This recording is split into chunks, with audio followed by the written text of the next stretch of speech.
Get 8 gigabytes of all-access power. To do it all. Plus only TikTok to scroll and share non-stop. Power, work, life, and more. With Smart Power all-access data now up to 90 days. Load now.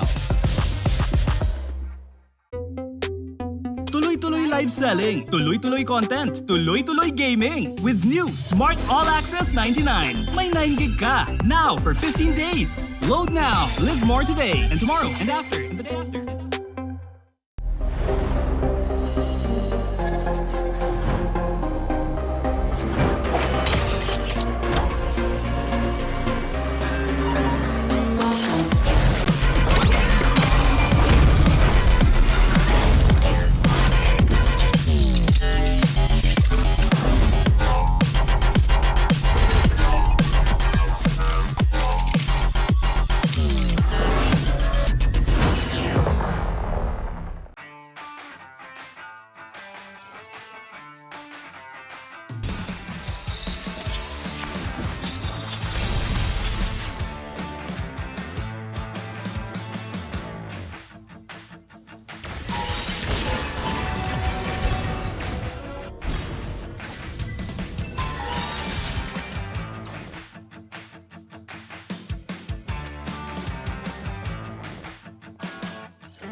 don't know the power of the dark side.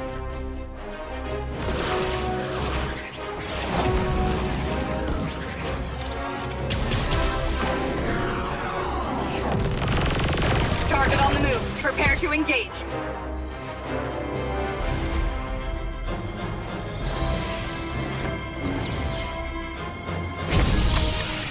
May the Force be with you.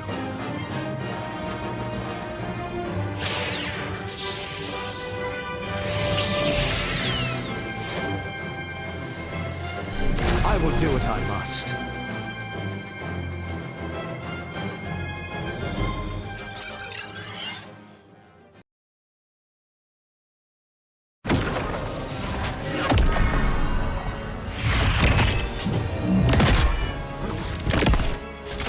At last, I am complete.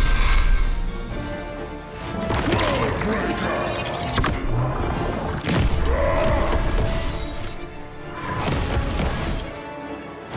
Come in fairness.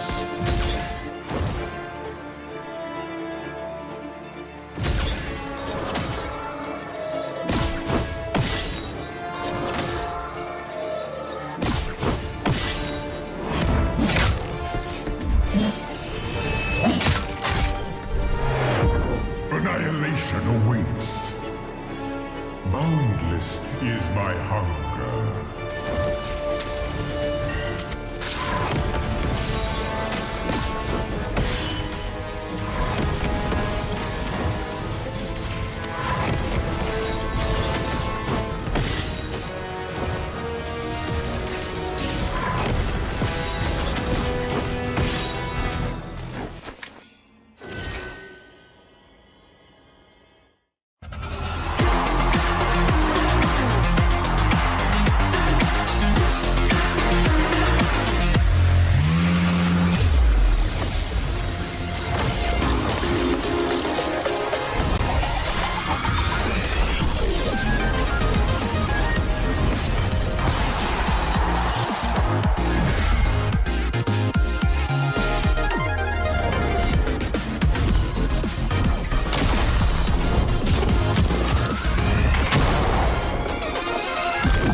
Get 8 gigabytes of all-access power. To do it all. Plus only TikTok to scroll and share non-stop.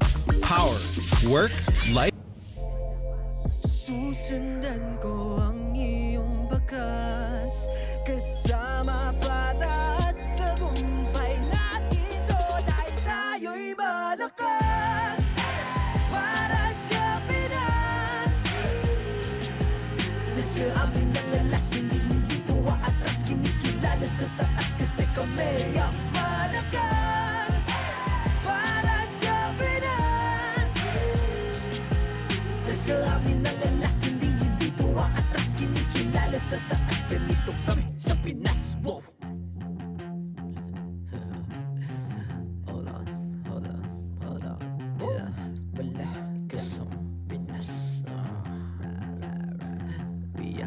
Laging every beat, no surrender, no retreat. Pag nagsama-sama, just imagine what we can achieve.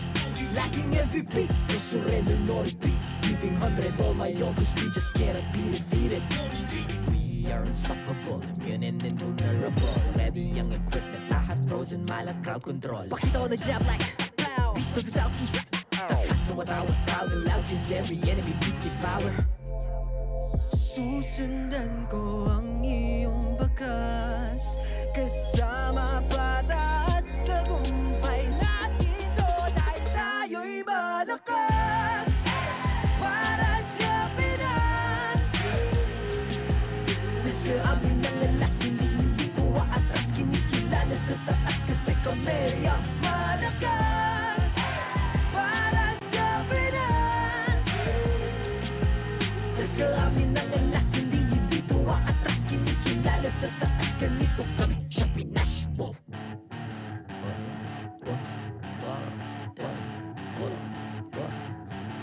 Malakas, Pilipinas, malakas. Kahit anong lane, we become the monsters. Malakas, Pilipinas, malakas. Face the golden sun and weapon for the 3 stars.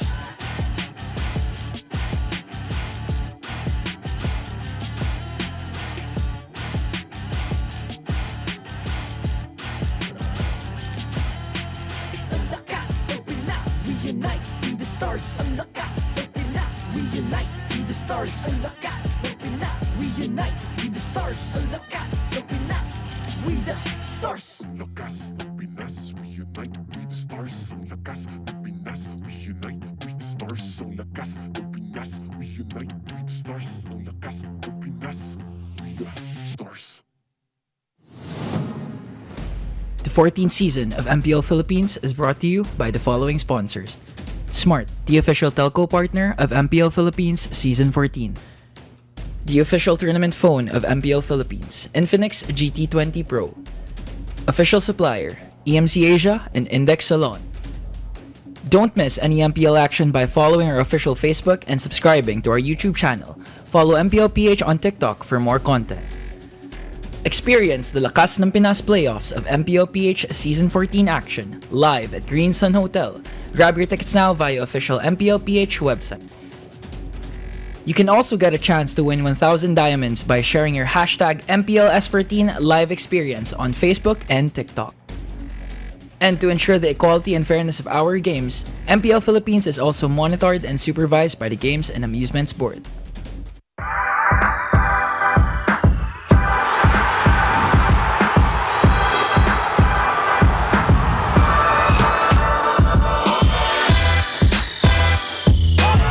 Ng araw pala natin ng playoffs sa Blacklist International agad at Smart Omega ang ating mapapanood ay ginamit na pero sa kasalubungin ng mga players dito ng Blacklist kaya it's gonna be a wipeout at para dediretso na 10 minuto pa lamang iyon ng laban pero ayaw nang patagalin ng Blacklist at sila ang kukuha ng game number 1 sila nakapag-pull down na naman yung Spirong Alpha ay si Joe pa ang susunod na mga maalam dito isama mo na rin si Atoy R kasi ang Blacklist International bumatok na naman sa base at maging game number 2 ay mapapasa kanila may sarili talaga sila na nagiging pagkikita doon sa bandang itaas sa kanay na lang ay okay mapokus lang sa kanya baka mabuhay dito mga players na sila Omega meron pa big wave and tower na tuloy ang pagkuninig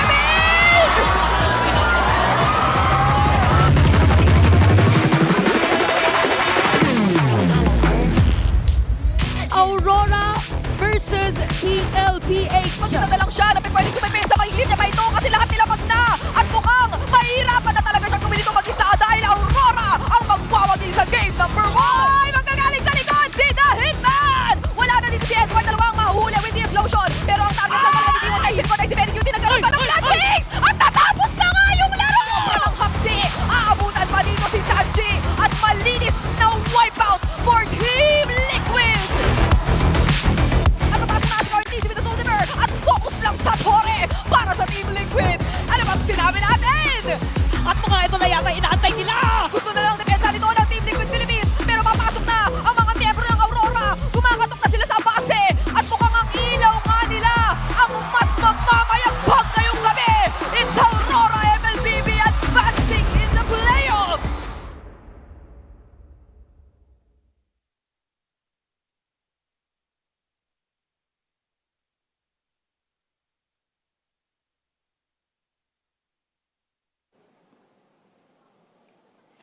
Welcome to the second day of MPL Philippines Season 14, the playoffs.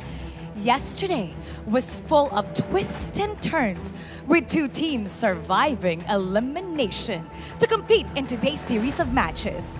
Later, Falcons APBren will go up against Blacklist International, while Fnatic Onic Philippines takes on Aurora MLBB. At this point, anything can happen, so brace yourselves. Who will advance and who will fight another day down in the lower bracket? That's what we're gonna find out. Ako po si Mara Aquino. Simulan na ang tunay na bakbakan. Casters, pasok! And there you have it. We are now day number 2 here for the playoffs. Season 14 once again. Welcome to the desk, the English desk. I'm Naisu, joined here this time with Ingan.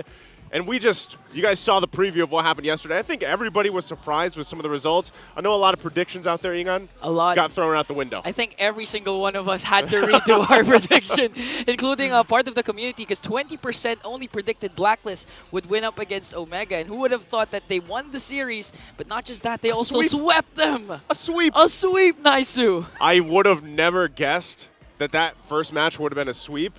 You know, I was actually here just watching in the crowd yesterday. It was my day off, but I was surprised as well for a lot of people.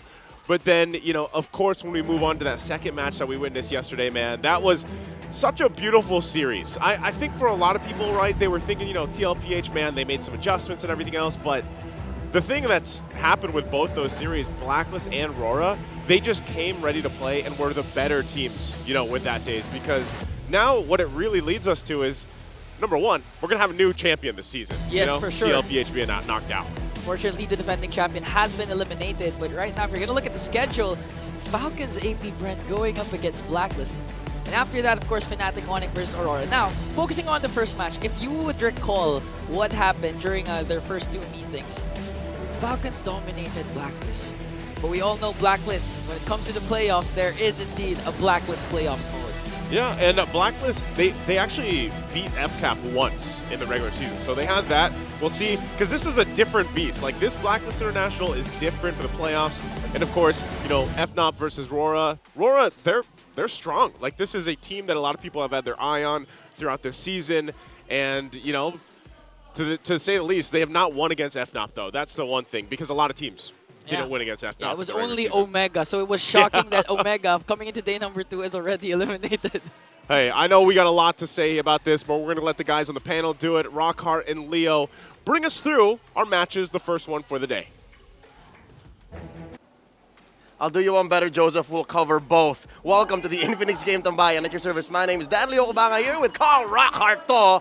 And we're 2 of the youngest talents here in MPL Philippines. How are you, man? That is correct. We are definitely the youngest talents here in the MPL Philippines. And I would like to really invite you guys to just tune in, just relax, grab your snacks. Because if yesterday we got a sweep, I don't think that's happening this time around. You can see here our teams coming through, arriving on time here at the venue, Green Sun Hotel in lovely Makati City, the business district of Manila. And you see coming out of the Blacklist shuttle, Blacklist International, they're locked in. We're ready to go here. And again, you're right on time. Just when you need them the most. You know what gives me the goosies, Carl? What? The fact that it's one of these teams walking out of their respective vehicles, possibly taking home the championship. Possibly, right? And it's not that far off. Especially with the performance that Blacklist did show last night, I would say yesterday. They can do anything at this point, right? I would put them at par. And again, this is Blacklist that defeated the guys with the 14-0. It's just plain math. It's easy math, guys. If they beat Omega, Omega beat FNOP, FNOP beat FCAP. It's logic. You see what I mean? It's logic, and the fact that you broke the logic by turning it upside down, and you proved the 70% of viewers wrong, maybe 80 if you round up, then, you know, you deserve to be here. Ladies and gentlemen, MPL Philippines brought to you by the Infinix GT20 Pro. That's the official tournament phone. Let's bring on to our discussion, all the way from the ECA. It's Coach Vren of Team Spirit. All right. Or maybe he's just getting patch ready. him in. He's just We'll getting ready. patch just a bit. There it is.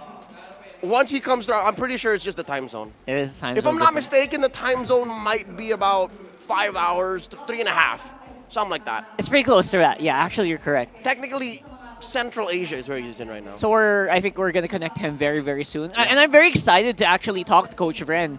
He has so much history with specifically almost namesake Bren Esports, right? So for sure. Yeah. And just the same, if I'm not mistaken, it was Coach Vren who was with Bren Esports when they had a heated rivalry with Blacklist International in Season 12. Who better to talk to today?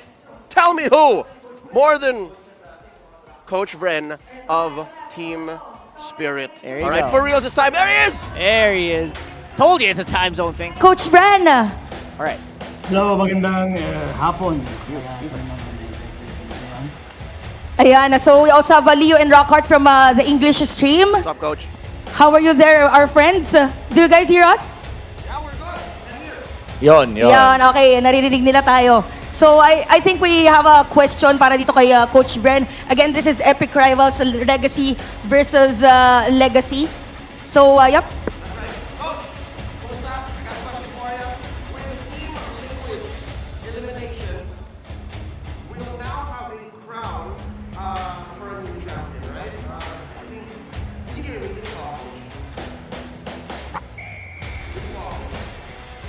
Coach na Yes. Okay, okay.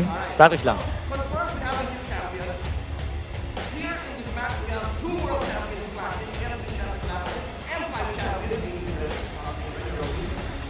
How would you describe Falcons APBren and Blacklist Legacy? Ano yung legacy nila? Unahan ko na yung sa Blacklist, no? So, Blacklist legacy goes back to their dominance from the past 4 years, since Season 7 up till now, up till Season 12. They have always reached the playoffs up to the grand finals, and not only that, it's either they are the champions or they are the runner-up. So, since Season 7, Blacklist Legacy is about consistency. Sila yung classmate mo na perfect attendance na with high honors pa. About FCAP, their legacy is about bearing the Philippine flag to the top. If we remember on M2, where it was Indonesia's supremacy, Bren stepped up and brought the Philippines back on top. And on time in 2023, it was almost the time for Indonesia to come back. That's what APBren took a step up again for the Philippines to be on top. So yung legacy ng Bren, para siyang superhero eh. Pag kailangan mo na yung Pilipinas, pag kailangan mo ng superhero para iligtas yung Pilipinas, para iwagay yung flag sa itaas, yan, APBren maasahan natin. Kaya world-class ang Pilipinas. That's why we're always on top, is because among our teams, there's so many different kinds of excellency. There's the consistency of Blacklist, and then there's the Filipino spirit in Falcons APBren. Thanks, Coach Bren. Yeah, ako, Coach Ben, talking about yung level of legacy, no? Kasi napakalalim ng history between these two teams. And hindi lang yung teams, actually pati yung player natin, no? Yung headline ng match natin, yung mga kapitan ng mga respective teams, specifically si Few at pati na rin si Haji. Itong dalawang player na to, since Season 1 and Season 2. Season 1 si Few, Season 2 si Haji. Ang tagal na nila naglalaro. Yung question ko lang, gaano ba kahirap yung ganito ko nakatagal nagko-compete, lalo pat sa ganitong level ng MLBB na nasa tuktok talaga sila ng mundo. Gaano ba kahirap to?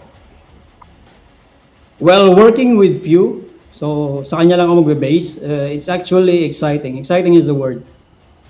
It's not really hard kasi being able to work with the most hardworking MLBB legend, Kuya and captain of all time, which is also soon to be wed, so congrats to Mr. and Mrs. Arcangel.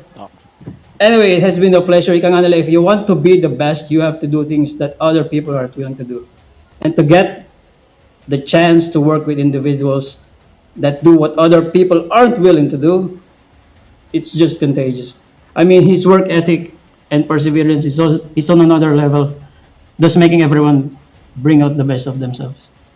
Yeah, that's actually very very true, no, na yung mga ganito katagal na players, ito yung laging gutom, manalo, laging andun yung excitement na kapag naglalaro sila, talagang yung chase ng success and yung chase ng achievement, yung talagang thrill.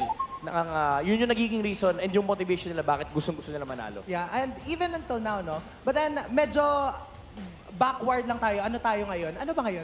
Thursday. Thursday, Throwback sakto. Thursday muna tayo, Coach Bren. Kasi naging part ka diba ng APBren's coaching staff noong season 12 and then nung M5 run nyo. And you went up against Blacklist International then. So what was it like to go up against Blacklist International nung panahon na ikaw pa yung part ng coaching staff ng APBren? Well, they are definitely the team to beat. They're the most consistent nga, di ba? Performing organization in MPL. So you really have to be at your best state before heading on a series with Blacklist International.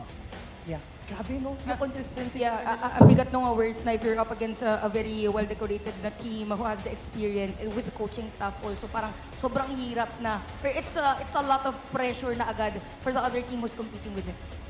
Well, speaking of eto na, nag-usap na tayo. FCAP di ba? FCAP and Blacklist na. Coach Bren, konting advice, straight to the point lang tayo for FCAP since tropa tong mga to, di ba? Anong atake? What's the attack? What should be the attack of FCAP going into Blacklist now that knowing na na-sweep sila noong nakaraan? They got swept in the previous game. What should be like the main focus of FCAP in terms of attacking Blacklist's strategy? Simple lang siguro masasabi ko sa APBren para makabawi sila. Tandaan lang nila nung mga panahon na gusto nila maging world champion. Ngayon world champion na sila. So just man up and play like one. Alam na nila yan. Grabe. Grabe naman yun. Just man up and be like one. Ang bigat ng sinabi dito ni Coach Bren. And nakikita natin yung naging performance din nila during that game. And it was, let's say, it was a game wherein talagang Battle of the Bronze. Anyway, Coach Bren, pinag-usapan natin itong ating mga players and even the teams. I'll lead you to the hardest question of the day because nagkaroon na tayo trip down memory lane. For sure, everyone is excited. What's the answer for Coach Bren? What is your prediction coming to this match, Falcons APBren versus Blacklist? Ilagay niyo po yung match score. May score. May Ayun, score. Coach, may Ritual score, yan dito sa Pilipinas, dapat may score. Well, APBren has, hindi naman kilala APBren sa mga sweeps, so I'll go for 3-1 APBren. Humility at its finest, no? Parang mananalo pero syempre makakaisa yung kalaban. 3-1 APBren. Okay, Coach Bren, final words sa ating mga viewers ngayon. Ayun, keep supporting MPL Philippines live and online. Yun lang. Keep supporting esports lang as a whole. Thank you. Thank you so much, Coach Bren. Thank you so much. Ay, narinig natin ang mga saloobin and even yung mga thoughts din, Coach Bren, with this game. So, tingnan natin kung magkakatotoo yung kanyang prediction doon sa ating magiging laban. Thank you so much sa ating English panel, Rockhart and Leo. Thank you so much. At eto na, guys.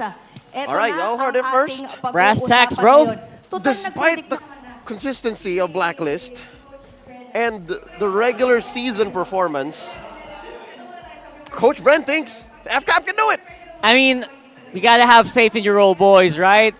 You know, I would do so myself. If I worked for them like year in, year out, I went through the nitty-gritty, I got the trophy with them, you gotta have a little faith. Yeah, it's just amazing how despite whatever happens in the regular season, Blacklist still somehow finds a way to just turn the world upside down, and this is where you show your support, all right? MPL fans, bees, agents, and anything in between, who do you think is going to win? Falcons APBren or Blacklist International? Vote via the online poll. Who did you vote for here? Huh, that's Were a good you part question. of the 20% yesterday? No, I was not. We were the 80. I was part of the 80. We were the 80, so... I'm still throwing out the B recall here. Yeah, I'm gonna go FCAP for this. It's online, right? Like you posted it. It's on the internet. I gotta stick with my guns, like you said. That means in Filipino, panindigan mo. Yeah. Right? Like, all right. Well, so as a man of principle, I will as well say Falcons APBren. That is what the forecast stated, and as dictated by the rules of predictions, if you're wrong, you can no longer do your job. That's right. Right? We are heading out. I'm signing my resignation as we speak. That's it. If your predictions are wrong, you are no longer as efficient as a caster because we are forced to have clairvoyancy and full-on knowledge of what will happen in the future. So what do you think? You have the benefit of predicting and voting and without replaying any repercussion. You just can enjoy the show and support these teams, but all jokes aside, Rockhart, now that Coach Bren has shared with us a little bit of context, built up and remind us of that legacy that both teams carry, it might even be closer than a 3-1, might even go all the way.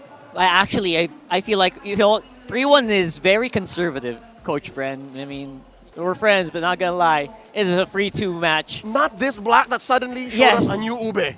Exactly. It's a new Ube! I mean, some people would argue that, you know what, Blacklist, maybe they threw everything they had already because it was for their playoffs lives. But I don't know, bro. I don't know. It's 3-2, bro. Coach but yes, FCAP. Bon teased the Estes. On social media, he teased the Estes. I saw him in the hallways and he said, tomorrow, Leo, maybe tomorrow. He said that? He did say maybe. Maybe tomorrow. So I don't wanna have people assume. Yeah. But best believe I'm here for it. The fact that this new Blacklist is channeling the old Blacklist, prime Blacklist. Yeah. I'm excited, and I'm sure the community's excited as well. Everyone here in the MPL arena, let's go ahead and head into our community face-off. The Bees versus the Agents. There with Marakino, and they'll be dropping the bombs on behalf of our teams.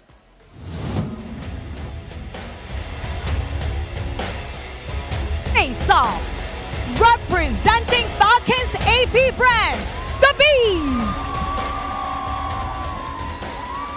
Representing Blacklist International, the Agents. Ito ang palag ng madla. Para sa Falcons APBren, ano ang palag mo? Well, mula sa players hanggang coach, nasa Hall of Fame kami. Diba? Nasa Hall of Fame. Para sa Blacklist International, ano ang palag mo? Okay lang, nakalason na kami ng isa kahapon. Palag! Well, may bago kaming skin, hindi lang isa, kundi dalawa!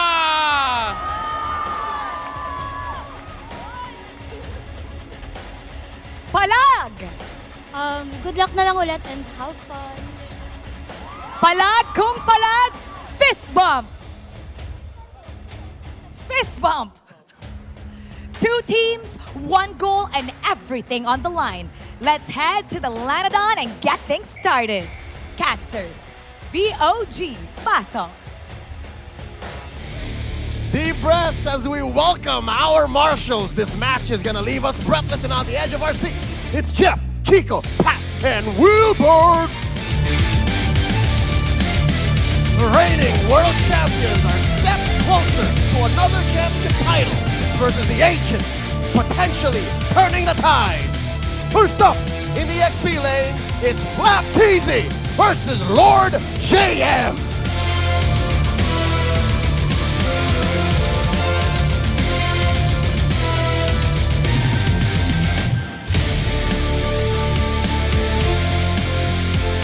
In the jungle, Kyle Teasy versus MP the King.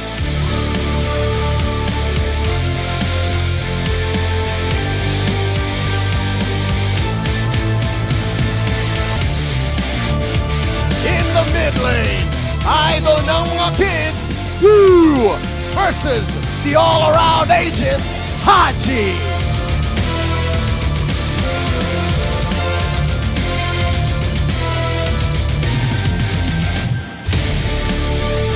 In Rome, Master Ogwin versus Perks.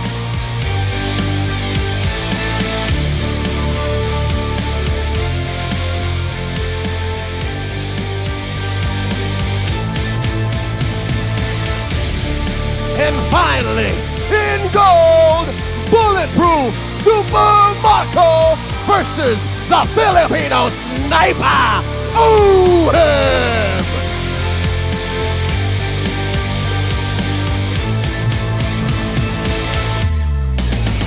And their coaches, Coach Trevor versus Coach Bon Chan.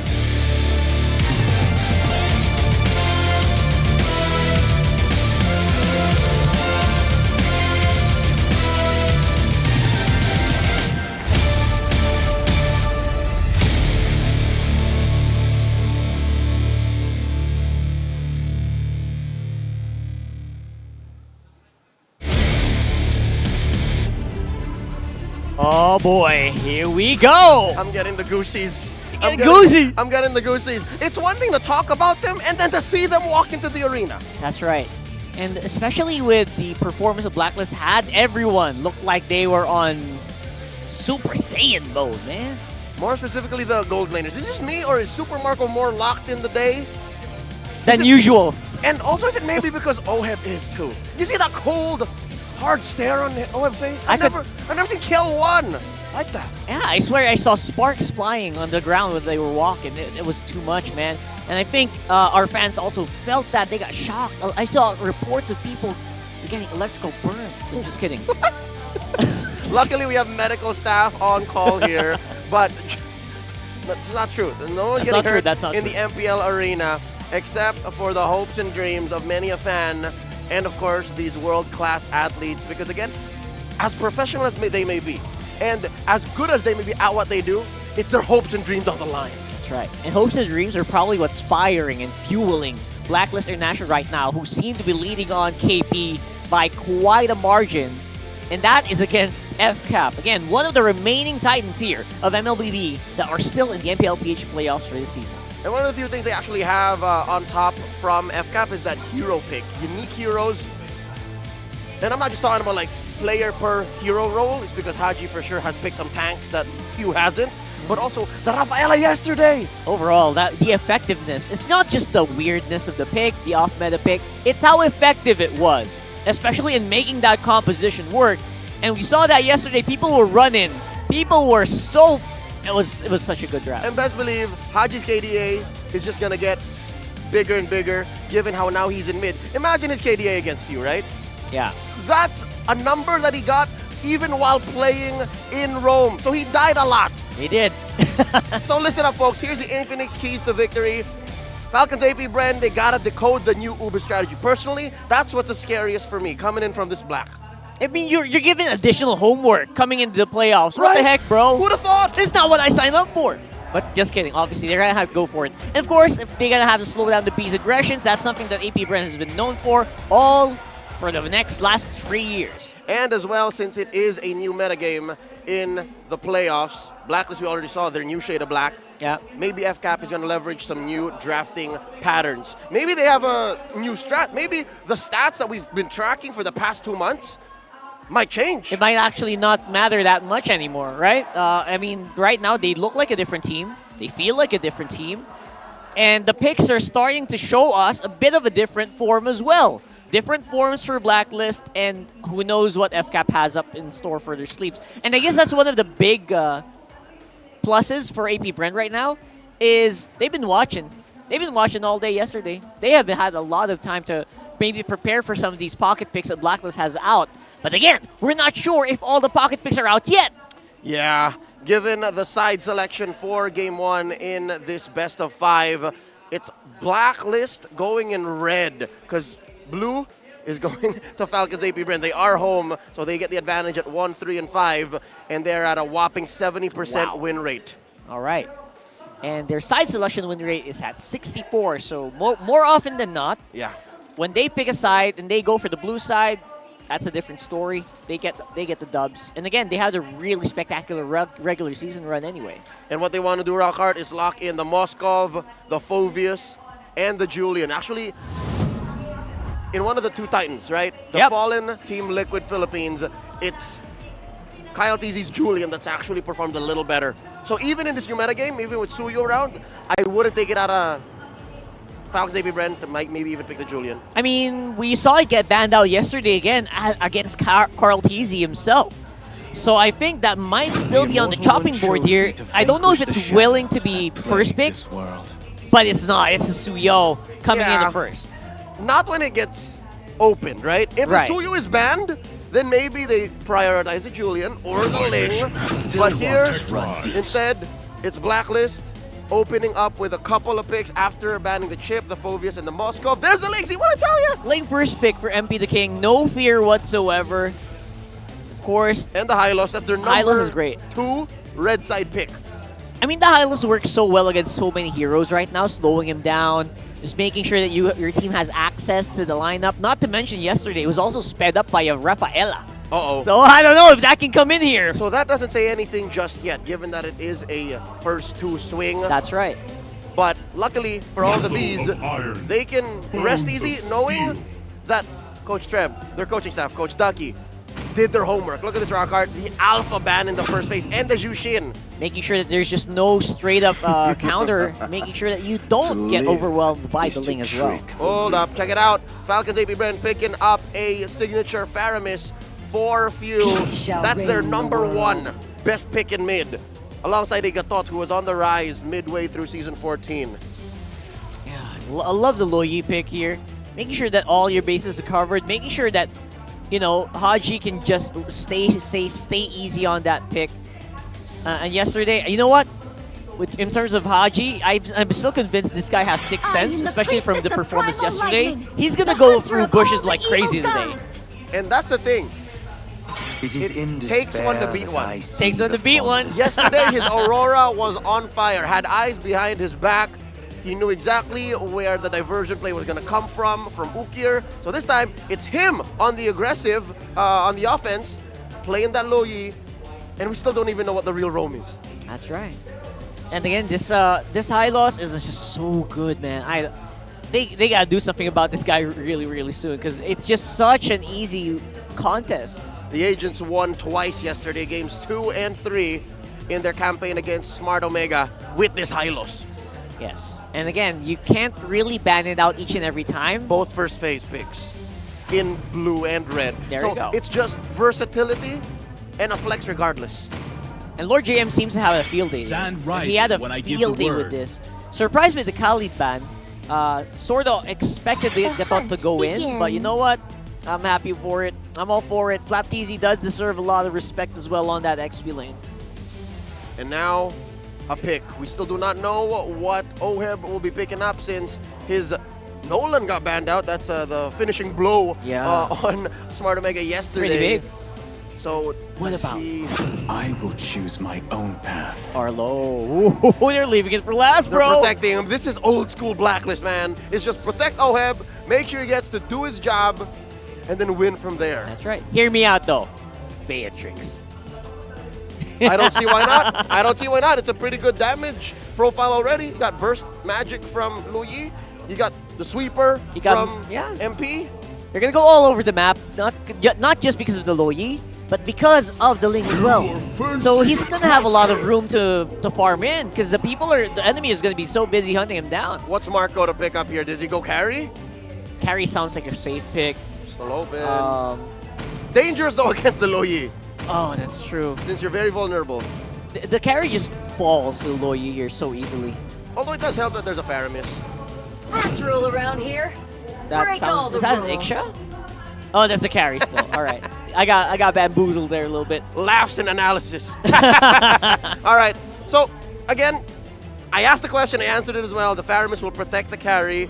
And laning-wise, this asks a very interesting question. How did we miss that? I missed it as well. We overthought it. We read between the lines. Goodness, all right. And we missed the obvious. There's that white-haired little boy. Still a good pick, again. It is.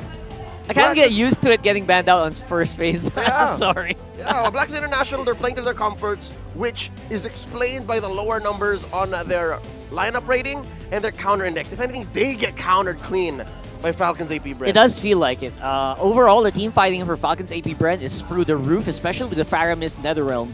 So the carry can just stay close to get out Kacha. He should be fine as well. Stay close to Few. And it's going to be tricky for Blacklist to eke one out here, unless they really take full control of the map. Key battle spells on these heroes. Take note, ladies and gentlemen, as we throw into the bout, it's Ingan and Naisu calling the action. And thank you so much, Rockhart Leo, break it down, laughing in analysis. Us two here on the desk. Sometimes you just gotta go with what works. Welcome to the game number 1. First match of the day here, playoffs day number 2. FCAP versus Blacklist International. What we saw yesterday, man, very impressive from Blacklist. I think a lot of people, if you guys missed it, they performed out of their minds. Ingan, how are we feeling about the lineups here? You know, I gotta agree with the panel again. It's hard to execute what Blacklist is up to. especially when Super Marco the Bulletproof. We all know in terms of KDA, Super Marco's up to par when it comes to KDA with Haji because he's bulletproof, but at the same time, he can dish out the damage. But Lord James going right after Flap TZ early on, forcing Blacklist to engage there. They want to go for an early kill as Ogun trying to protect Flap TZ, but they're revitalized, though they might bring him down. He has to flicker out, and Lord James' aggression will pay off. They will get the first blood. Already, you know? Hey, some people said, you know, oh, hold on, I think they're still engaging. Perks. Okay, they want to go for the counter attack. Here comes a Shadow Stampede for El Capitan Few, but it's not going to be enough, though, as Kyle TZ has to walk away, and Lord JM playing out of his mind already. A double kill early on, make it 3 as MP the King picks up the kill. Man, this is a whole lot happening here under the 2-minute mark right now. I mean, we're talking about a good respective lead. Early game leading into that first objective in just a bit here. And with those kills, 2 being on Lord JM, that's great for the lane matchup. You know, this is an R-Lot pick. He just gets that level 4. He's got a nice lead against Flap TZ. So this makes things really, I guess, comfortable for Blacklist in the early portion of the game. We'll see if FCAP actually wants to respond to this and how they do that. But, you know, this team fighting, the skirmish is already happening, are really favoring Blacklist here. And imagine the first turtle just spawned. Already 3 kills for Blacklist, 1.3k gold lead. A lot has happened. Yeah.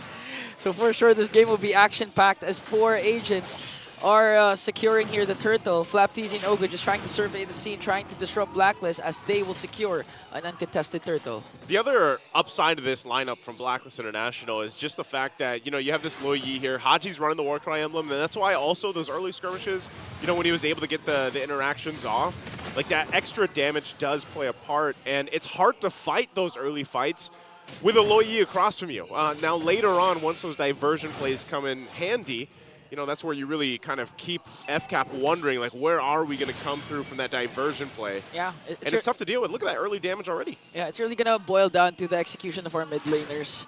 Haji and Few, they have at least the most important ultimates for their respective teams. Few with the Netherrealm, Haji with the diversion. And we've seen, oh, wait a minute, okay, they want to go for more Blacklist, forcing Ogwin to cast that AOG. And going back to my point, remember the time when Haji and MP the King paired up the Lo Yi with a Hayabusa, and they were just going crazy with the macro. That's when Blacklist International's momentum started. Back in the regular season, right? Back in the regular season, It's funny because, like, a lot of people, when they were watching Blacklist International through the regular season, I think a lot of people had a lot of things to say about them. A lot. You know, because there was a time, too, with Blacklist International in regular season where they were trying different, like, lineups, like lineup iterations, and then they eventually found the best. Here's a diversion, though. Oh, gonna make sure Super Marco doesn't have a good time here, even forcing out this flicker. But in the end, will bring him down. So that was a way worth it trade for Blacklist, a diversion for the life of Super Marco. Yep, that's what I was talking about, man. The diversion plays are going to be pretty an obstacle for FCAP to overcome. Now, with the lineup that they have here, too, they're really hoping that, you know, late game is where they can shine and they can utilize, especially the carry pick, you know, with Super Marco, even though he's already gotten taken down. Yeah. That pressure is going to be continuous there, though. So for FCAP, they've got to be able to kind of protect Super Marco, allow the late game to happen, because, Ingon, the way things are going right now, like, I don't know if FCAP's going to get there. This second turtle for the taking, too, and Blacklist might either look for a pickoff or just start it up. Because ideally, the plan for Falcons APBren is, of course, late game insurance Super Marco with the carry. But Kyle TZ was supposed to be dominating early game with the Suyu pick. And so far, we've seen Suyu dominate early games. We've seen it with Andoryu. We've seen it with Carl TZ. So far, not a good start for Falcons APBren because of the unexpected aggression Blacklist is showing as MP the King and the rest of Blacklist works on Flap TZ and Ogun once again as they will bring him down. Flap TZ has to go with the split. Perks pops his Revitalize. Okay, now Flap TZ still working on Lord J, and Perks goes in with a glorious pathway with MP the King as well. Flap TZ quite tanky, but will he be able to sustain it? Here comes the Netherrealm, but they're just gonna break it right away, bringing down 2. MP is still alive. Few is the next target, and look at Lord JM. 5-0-2. Man, it sucks that the Alamat Awards just ended because this guy, one of the most improved players for the playoffs. Yeah, that's a good point because a lot of people are talking smack on Lord JM A lot. through the regular season. But man, we're gonna look at the replay here. He's trying to make a play in mid. I don't think that's gonna result into much. But looking at this replay to us, brought to us by Infinix, this was great. Final slash, able to find multiple members after the Nether Realm was even used. And then they go in, continue collapse in. So just a huge lead right now for Blacklist. And a lot of this early on snowballed already into this point of the game. You know, that mid-game where you're really just seeing how strong the fighting composition is. And the great thing about this for MP the King especially is this makes your job as a Ling so much easier. Like, you can just do what you need, roam around the map, focus on, you know, these objectives if you need to. But ultimately, the power spike right now for Blacklist International is just so massive that FCAP is going to have to really, like, slow things down. And by slow things down, I mean just not die. You know, like, they don't want to go into a fight because they're going to be outgunned and outmaneuvered right now. And OHAB hasn't even really had to be part of these fights, obviously. Yeah, he's just literally going on the laning phase with Super Marco, having his own mini game up top. And Blacklist, what you expect? No one could have predicted this. An 8-0 start coming into game number 1 up against Falcons APBren, the reigning, defending world champions back in M5. 5.4k gold lead already. And I do agree with your point. MP the King, right? Okay, they're going to send out someone there. It's going to be Lord JM, the diversion, and they're just going to wait. But I think they're going to spot out Ogwin. Are they going to be able to burst him down, though? 4 members of the Bees are here. Perks might be in trouble. The Shadow Stampede will catch him.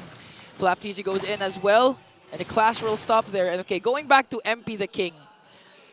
He's having such a good time because during the regular season, we would always see MP the King struggling because enemies would tend to invade his purple buff. But this time, 3-0-3 start. Not even minding whatever clash is happening right now, just focusing on the macro for MP the King.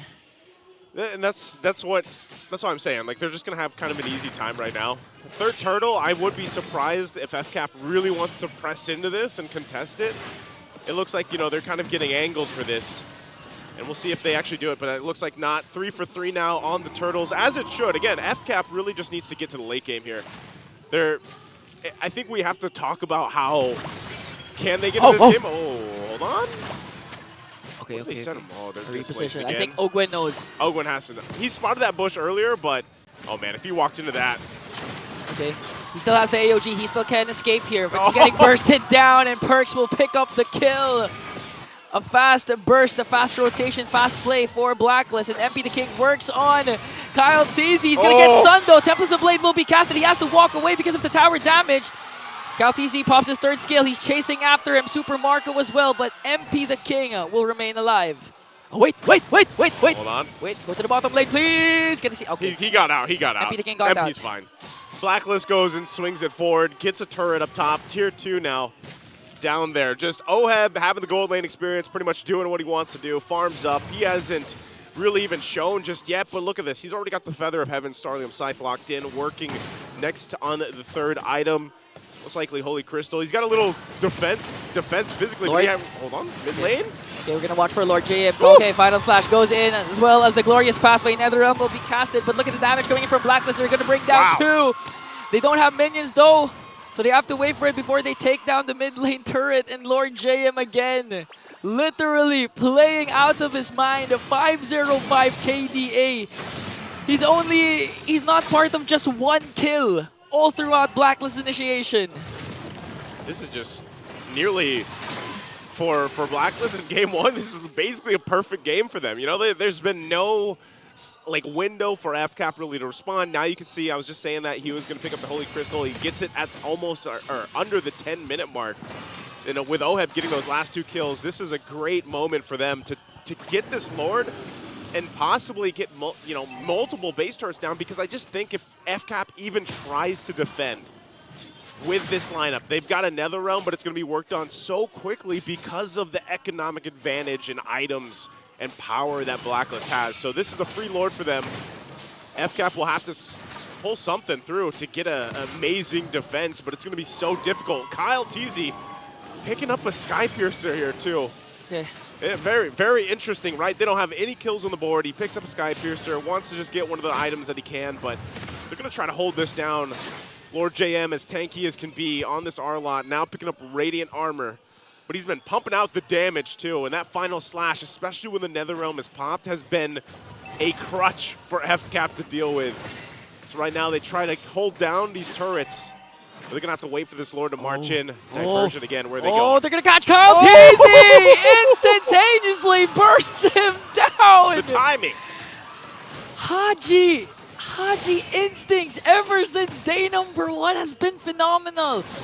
We're going to forget what he did Game 3 against Omega. Casting a skill with the Aurora onto that brush.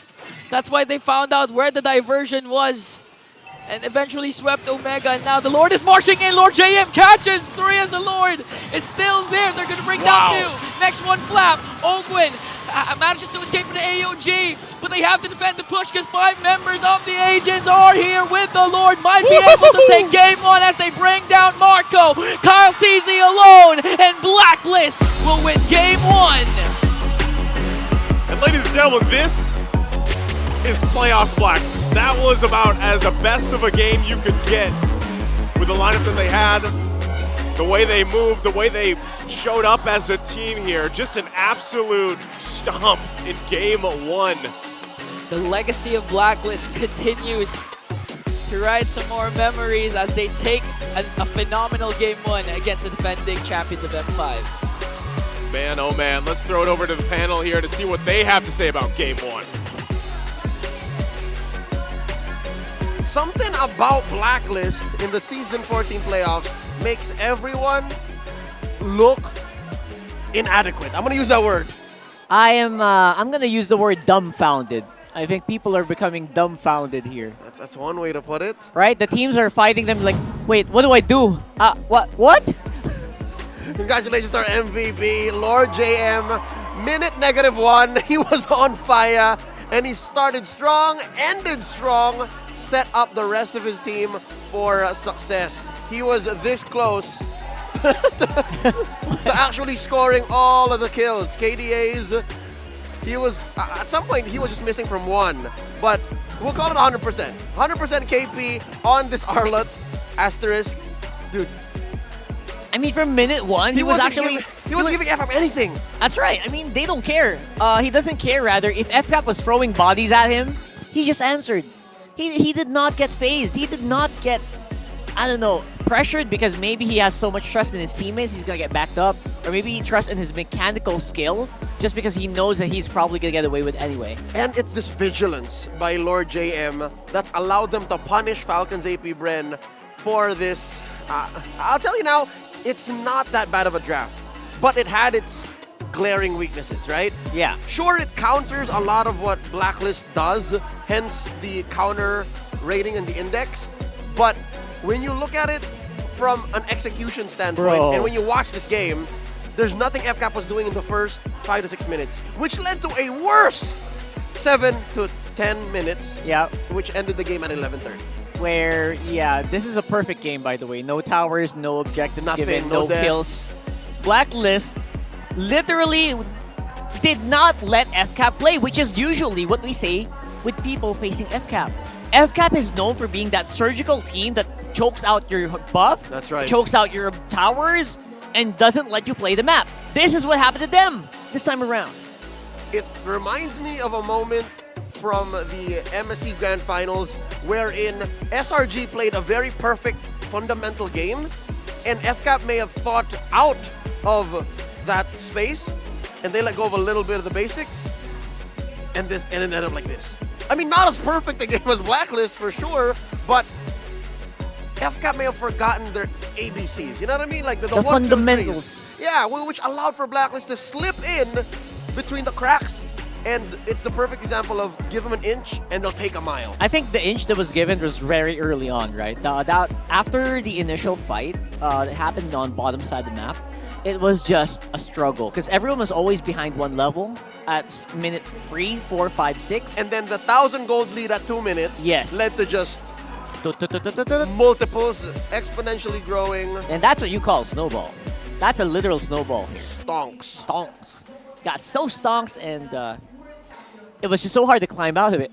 Yeah. It's like they were drowning like a feet at a time. Yep. And then they were trying to climb back up, and Blacklist was just pushing them back down. And they were plugging holes with what seems like duct tape on a battleship that's sinking. Blacklist International, amazing work. And again, it's that drafting prowess by Coach Bonchan and the execution of a team that definitely has a chip on their shoulder. Like, they understand and they know what happened in the regular season and how the whole world is watching them and looking at them now under a microscope, and they're saying, I hope you guys are enjoying what we're putting on. Yeah, enjoy the show.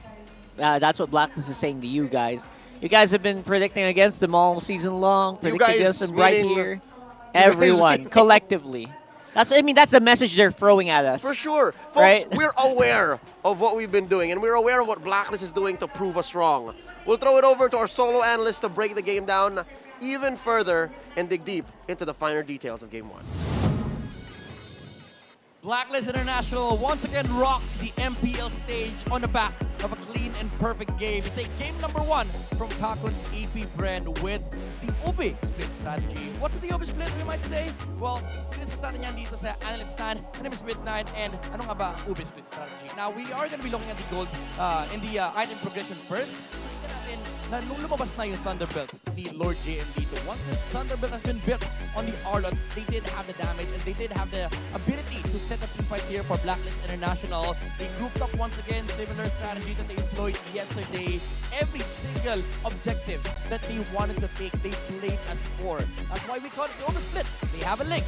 They have a jungler that can control the opposite side of the lane. So that meant when they got the items that they needed, the Starlium side, the Thunderbolt from the Arlot, and with the final slash, they're just able to group up. And then when they want to swing to a different lane, they just use Haji's diversion to look for a different objective. That was a very, very decisive game from Blacklist International, and it's because of the fact that their composition is allowed to do so. With Harit being able to play with the Stallion side, and right after the Zaman forces cooldowns with the diversion, they're just able to constantly take objectives from Falcons APBren. As you saw in the gold graph, tuloy-tuloy lang yung pagkuha nila dito ng objective, tuloy-tuloy lang yung pag-amass ng gold team laban sa Falcons APBren. And it came to a point that there was just a huge gap in terms of farm and in terms of damage output. That's why Blacklist International did not hesitate at all to take team fights laban sa Falcons APBren. And that is the reason why they were able to take that game very, very clean. Establish early game control, UBE split, let the link split push for you, just play as 4, use the diversions, use your advantage, and use your cooldowns. That is why Blacklist International was able to take game number 1. Very clean, very decisive, and naging methodical din yung approach dito ng Blacklist International. Now, looking into game 3, question is, makakabawi ba ang Falcons APBren? Yan ang sasabihin natin dito sa ating panel. All right, hold your horses, Midnight. We're just going into game 2. All right? Yeah. And I like how he threw back to a concept about the split. The UBE split. He's taking concepts from one of Blacklist International's older rivals in Onic Philippines then, called the banana split. That's right. So what they did was, it's an UBE strat in essence that splits up the map to a point wherein your opponents are overrun. As you mentioned, Rockard, it's more FCAP that we expected to choke out their opponents. Yes. But now it's Blacklist who did that. And they actually had the tools to do it. With the Loyi, easy to just go around wherever you want, as long as it's within range, and of course everything is within range.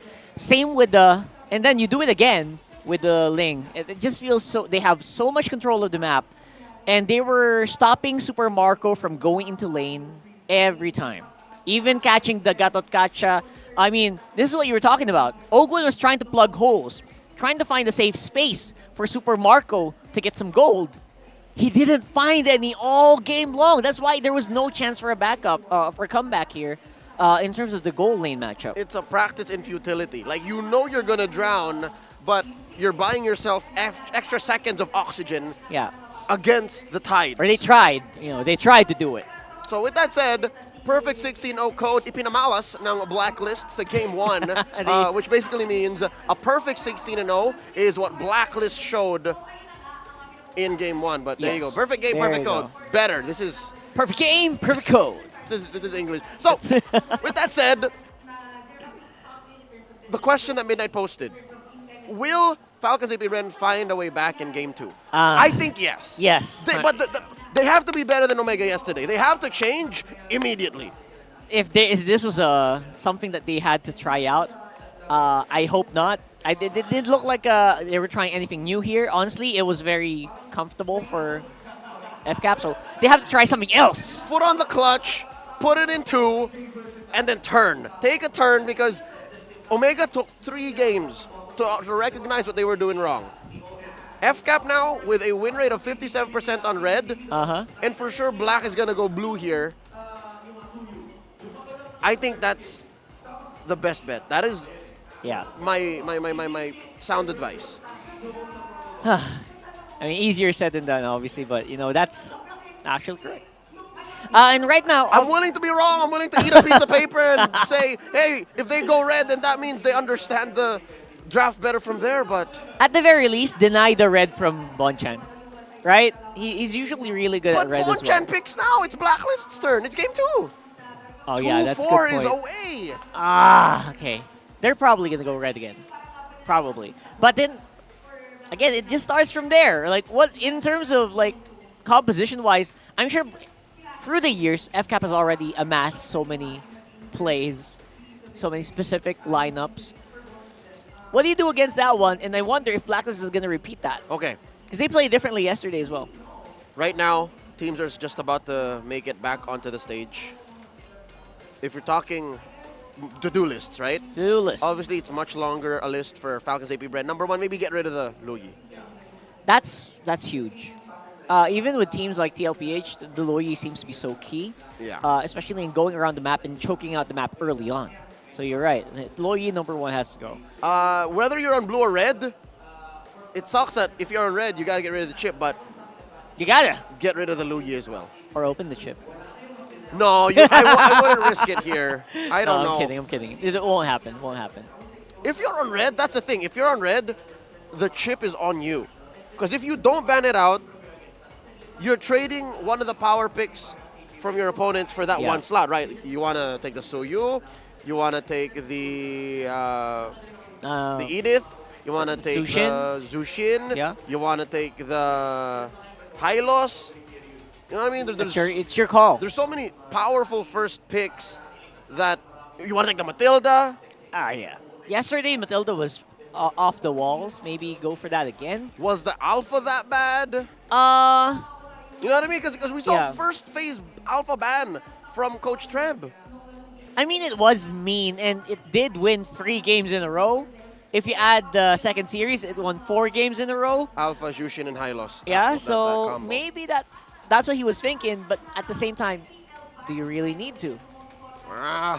We got so many questions, and I'm sure folks out in the watch parties do as well. Shout out to everyone all the way from UP Town Center in Quezon City, representing Luzon, in a Festive Walk Mall in Iloilo City.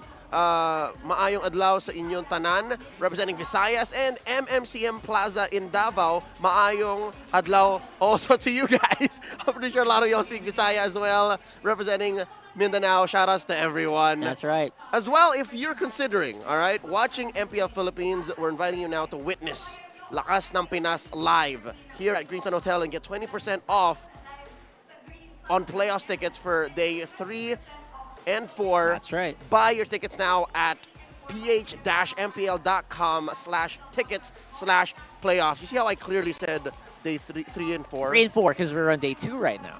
But also, as per the system, 5 is sold out. I mean, it was sold out like weeks ago, I believe. So, but yeah. We'll see. We'll see. Maybe now and then, there's about a 72-hour window that maybe we get tickets back up. Maybe or find a way to fit more.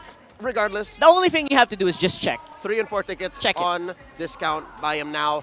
If you missed out on the grand final ticket, don't worry. The Infinix fam got you. We have official tournament phones brought by them. Oh, there it is. And there's a watch party happening at the Pop-Up in Katipunan, Quezon City on October 20. So join the party there in case you couldn't get a ticket here.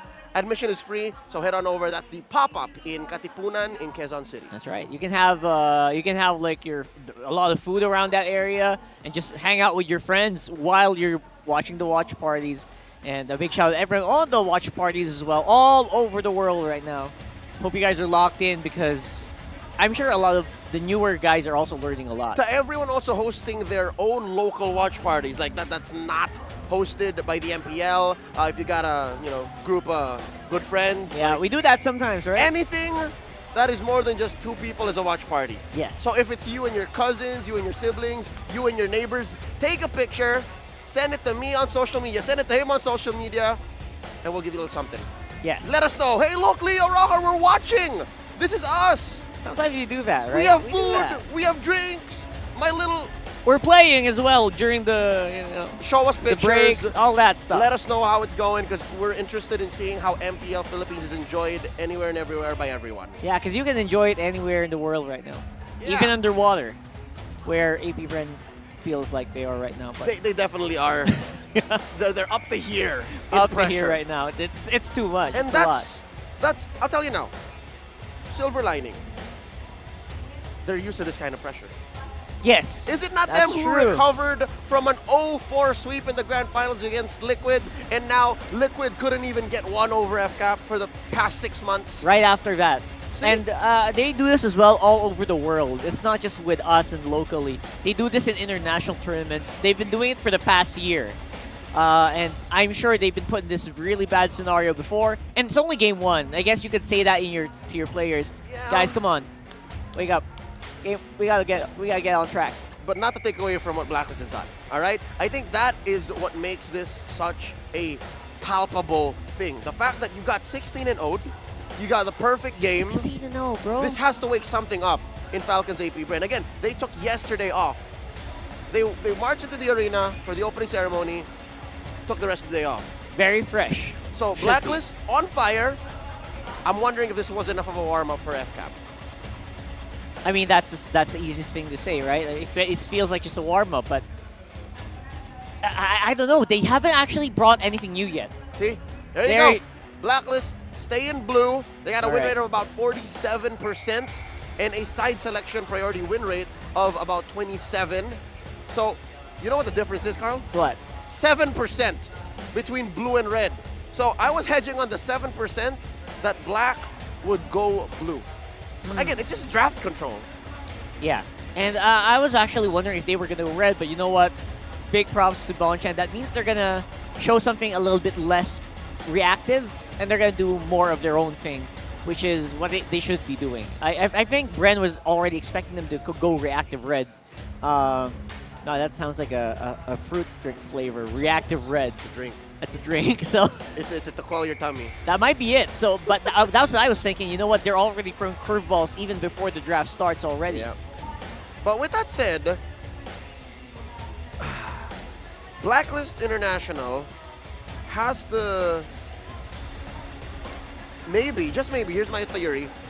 This might be where the essence of the Rafaela comes out. Rafaela came out blue yesterday, game 2 against Omega. So in blue, they definitely have better control. And that swing in the last 2 is a power swing. That's a haymaker from Coach Bonchan and Blacklist International. Just a couple of seconds away from beginning game 2 proper. FCAP on the red. So 1 for sure is the chip ban. Also the low yi. Not the low yi. Hold up. What? Wait, this is... All right, turn it around. Turn it around, bro. Rewind. We're going to work it out. I'm so curious because, again, this is going to dictate what's left on the table. Yes, so we can't really... We have to be 100% sure here before we show it. That's high loss. That sounds like a high loss. But where was he? Was he a pick or a ban? It sounds... Usually the voice lines come out with the picks, right? Am I right? Is my memory... Okay, these are coming in couples. These are coming in couples, so these are picks now. I think there's... Yeah, all right. I think we can slow it down a little bit here. They might be redoing it. I don't know. Yeah, Double checking. Confirm. There you go. The voice lines are also coming up in a different tempo. They open with a Jushin, and Falcons APBren answer with a Suyo and a Gatot Kacha. So the Gatot Kacha, obviously... Dude, they're playing the same draft. Same for them, from right? the different side.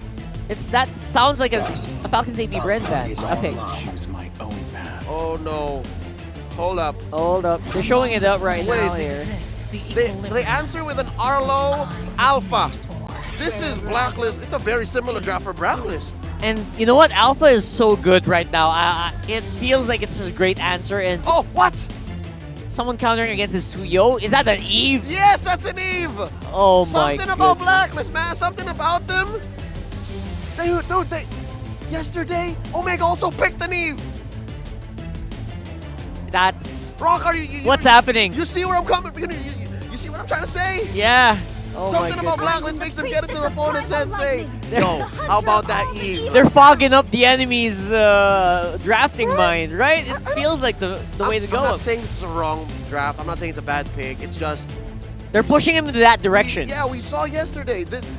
Remember stepping on the clutch, changing directions? That's not it. Yeah, this is like more of a slight swerve.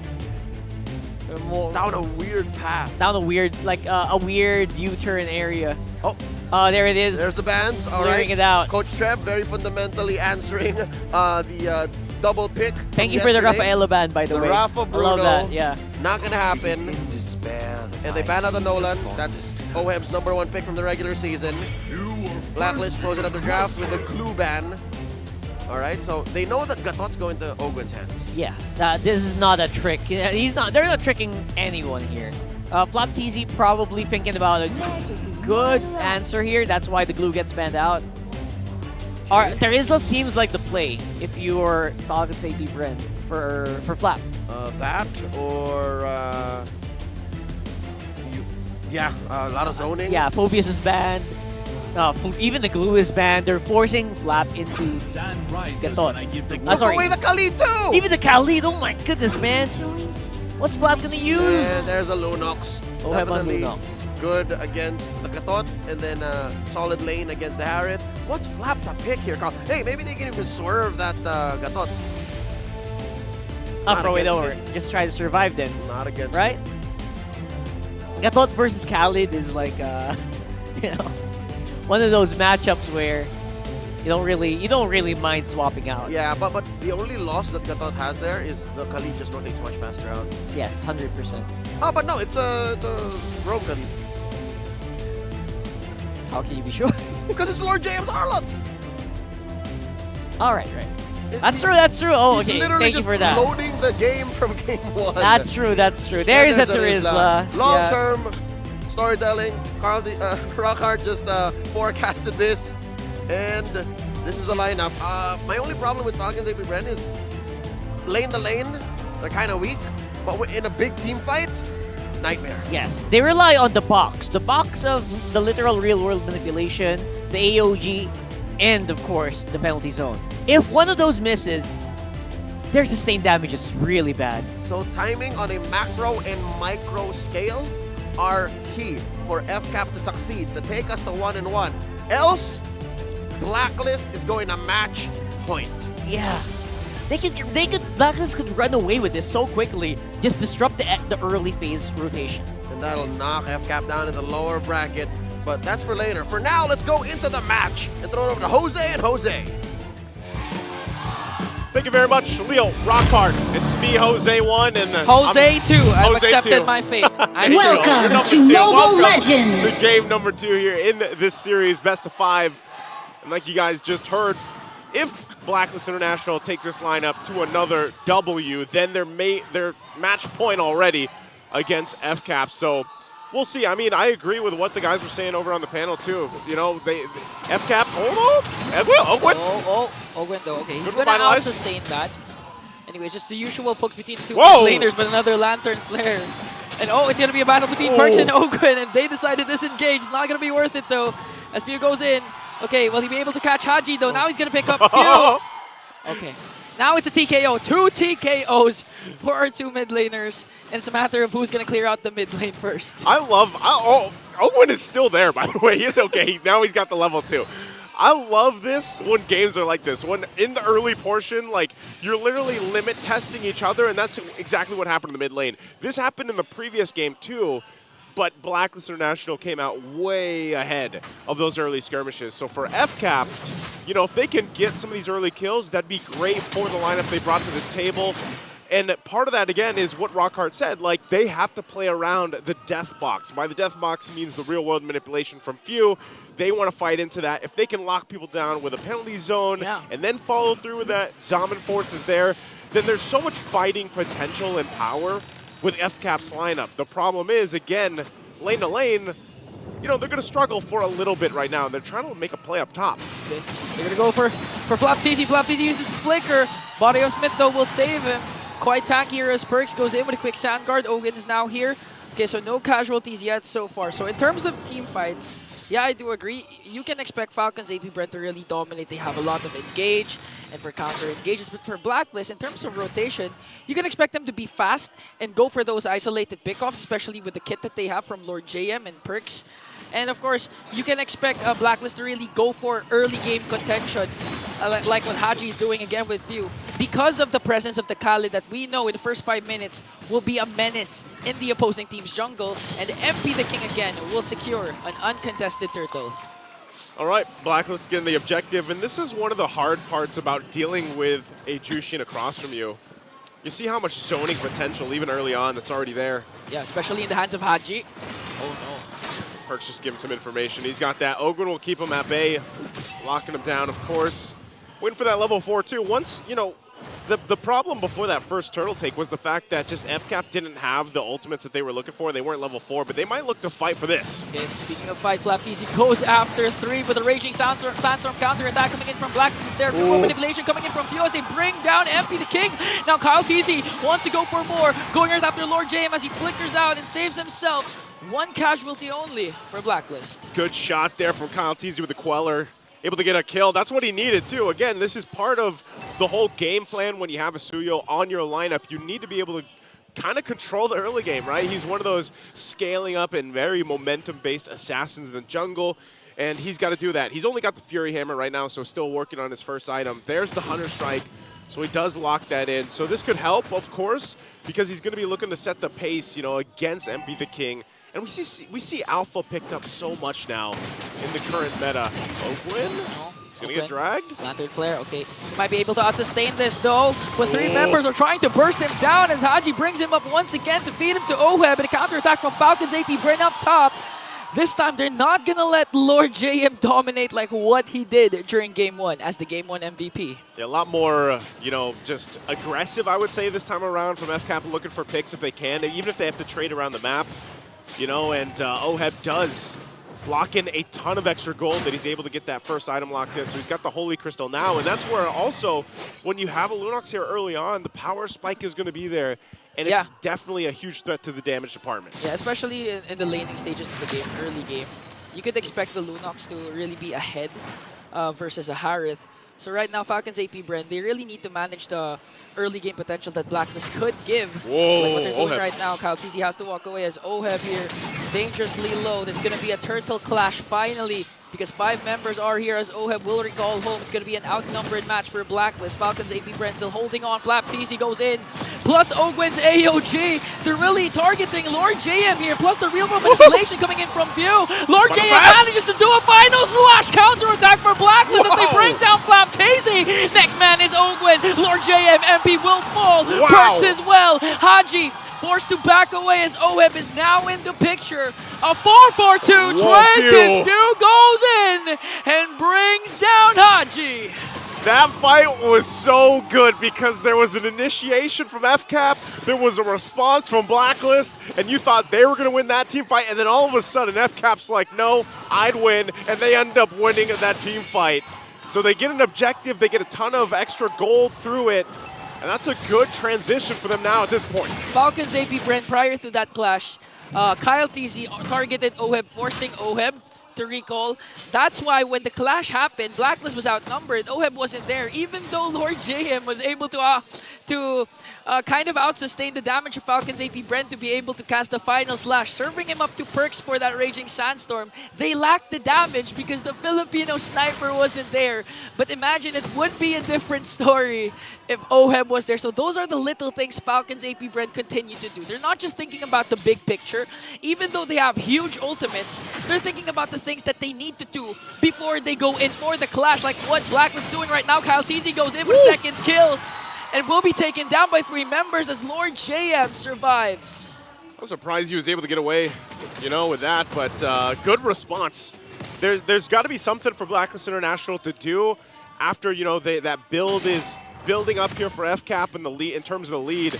And so if they can find some of these wins across the map or whatever they can find, even if it's just objectively some of the turrets, get some space to work around, Oheb could be in trouble. Oh, Oheb's in trouble. Okay, he has the Order in Brilliance, with Ogwen trying to chase after him as Perks forced these to hit Raging Sandstorm to save the Filipino sniper. Kyle TC picking up a Blade of Heptases this time. So in terms of damage, you can expect Kyle TC to be more aggressive now. I believe the first item he picked up was a Hunter Strike, right?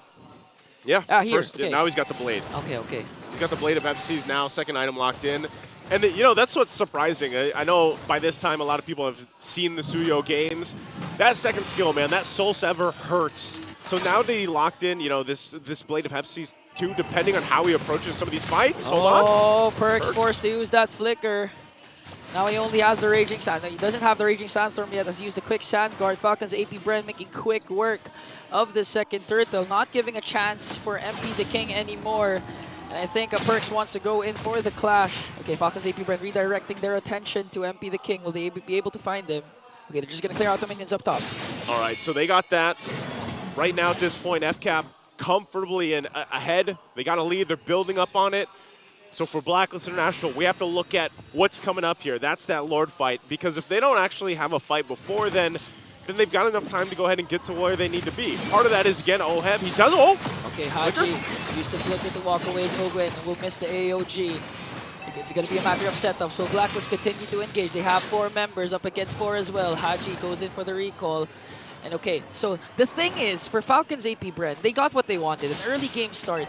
And if you have a Suyo in your team and you got the early game, chances are you're winning the game because of the fact that you can get neutral objectives a huge advantage solely because of your second skill and Retribution combination. We've been talking about this yesterday. So at this point, if Falcons APBren continue to dominate, play it safe, play it disciplined enough, that they don't even need to go for those over-aggressive plays. The only thing that could beat Falcons APBren right now is if they make a really, you know, aggressive play that Blacklist manages to turn it around.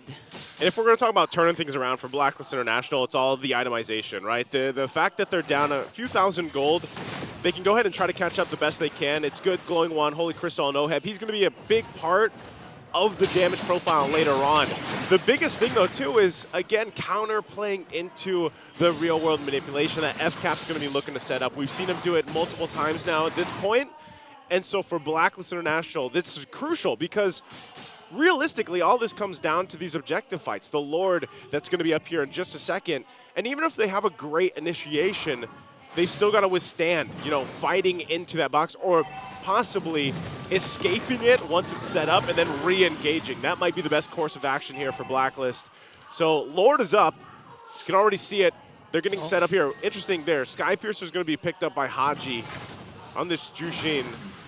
So they set up for around the space around the Lord here. FCAP, what's Blacklist going to do? What are they going to look for here to deal with this? They do push him off a little bit. Kyle TZ trying to join this part of the map. Oh, a catch for Lord JM, serving it up to the Raging Sandstorm of Perks as they bring down Pio and Ogwen. Flap TZ forced to use the penalty zone to go in right after 3. Order and Brilliant coming in from Oheb as they bring down Flap TZ as well. But they're going to counterattack with a kill onto MP the King. So there's no jungler for Blacklist. Falcons APBren lost 3, but they have Kyle TZ. What's the play here for both of these teams? Well, the play right now, I mean, you're down 1-2.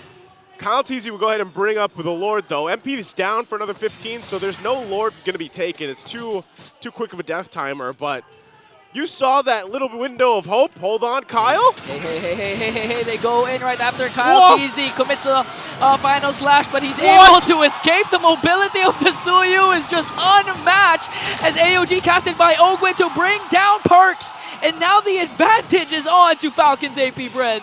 What an escape from Kyle TZ. I didn't think he would actually be able to get out. Even with the mobility of a Suyo, that was still a great escape. And now this is probably going to give them a chance at taking this Lord here. The fact that Perks is down unless MP wants to go ahead and contest this. It's going to take a lot of miracle for MP the King as he's getting zoned out by the 2 tankiest heroes of Falcons APBren. The soft reset for the Lord is trying to go for Lord JM. He's going to fall down in the hands of Super Marco. In exchange for Ogwen, though, it's going to be a 4-on-4. A hard reset on the Lord as Haji goes in with the Crimson Beacon plus the Lantern Flare going to be taken down by Kyle TZ as Perks, though, trying to zone out Few. A 2-for-1 trade in favor of Falcons APBren. This is definitely their Lord here. There's nothing that Perks can really do. MP's just going to go grab his orange. FCAP definitely playing different than what we saw in Game 1. I don't think they liked that. They didn't like that score from Game 1, and they came out ready to play for Game 2. Quick adjustments, and that's going to be the Lord now finally secured for FCAP. And now Blacklist will have to be on the defense here. Even when you look at it, man, like despite the difference in gold and everything else, like Oheb, luckily he hasn't gone down, but you know, they still have to fight into setup potential. They're going to be on the defense in the base. Yeah. They can go ahead, utilize the amount of utility they have. Blacklist has a ton of utility, even if they go ahead and just try to clear the waves and not really fight this one, but just try to withstand it. But it looks like they have something else up their sleeve. Actually, whoa, whoa, whoa, whoa, whoa, whoa, whoa. Flapteasy goes in right after 5 flickers out. Whoa! A bit too deep there for the finals MVP of M5. And now the Falcons APBren, they do still have the lead, 3.7k. They still have the Lord. And okay, this is what I was pertaining to. It's hard to go up against a Suyu if they dominate the early game. But if Falcons APBren continue to make these kinds of risky plays and Blacklist punishes them, Blacklist again can still defend and continue to extend the game and might even win game number 2 as they work on the Lord up top. Man, I don't know. With that just last play of Flap going down, I don't know if they're even going to get to the base turrets with this unless Blacklist is actually able to keep them completely off it. Right now, it looks like that wave's still pushing in top. FCAP's going to go ahead and take their time with this too. So still respecting the fact that, you know, Blacklist has that capability of being able to fight and win some of these fights even. And MP the King picks up a Radiant Armor. He's going to get a little more tanky. He's got to be, because he and Lord JM are going to be looking to fight the front side most of these fights. And then Perks, you know, if he can get a great Raging Sandstorm off, then that will set them up for the fight. Oheb now, though, too, getting another item locked in here. Got the wings, but FCAP, they'll get the tier 2s. Still, that mid turret is up, tier 2 and mid turret, but I think they're happy with that. Again, the first Lord, they'll get in position in about a minute here. But I think even if Blacklist can find a pick off, this is going to give them a huge chance to take the next objective, swing things in their favor. This 4K lead right now doesn't mean too much, because when you're looking at the way these team fights are going, Blacklist is still in a good position.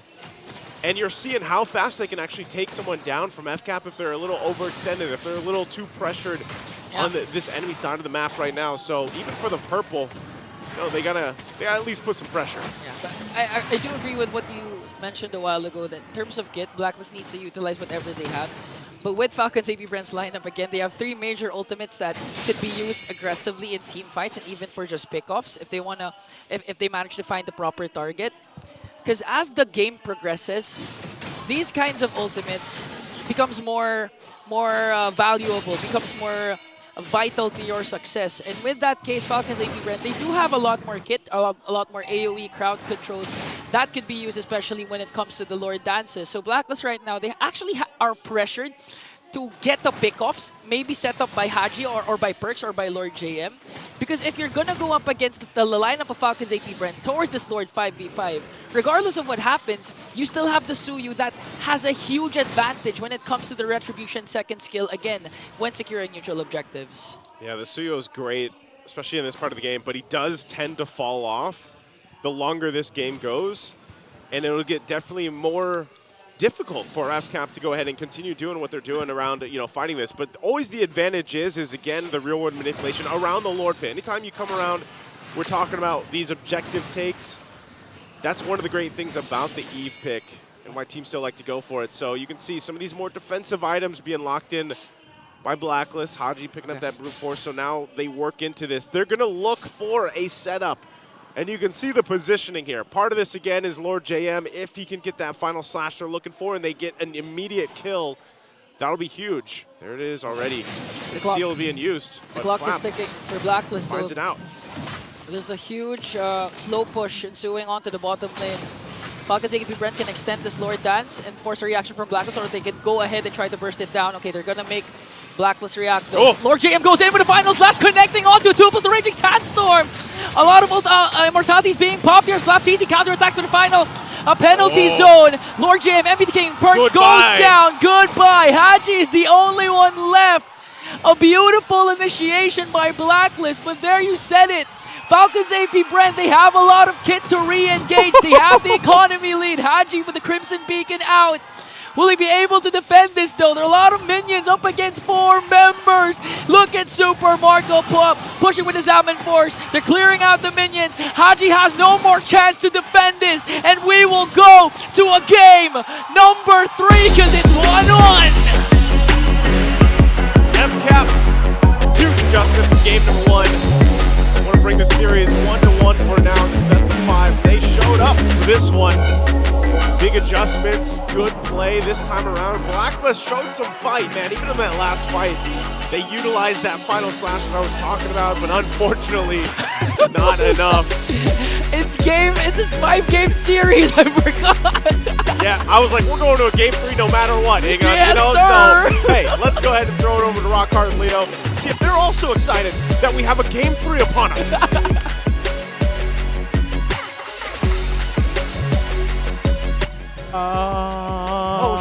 We're on. All right, welcome back to the Infinix game, Tambayan. 1-1 is the score, and Blacklist International suffer their first loss in all the playoffs. It's a marksman. It's a 1-1. And, true, it's Benny Cutie's daughter's nickname. And if that's what it took to actually give Blacklist their first loss, an Eve, Asuyu, and Falcons APBren playing out of their mind. Game MVP there, of course, Super Marco, bulletproof performance, 4-0-8. Rocket, is it just me, or does Falcons APBren look like they're not comfortable in the skin being disciplined this way? What I mean, it does feel that way, right? They wanted to be more aggressive, but Blacklist is forcing them to not. That's why I was thinking, it was a pretty good, cool victory, but it wasn't easy. Not at all. It had to take Kyle TZ doing so much fancy footwork. It had to take basically Flap TZ sacrificing himself more than a few times. Flap TZ right? Getting bodied. Yes, and so far just pure coordination. They used the def box to its full extent here, and they were able to really get a big advantage early on. That's right. This is like 5 minutes into the game. Yeah. And I'm surprised that Blacklist actually fell for it. I mean, number 1 was never go in the def box. Yeah. But they still, I don't know, it felt like, we can take him. We can take him inside that def box. Let's fight. And they were really punished heavily for it. Again, even in the regular season, as they were ramping up to the form that they are in now, Blacklist, their main specialty is team fighting. Yes. They're so good at team fighting. And I'd rather not think that they fell for it, but they leaned into it. They went hard into it. Like right here, they fought into it. That's how you beat an Eve lineup, no? Is it not that you welcome the fact that the Eve is stationary, so you try to kill her as quickly as possible? As our good friend Trex would say, just walk up and smack her. Walk up and smack him. But he said that about an Odette, but here in this case, it should be the same principle. But again, the way Few played this Eve, I retract my... Is there a previous statement here yeah, that we have? Obviously, if you listen to what we were saying prior to the game, I didn't like the Eve. I mean, the Eve doesn't have it has a bad record. I'm not gonna lie, right? I think you kind of know in the back of your mind that, oh my goodness, a team picked an Eve. Oh my goodness, a team lost. Those are the correlations you have with an Eve. Yeah, it's a right? bias. So I understand it. I was actually having reservations as well. They just made it work so hard. And again, looking at this lineup, if you're Blacklist, you know their win condition, man. So it's interesting that they were so confident in their own play that they went for it. Eyes on the Big Four here. The farm on Marco, the assists on Ogwin, of course, the amount of damage perks took, the damage that Few dealt. Something to note, Flap TZ, did you see that he built a War Axe?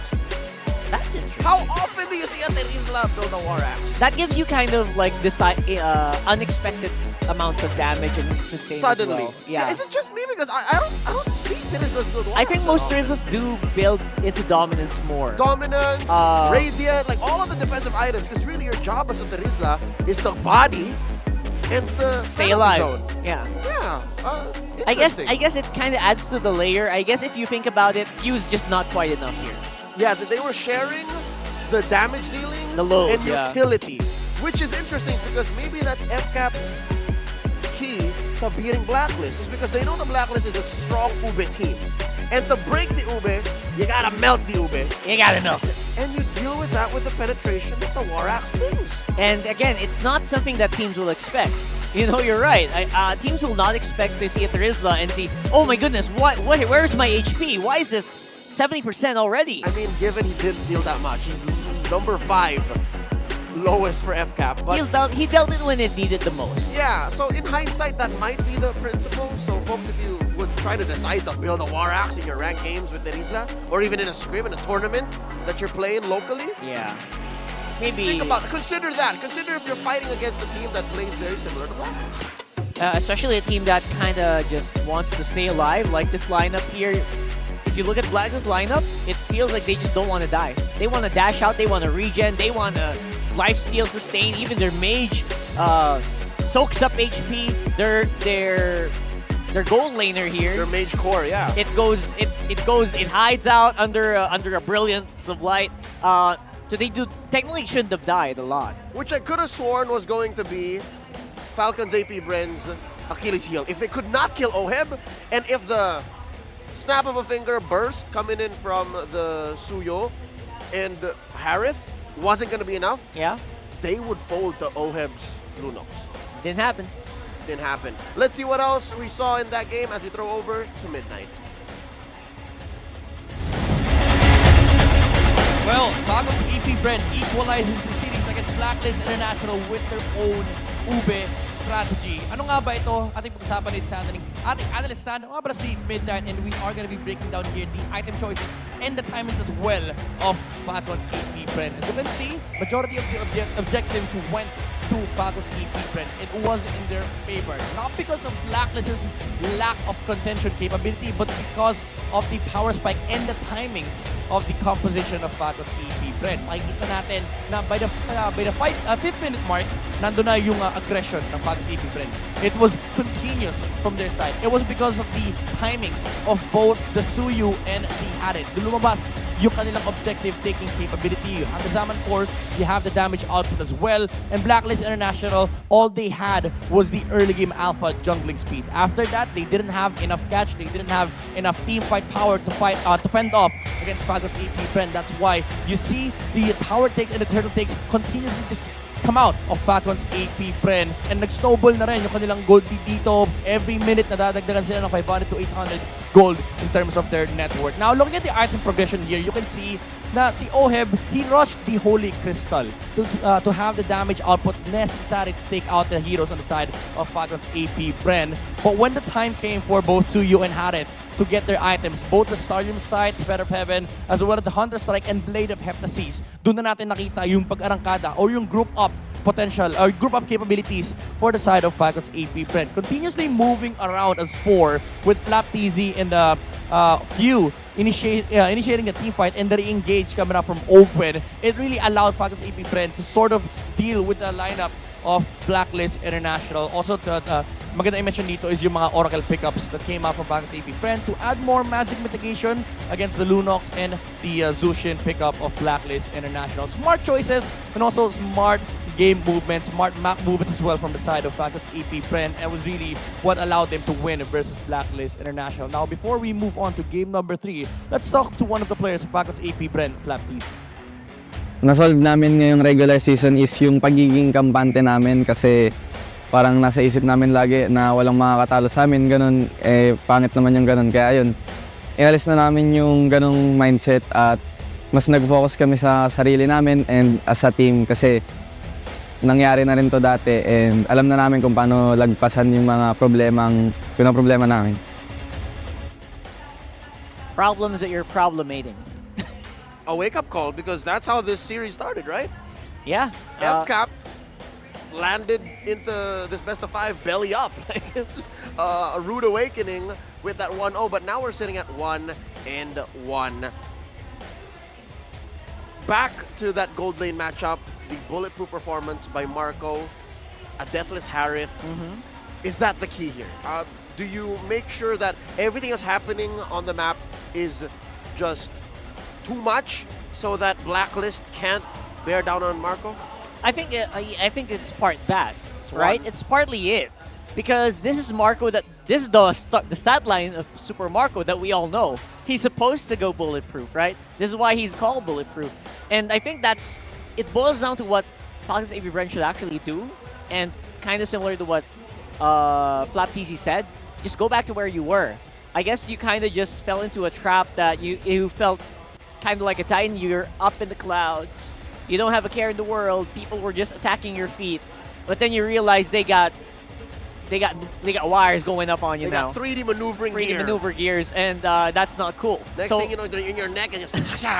So I guess the trick here is to go back to human form and level with people. Sorry. There's no going to human form. What is it? As far as people are concerned, Titans are a force of nature that live outside the walls of your city. Are they not humans? If Anyone once you who turn... hasn't seen Season 2 onwards wouldn't know that. Oh, I'm sorry. Attack on Titan. Right. All right, so anyways. I thought they were... That's the term, right? They just go back to... So, become human. Understand that this is a level playing field and these are all world-class athletes that you have to compete against. Thank you for the clarification. Folks, we want to give a shout out to our mega restreamers who are live on their official channels. Restreaming the MPL Philippines Season 14 playoffs. Catch them, and don't forget to give them a follow for more quality MLBB content. Yeah, we know who you guys are right there, especially on YouTube. A lot of people on YouTube. Mega streamers. You're ultra. There's some ultra. Yeah. There's some hyper. You know who you are. You guys are cool people. Infinite restreamers. Infinite restreamers. All right. Shout out to y'all worldwide. Shout out to y'all locally as well. Now, we're about to look for our MPL Arena Smart Gameplay Pose winner. Do the Super Marco. Pose with a charge up. It's an pose? That's the best I can go. Here we go. Let's try. No, with the mouth, sir. With the open mouth. Open the mouth. There you go. There Tilt your head slightly forward. All right. Who's next? He smiled a little bit. Who's next? Who's next? And Who's we're next? looking for a worthy challenger. Oh, Brody's going to do it. Maybe don't go for the Brody. And that's not the pose we're looking for. No, Marco. Oh, wow. All right. One more. What? And who won? He's back. Bro, stop teleporting. This is not a TP back. He's doing the skin. He's doing the TP. You're gonna lose that way. Don't do that. Yes. At least do that part. This guy's winning. This All guy's right. winning. I think he should win. There you go. He won. That's our win. There you go. Brody wasn't following the rules, dog. Brody, come on. Brody, shame on you. Listen to the. You're not listening, Brody. I mean, he's in the game, so I guess he just. He's in the. He's in a league of his own, I guess. He's a world champion. He's a world champion skin. Can't beat that. All in consideration, talking about Blacklist, what they gotta do to recover, because again, momentum swings over to Falcons APBren. This is, just to put into context, Blacklist's first game loss in the whole playoffs. That's right. So now for the first time, they have to go back to the drawing board, back into their huddle, and say, now what? Maybe we have to redo something. Or maybe they can just try again. Some teams do that. Yeah, Some teams go for like the redraft, like Super Blitz draft. You know what? Gentleman's agreement, fight with me. Come at me, bro. But knowing Blacklist, they're likely to just reiterate and build about the same kind of lineup. Yes, they're trying to go about their own identity, which is something that they've been working on for the regular season. Yeah. And I think they have found it. And they got to do that from red because Falcons APBren picked blue. Yep. And because of what happened in Game 1, they now just have a 67% win rate on blue with a 65% side selection priority win rate. Still pretty darn high. Okay, so considering. A red side Blacklist yesterday played against Omega to win that final match. To win that final game against Rio. Hylos, Alpha, Aurora, CC, Nolan. So maybe here's the thing. Here's my read. To be able to switch up a clutch for Blacklist, they adjust on Lord JM. Lord JM on CC is pretty it's something. It's really something that you don't really expect that much. And for the most XP laners here as well, they don't expect that kind of play, but it does limit what Lord JM can do. This time around, 2 targets for the most part, which, if they do that, if they go for the CC, they will dominate at least the laning phase. Yeah, but it's not just the CC specifically. I'm saying change the priorities that the XP lane has to do and reallocate the priorities. Reallocate. So in this case, since the CC was kind of, a little off, maybe put a more proactive hero on Haji. Yeah. Right? Here he was playing the Aurora, so maybe now if the Luyi gets banned out, switch it up to a Vexana. Switch it up to Valentina. I mean, these are things that you also kind of just can play against APBren with, especially with their tendency to go Faramis. That does sound kind Haji of Val, on the point. block out the Edith because you are on the Val. Edith, by the way, surprising we haven't seen it today so far. Ain't nobody care about Edith Interesting. no more. I saw Edith cry in a corner in the bathroom. Oh my goodness, really? I hope she's okay. I wasn't in the ladies' bathroom. I just heard. Someone was Edith's crying a little in the voice line of Edith. Yeah. So yeah, again, Edith is seemingly going the road of Roger. Edith is going down the road of Zask. These are heroes that were big in the first half of the regular season, but now they're about an empty husk of what they were. Yeah, but it feels like it's still pretty much on the table. Yeah. I believe it's a big playing field for Edith. On Rome, Hylos just gets Hylos, Gatot, picked these up. are your Yeah, heroes now. over Where and is over the again. Cho? Where is the Cho? Does Perks have a Cho in him? Tigreal. Where I mean, are if these heroes? you're talking about setter heroes, Cho is like maybe number 3 in the Perks playbook. We're still looking for that Tigreal, bro. That Tigreal, come on, bring it out. That's his number 1 pick, Yes. by the way, across the board. Let's see. Game number 4 is upon us. Rather 3. I'm on midnight time. You're on Game number 3. Something about the series makes it feel so slow, but when you're in game, you're like, what? Especially here, especially in the decision making. I love the high loss ban. I think that deserves to be banned all series long if you're Falcons APBren. Show. But now you're gonna see a lot more stuff open. I'm surprised that we haven't seen a Fanny come out yet. I guess neither of them were confident with that. Yeah. I was expecting maybe Calties to bring it out once or twice here. Suyu, Ling, Haya, like these are just higher priority picks. Yeah. Nolan even. We got one more ban for Coach Bon. And there's the Moskov. So that leaves Suyu open. And lo and behold, it's not gonna get picked up right away. So they're baiting out the Suyu. And you know what? We were talking about this before the season started. MP the King feels like he is the prime Suyu player. Is it though? Because he still has all of the So space in many the stuff. world. Bane. That, but hey. But also Alpha. Alpha's too good. Alpha didn't get They've banned. been winning with it. Dude, Alpha is 2024 Blacklist's Fredrin on Wise. Right. Right, like if Right, it's open, you're right. just put it on him. So because of that, like for better or for worse, you know. because of that, we probably won't see it, but apparently it's appearing. Here we go. Wow. All right. So they're not it's not as simple. It's not as simple, Rockhart. So now they finally get it. This is MP the King's first Suyu game, if I'm not mistaken. Because I game 1 he believe, played yes. the Ling. Yeah. Game 2 he played the Alpha. So here 3 we go. games alpha in the previous series. Correct. So this is the first Suyu for MP, and I'm excited. It fits his personality so much. That's right. His mechanics, his aggression. Here's the Rockhart, Fanny! You were looking for a Fanny, and here's a Kyle Teasy's old flame, the Fanny, alongside the Vexana. I love it. Which is good against the Khalid, which I would assume is the Rome. Yeah, if the Kali's just gonna stand there and regen his HP with Quicksand Guard, might as well throw a big boy at him. Yeah, XP lane Khalid usually shows up in the latter phase of the draft. But here, they're very honest about it. Yeah, we're going to own the early game. We're going to try to roam as early as we can. And they close up with a Faramis. Yep. It's a go signal. It's a green light because there's no Valentina. Yeah, and you don't expect the Valentina here. Not to mention, you can ban it out if you really want to deny the Netherrealm. Yeah, but there is a Vexana already, so Yeah. never mind. Cannot. Unless you're gonna go for Valentina jungle, which no one was gonna do. Plus, there's a Fanny already. Beautiful move here, coming in from Blacklist. There's Edith. Again, the punish in the Valentina's not here, so she's still a good hero. It's just it's a little tight for the Edith. In the current metagame. At least still getting banned out. People still think about her. She gets respect. Yeah. Get some of those letters. So here's the Nolan ban. Of course, they're closing All right. down. Choose my own You know what, Rockhart? This has got to be a Harith or a Lunox ban. Coming to this last one for Against, FCAP. against Yeah. OHEB, yeah. Know that once OHEB gets into comfort mode, he's just automatic. He just does what needs to be done. So you're right. Just try to remove that. Try to remove as much comfort from OHEB as possible.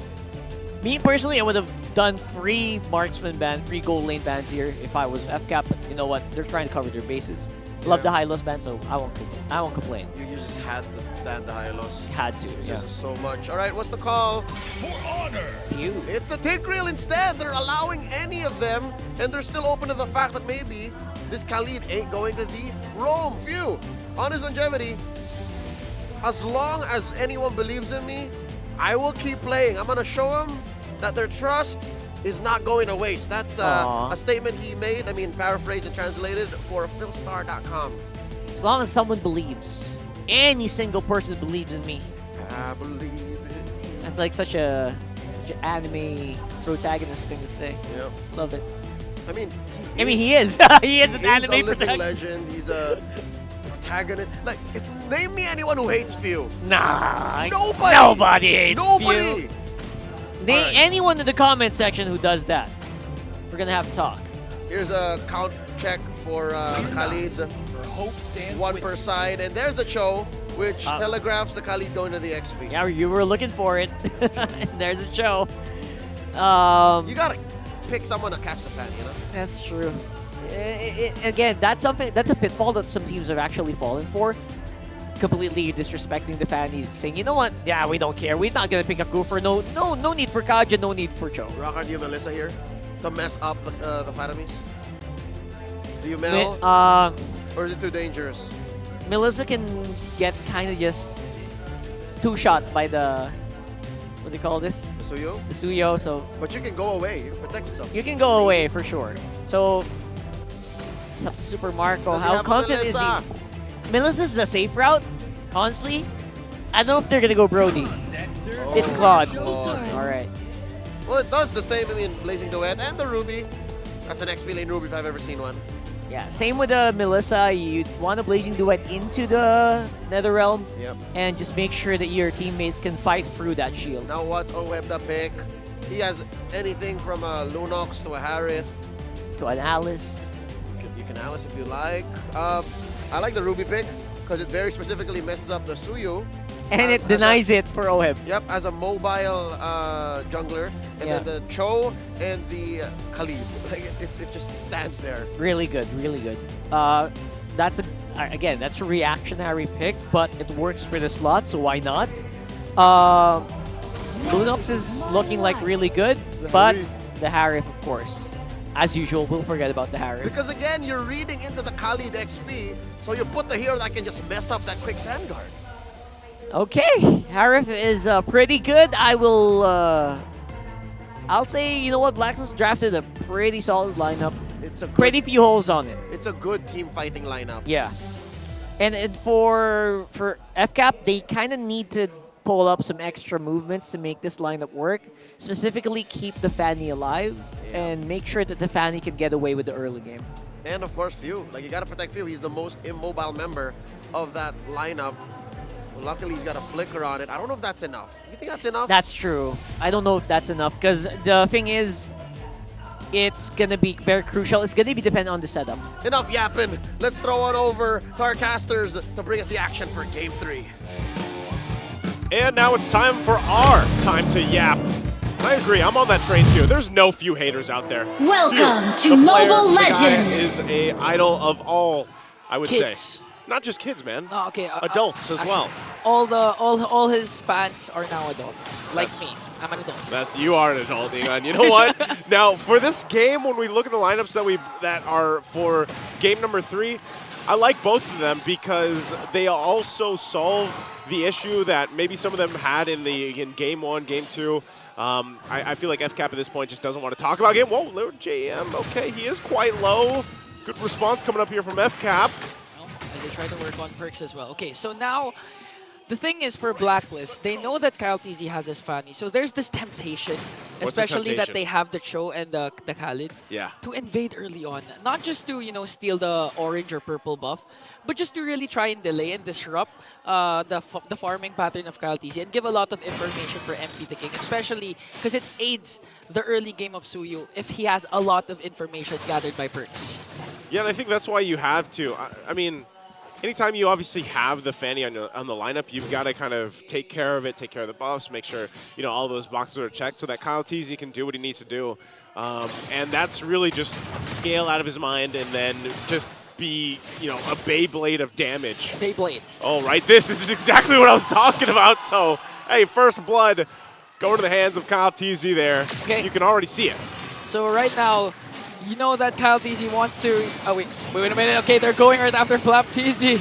There he is. Early on, but Kyle Teasy swings in with the cables onto MP. The King might be able to bring him down, and Few will take him down. That's 2 kills for Falcons APBren. So this is a good start for Kyle Teasy because the last time that we saw Kyle Teasy, now they're going to work on the turtle first. 2 members of the agents are here working on Lord JM. They're going to bring it down once again. Few picks up his 2nd kill. And they're not going to start yet the turtle because Kyle Teasy has to go back. Yeah, they at least delayed the turtle being taken here, but FCAP finding quite a few kills this early in the game can help them scale up, especially Few. You know, we were just talking about Few and how he is going to be scaling really well.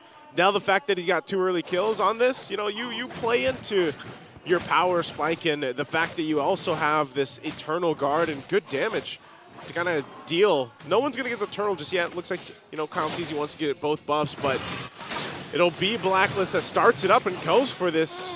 Good flicker out. Good flicker out for a Few and a good catch from Ogwin. Haji with another up trying to save Perks. But Flap Teasy goes in from the backline. AOG will be casted but will be evaded by Perks and Suyu. MP the King gets the turtle as Blacklist tries to disengage. Good effort once again. Blacklist, really what they're trying to do there is just kind of cause that distraction, allowing MP the King to get the objective, and they do just that.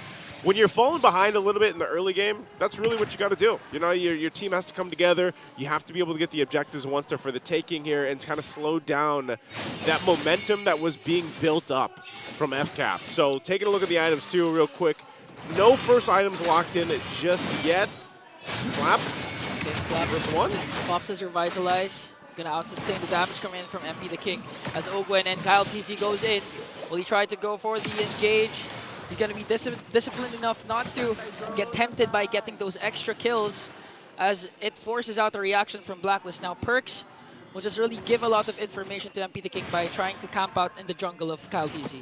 Yeah, this is the thing. Anytime you have that Cho locked in, man, like you have to be going, providing the vision, mid lane. Good catch there for Ogwen. That was one of the most obvious catches that we know is gonna happen, but it still amazes us. Yeah. And it gets a kill onto Haji.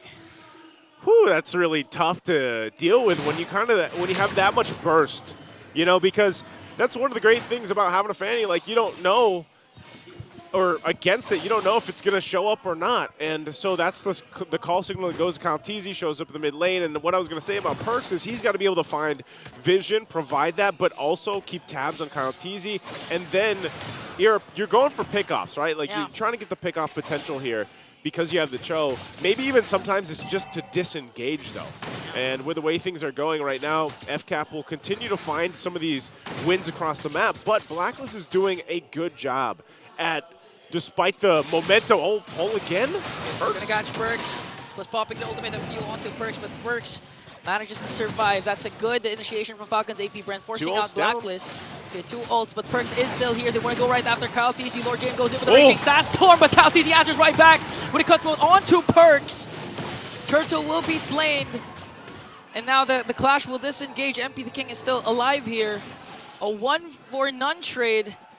And Blacklist still got the turtle. Yeah, you gotta give it up. MP the King, despite all that chaos, goes in, gets the turtle. Those were 2 pretty big ultimates, though, used earlier on against Perks before the turtle was actually committed to. So, like I said, Blacklist will try to find what they can, keep things steady at this point. Oheb, farm it up. Wow. Oheb going up against 3, but that might be just too deep because Flap Teasy was there with the taunt. And they're going to shut down the Filipino sniper. Haji wanting to go right after Ogwen with the Ghost Bursters. Flap Teasy, Super Marco continuing to work onto Haji. Okay, Flap Teasy goes in up against 3 Perks with the kick. But they're going to be able to survive that though. No trade for Blacklist that time. Yeah, no trade. Flap there just the whole time on this Kanakacha as well. So he's going to be, you know, causing a lot of issues when he's just roaming around with everybody else. And you can see how tanky he is, plus the Revitalize when they have that available. So trying to hold it down. There's still some good pushing, of course, happening from Lord JM. Not sure if he continues. He's going to cut that wave. There's the jump. AOG, I am offended. There's literally no escape for Perks. During that time, got bursted down by the hands of Few. And again, a beautiful pick off there from Falcons APBren. In the last 2 or 3 minutes, they got Perks twice. Yeah, I feel like he's having a difficult time. I think like especially for Cho, it's hard because you're trying to provide that vision, but then sometimes when you get so crowd controlled, thrown up into the air, whether that's Avatar the Guardian or the Eternal Guard, you only got a flicker, and you have the, of course, like you can get out some of the crowd control, if you could know, but it's still, when it's layered properly, and that's what FCAP's been doing every time. Perks' job is so difficult here. Oh, beautiful catch once again. But Perks manages to escape. Here comes the Jin Kun 2 flicker combination. Gonna catch 2, but no follow-up yet from the agents. Turtle hasn't been started yet. Falcons APBren has a 1.9k gold lead. Now, the story of game number 3 is that MP the King continuing to get these neutral objectives. Two turtles under his name. We'll see if that's the same result for this turtle take. Yeah, they're going to fight for it. Blacklist getting in position. Couple shots from Super Marco. Or Jam will heal back up. Now Perks, he's got the way of the dragon. No flicker though, so this is a little difficult as they force FCAP off the turtle. There's the jump though. Oh, Flap. AOG from Flap TZ as Kyle TZ gets the turtle, but Blacklist wants to counter engage. Here comes the Nether Realm plus the Raging Sandstorm. They're going to bring down Flap TZ. Perks with the kick onto Super Marco, but Marco stays alive and bulletproof as Falcons APBren need to retreat. Ooh. Lord JM goes in right after Fihu and brings him down, but a killing spree coming in from Kyle TZ as he also brings down Haji. Yeah, at least Blacklist will get something out of that. There was a response there too, though, but FCAP also got that turtle, so still, Blacklist will find those wins where they can, trying to get themselves to be in a fighting position for the Lord. You've only got the Starlium Scythe in the Feather Heaven right now for Oheb. He's got to go ahead and continue to farm up. He's not too far behind Super Marco, so that's okay, but you can see Super Marco's got the 2 items, MP. Okay, 1v1 between the 2 junglers, but Khaleesi doesn't know that there are 2 members here, but still gets the kill onto MP the King. Now this is a different kind of Kyle TZ as Owen continues to work on Oheb and Perk. Super Marco goes in with the BMI. Flap TZ's here this time. He still has the AOG. Will they commit this overextension though? Okay, so Kyle TZ, if you could recall the last Fanny game of Kyle TZ, there were a lot of almost kills. I know he ended the game 1-0-4 despite his amazing heroics as Perks and Oheb trying to defend their tier 1 tower. Ogwen goes with an I'm offended play, but Perks dashes out. Now going back to my point, Kyle TZ this time is a different beast. He ended that game, the last Fanny game, 1-0-4. They won. Yeah. Luckily because Super Marco was Super Marco, doing just Marco things. This time he's starting out strong, 4-0-2. Not a lot of almost kills because this time he gets the job done.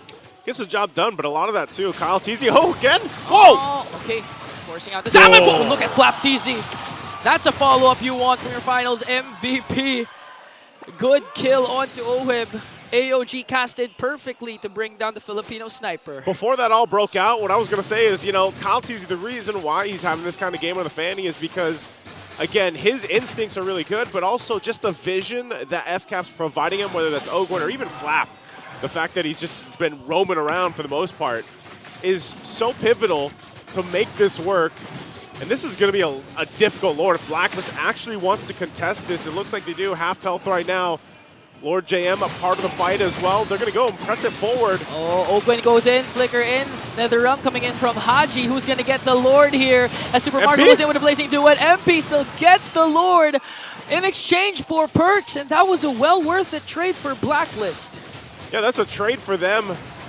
And even so, I got to say it, MP has been doing a good job at locking down the objectives with the Retribution, but for FCAP, they'll continue to at least get some turrets if they can. They got to deal with this. They'll clear it out really quickly. Their lineup's good for even on a defense if they end up there. Yeah. But this is a good step in the right direction for Blacklist. It's just how do they capitalize on this, or is it just going to result into merely nothing? They might get a turret, maybe the mid lane tier 1 if they can, but expect FCAP to hold on to as much as they can. Even so, Super Marco, he's at the point where, he can clear things really well with just the Blazing Duet. So finally, tier 1 top side will go down. Lord's already worked on. So Blacklist, what else can they take from this?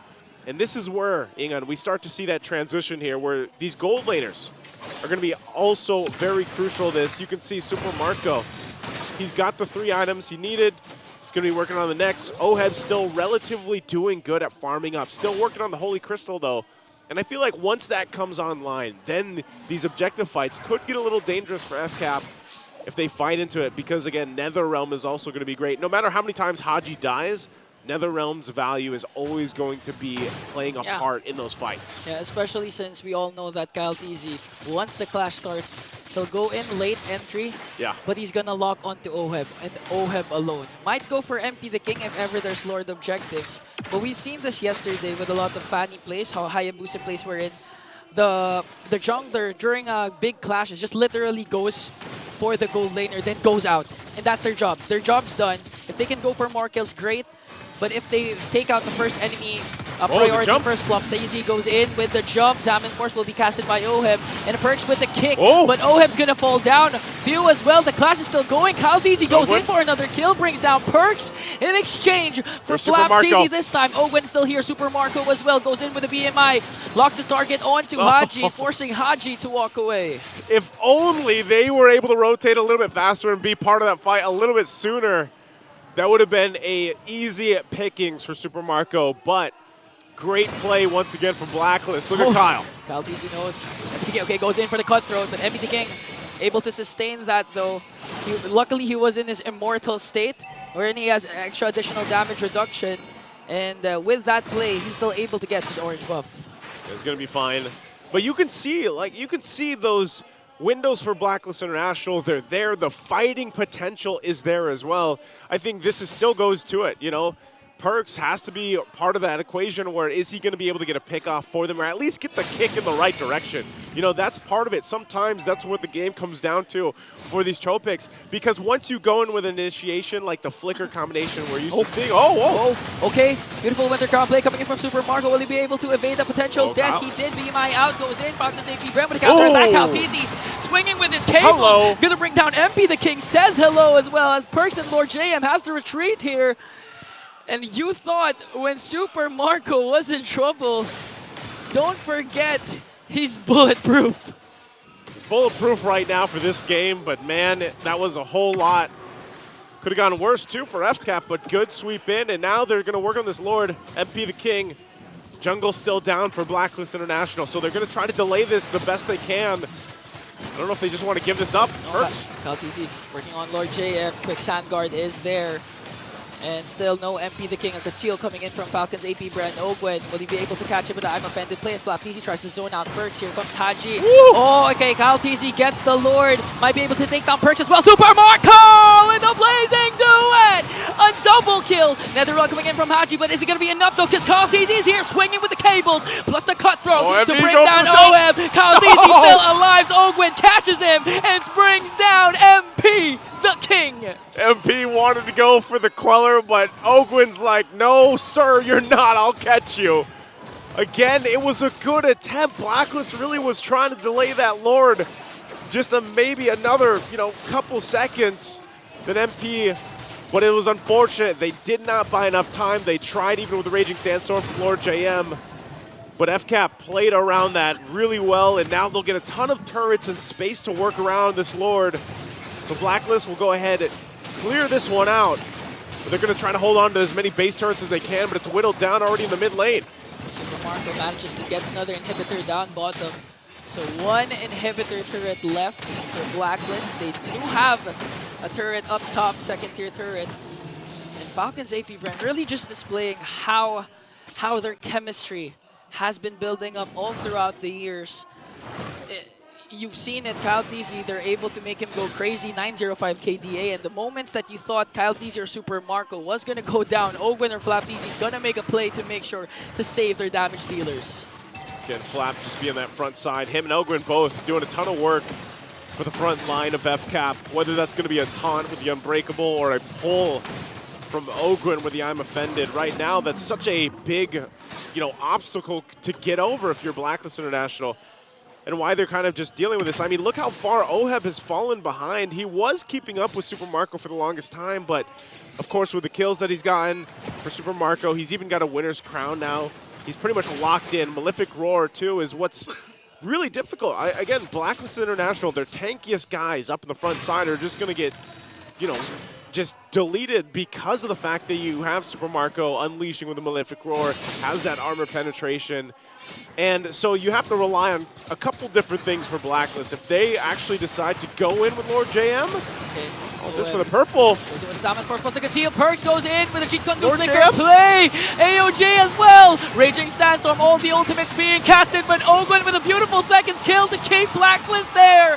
Double kill coming in from Kyle TZ. Now the chase is on to Lord JM. 5 members of the Bees. Lord JM trying to keep on weaving, trying to buy enough time for the agents to at least extend the game, but Super Kyle is here with the cables. He's gonna miss him though. Lord JM is still, come on, Lord JM! Oh, he's still alive! You can't catch this wave, buddy! Serves his way out of harm's way. Oh, man.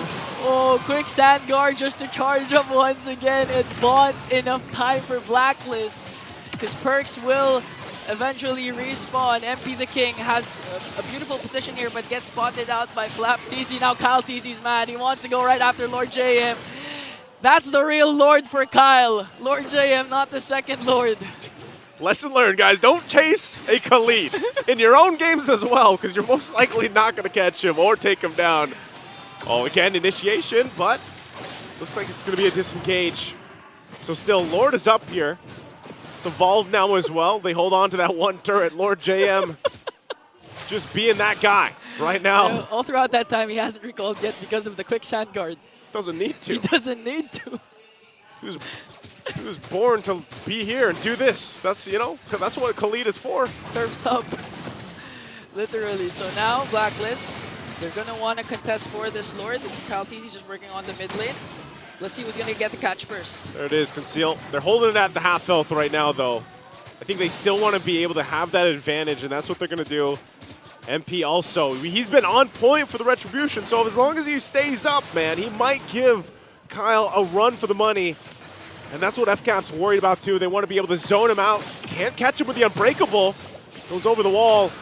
And now, Court of the Health. Raging Sandstorm coming in from Lord Jane, trying to zone out the members of Falcons APBren. It's going to be a Retribution battle between the two jugglers. Kyle TZ all of a sudden is gone. This is an opening for Blacklist. The window keeps getting bigger and bigger for the agents as they also bring down Flap TZ.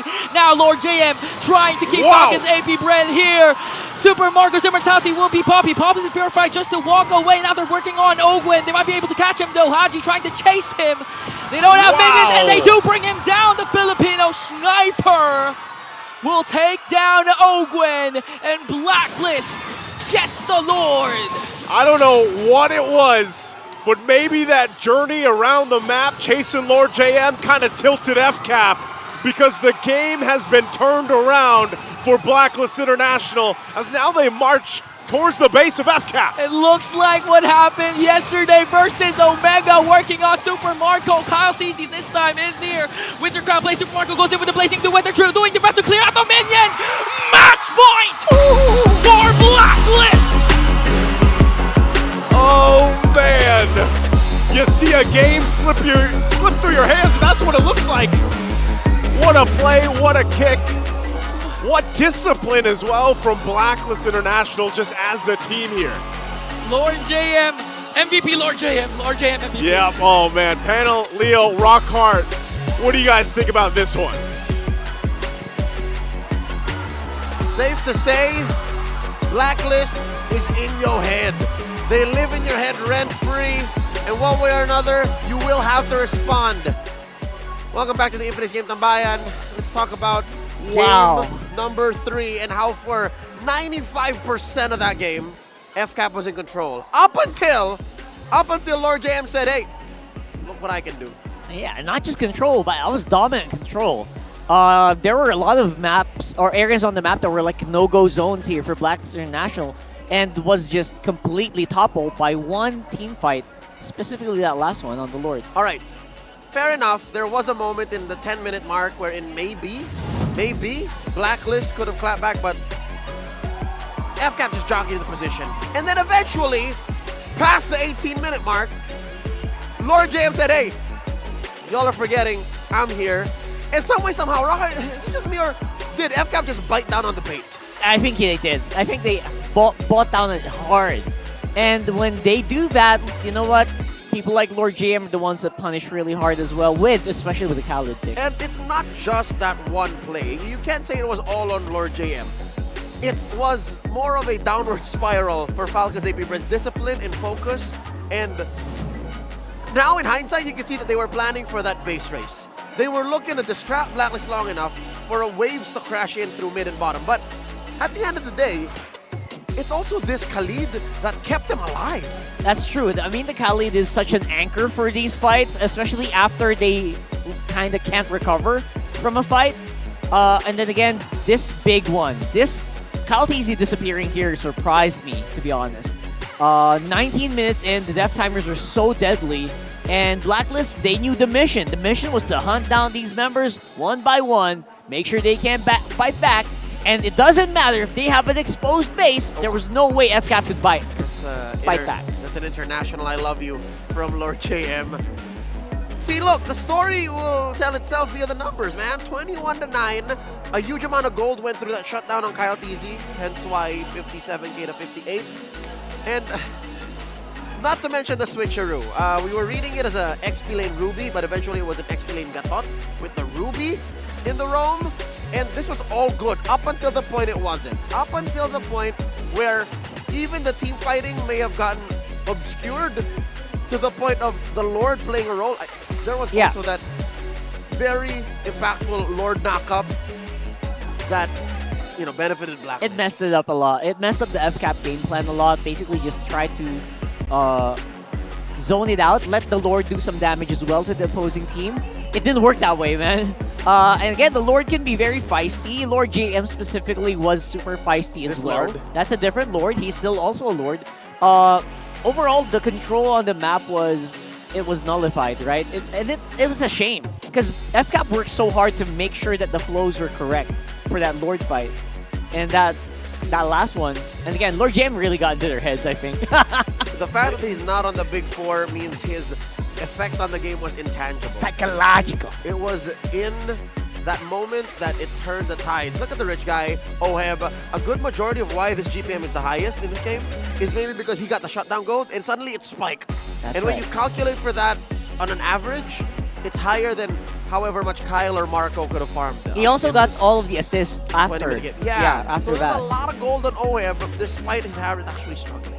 Yeah, Oheb was barely staying alive here, actually, for a majority of this game. And look at him, dealing the final blow and making sure that they could also chase down Ogwen inside the base of FCAP after that happened. And a good chunk of the damage he dealt was actually in the mid-game.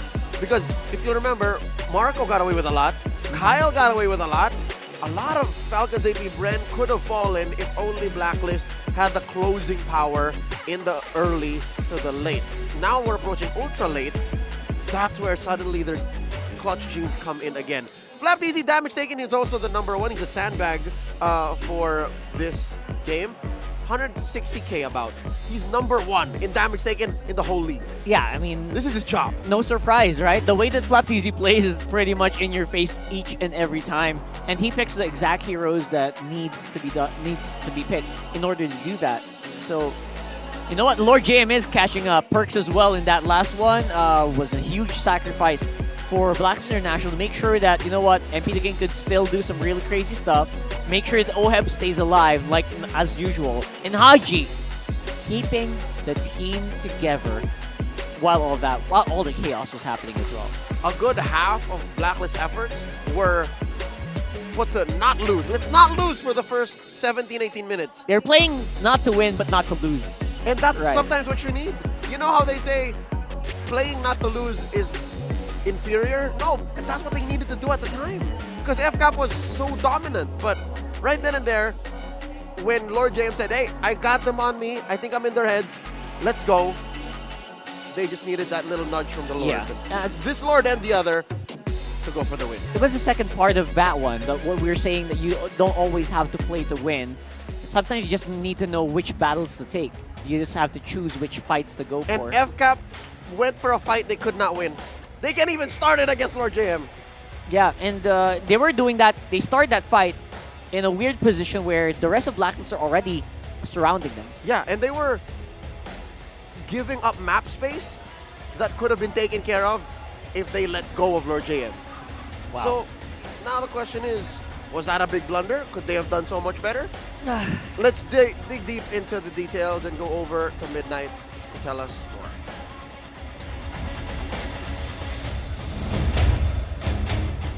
Blacklist International is 1 point away from dropping the world champions to the lower bracket and 1 point away from advancing to the semi-finals. An amazing game from the agents in game number 3. Welcome back to the stand. Hung up as a Midnight, and let's break down what happened in this game. Well, as you can see, Falcons APBren, majority of this game, they had total control.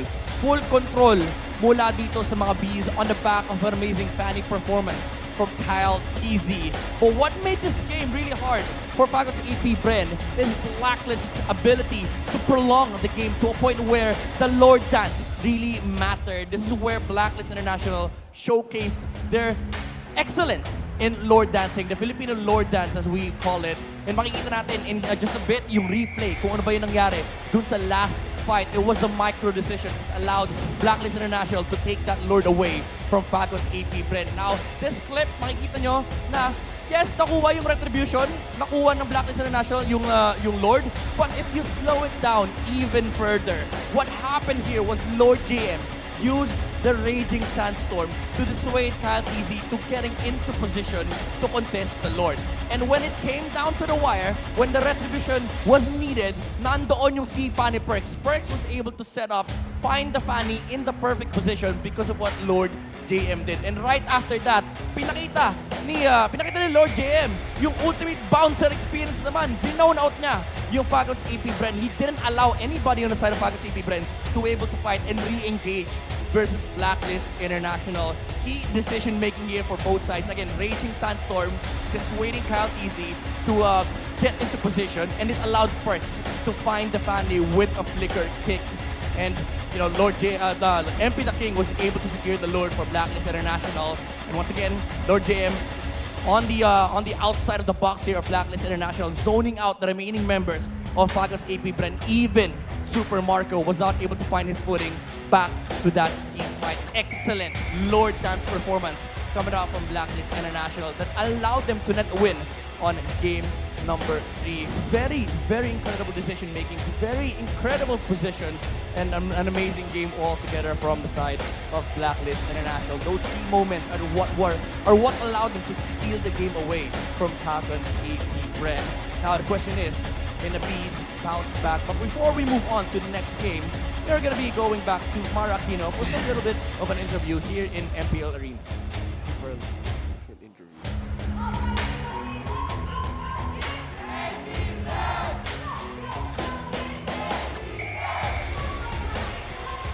Wow, ganda na, no cut.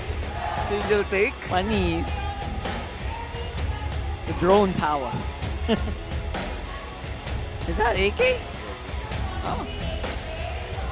Hello po, hello po. Is that Hayes? Sobrang hype po and sobrang intense dito sa venue. And talagang makikita mo kung gaano ka-passionate or gaano kamahal ng mga supporters, yung mga teams. Kasi kada situation, makikita mo pag may errors, pag maganda yung result, makikita mo dun talaga sa mukha nila or sa reaction nila. And sobrang sarap sa feeling. Dito mo mas ma-appreciate yung esports sa mga venue na ganito, sa mga event, na talagang sobrang sarap maging part ng industry na to.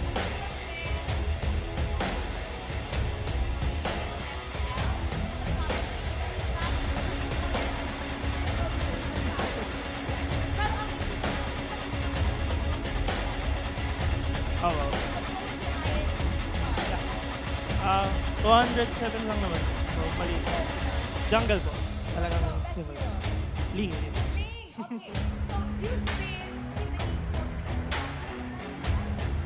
Nasa esports scene na po ako 4 years old. 4 years old po ako nag-start. Pero syempre laro-laro lang.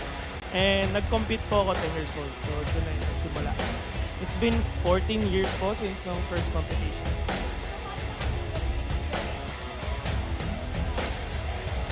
Siguro yung sa sobrang tagal ko na rin po kasing ginagawa to. And syempre may mga matututunan ka na eh. Yung una kong natutunan, yung learn to accept defeat with grace. And syempre yung kung paano ka magiging focus sa laro. Kung paano mas makakatulong sa performance mo pag mas minahal mo yung laro mo. So yun yung mga tinuturo. Mindset po na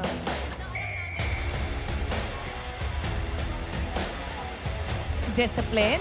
Pero ano yung mga na-apply mo dito at nakukuha din ng Falcons APBren mula doon?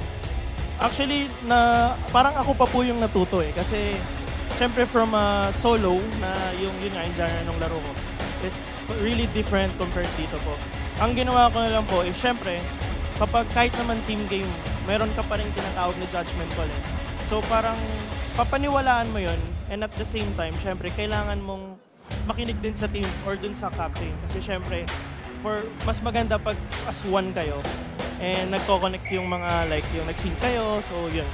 Let's see how Falcons APBren will adjust dito papunta sa ating game number 4. Babalik na tayo sa ating panel. Tulungan mo ako dito, okay? Panel, pasok!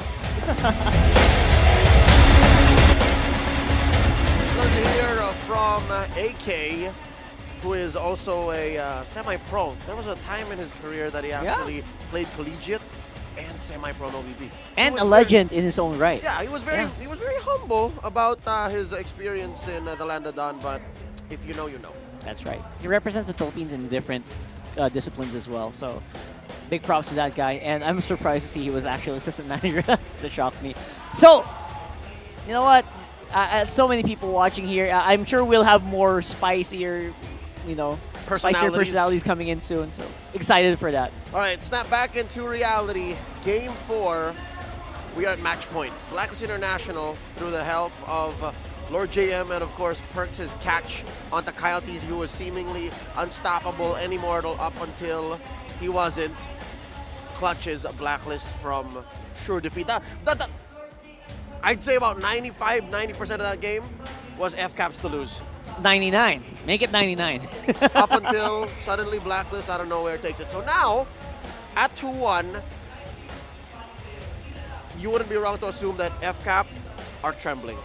They probably are. I mean, they're professionals, and they've been here before, and they know how to bounce back. But sometimes you can't help but say, that was ours. How could we have done that? How could they have gotten away with it? It does affect, right? And players have been starting to talk about like mental fortitude. Obviously, they have that in spades. But then again, you're in a position where the team that was unexpected to make it into this stage actually are the guys giving you the beating. I believe it's really hard to really play cleanly after a match like that. Yeah, that's one way to look at it. Frustration could arise and say, how are they beating us? Why? Yeah. Especially what happened in the first 15 minutes. Why? But since this is FCAP we're talking it's FCAP. about, and you heard it from Flap himself, you know how few looks at situations like these. The rest of the guys, I would assume that they're saying, hey, it's not so bad. Yeah. This is a challenge. Yeah. This is just us needing to rise above the occasion and do better. This might be one of those times where you just have to push the switch, like Ogun says, just come together. So play together. How do they come together from red side? Because Blacklist shoots blue. Well, in that regard, I believe they might be the team who will have to play a bit more reactive. Because last game really was Blacklist was playing super reactive in that last one, even on the draft. That's your read. That's your read here in this best of 5 in Game 4. The reactive team who's able to kind of, slip between the cracks and find a way in. Find a haymaker, Wins. Yeah. Because it does feel like that way, even ever since Game 1. The team has been answering has been the team winning. Yeah, so it's not who's in full control asking the questions. Yeah. You have to find that right window and then maybe. So it's the momentum breaker. It's the guy who's like behind, who's against the ropes. And then finding like that bouncy area and we can bounce back. So rope-a-dope. Who can rope-a-dope? So in my read, that means Falcons APBren the Valentina or the Faramis is going to play a key role. If they can somehow end up with either on red, first phase, that might be the trick. I believe you, because the Faramis just gives you like a second chance, right? Yeah, the Vexana, I don't think that's a very reactive hero. That's a win right here, right now hero. It's like, I'm going to throw this down. You guys better follow up, because if not, we're doomed. Something like that, right? Yeah, so following that logic, if they can play with the Valentina or the Faramis, then they win. Yeah. Rockhart, given how great Blacklist is at team fighting, do you think the Eve is going to show up again? Because that might be key. I don't know if you're going to fall for the same trap twice. If you're... it's unlikely. I don't know. It might show up, but the question is, will it work the same way like what we saw, Can right? you get Blacklist again? Yeah, exactly. Can you do that twice? Blacklist again. Ladies and That's gentlemen. a tall order. Blacklist International, if they win this game, they move on through the upper bracket. Just one best of 5 away from representing the country at M6. It's that close. It's that urgent that FCAP wake up. Blacklist taking out the Fanny and the Phobius, while APBren, Falcons APBren, take out the Chip and the Matilda. There's the Harith. So, you think they're going to start choking down on the Nolan this early, or rather the Nathan? Nope. High loss. Okay, almost forgot about the high loss. That's a perk special. Right now, Suyu still feels like the prime pick here.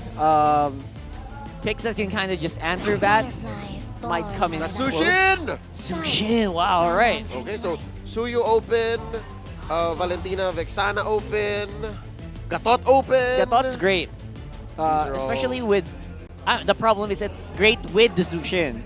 I'm not sure if it's going to get picked up in Falcons APBren. They've shown 2 games on it, right? So...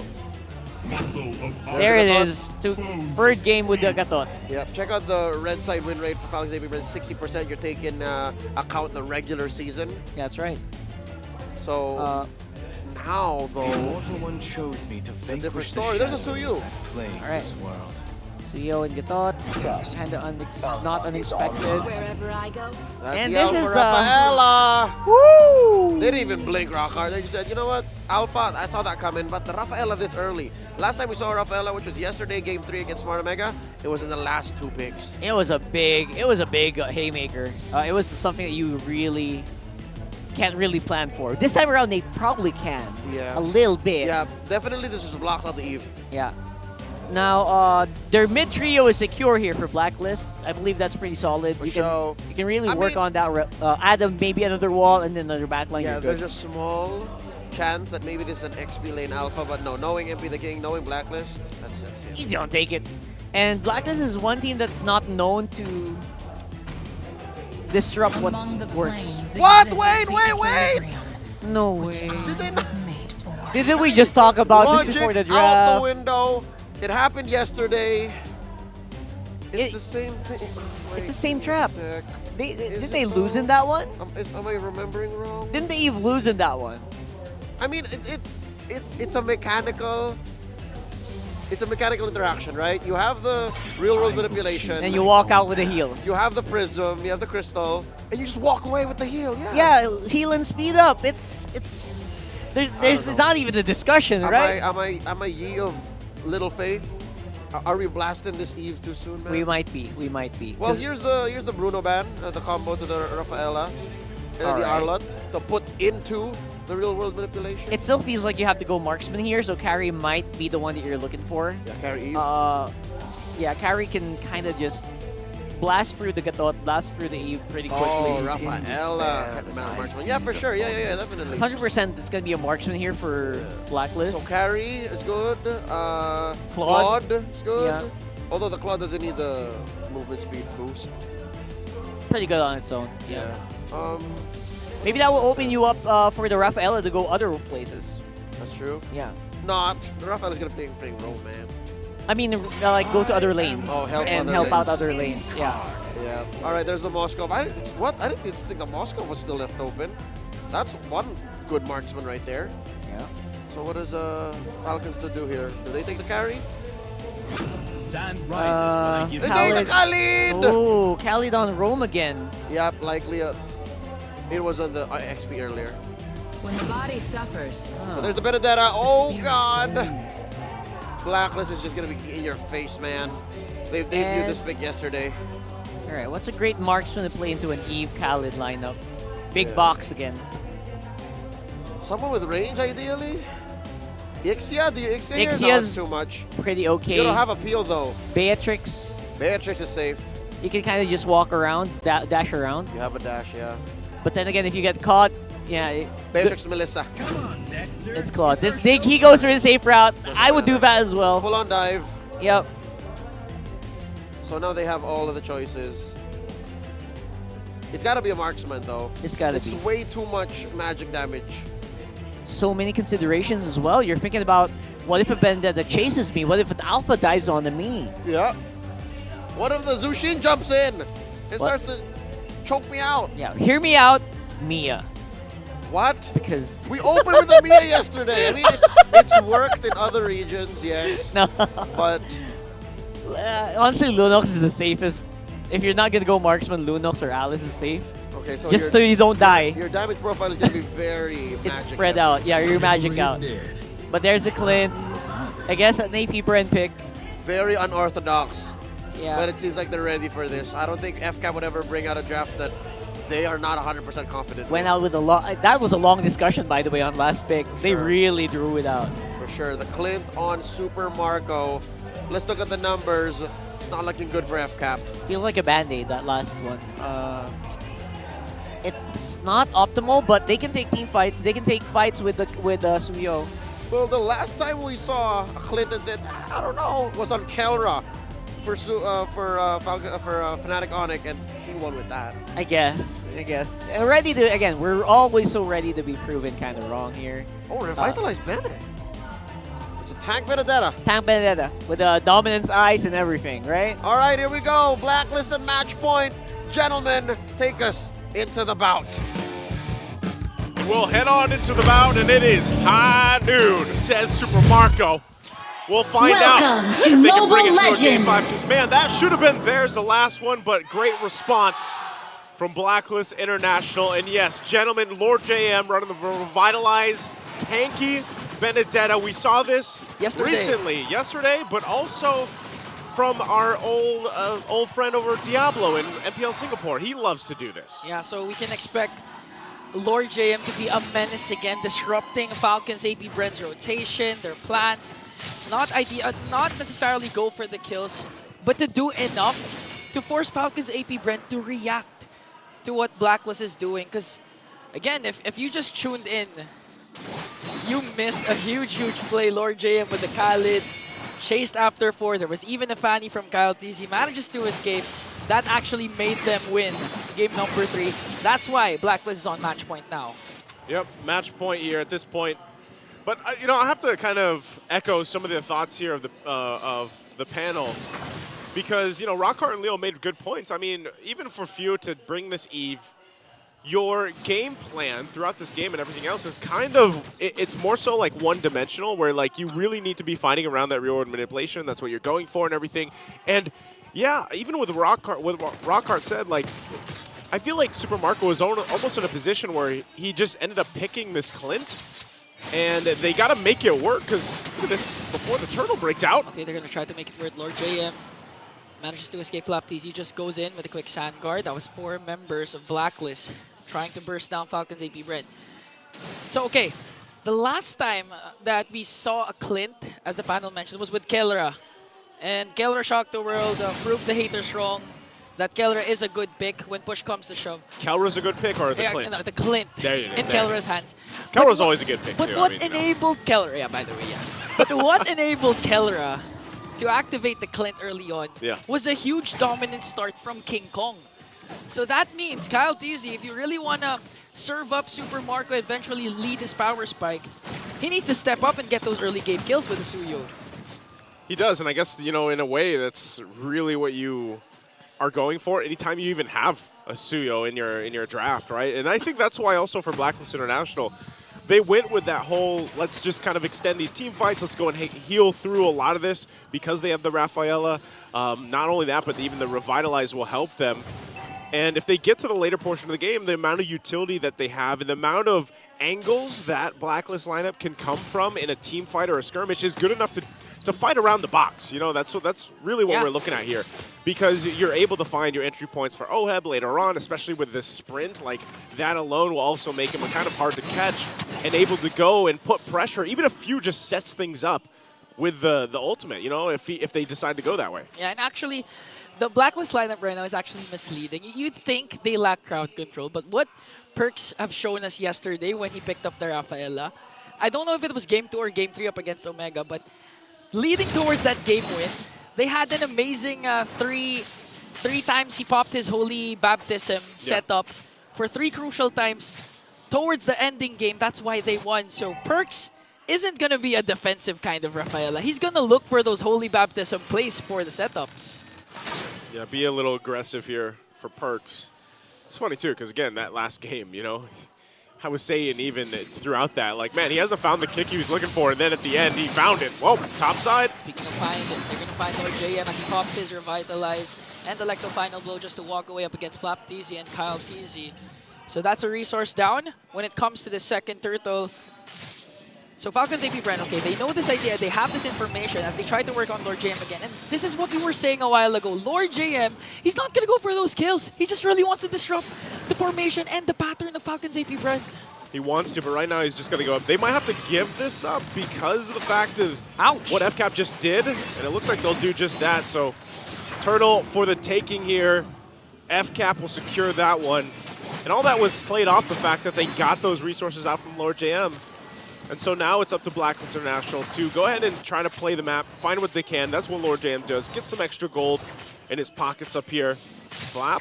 Okay, forcing out the Raging Sandstorm. Hachi goes in with a Crimson Beacon. They want to go for Flap TZ, but Flap TZ with a quick Sand Guard. Gonna get picked up by Hachi. But the sustain is not there as he goes down. But Lord JM as well up against 3 members of the Bees. Good trade. XP for XP. Duke it out with that, but that's what Lord JM had to do. So OHEB 2 at this point, he's just going to put pressure on that bottom side. Look how far they're pushing Super Marco off. Good damage, though.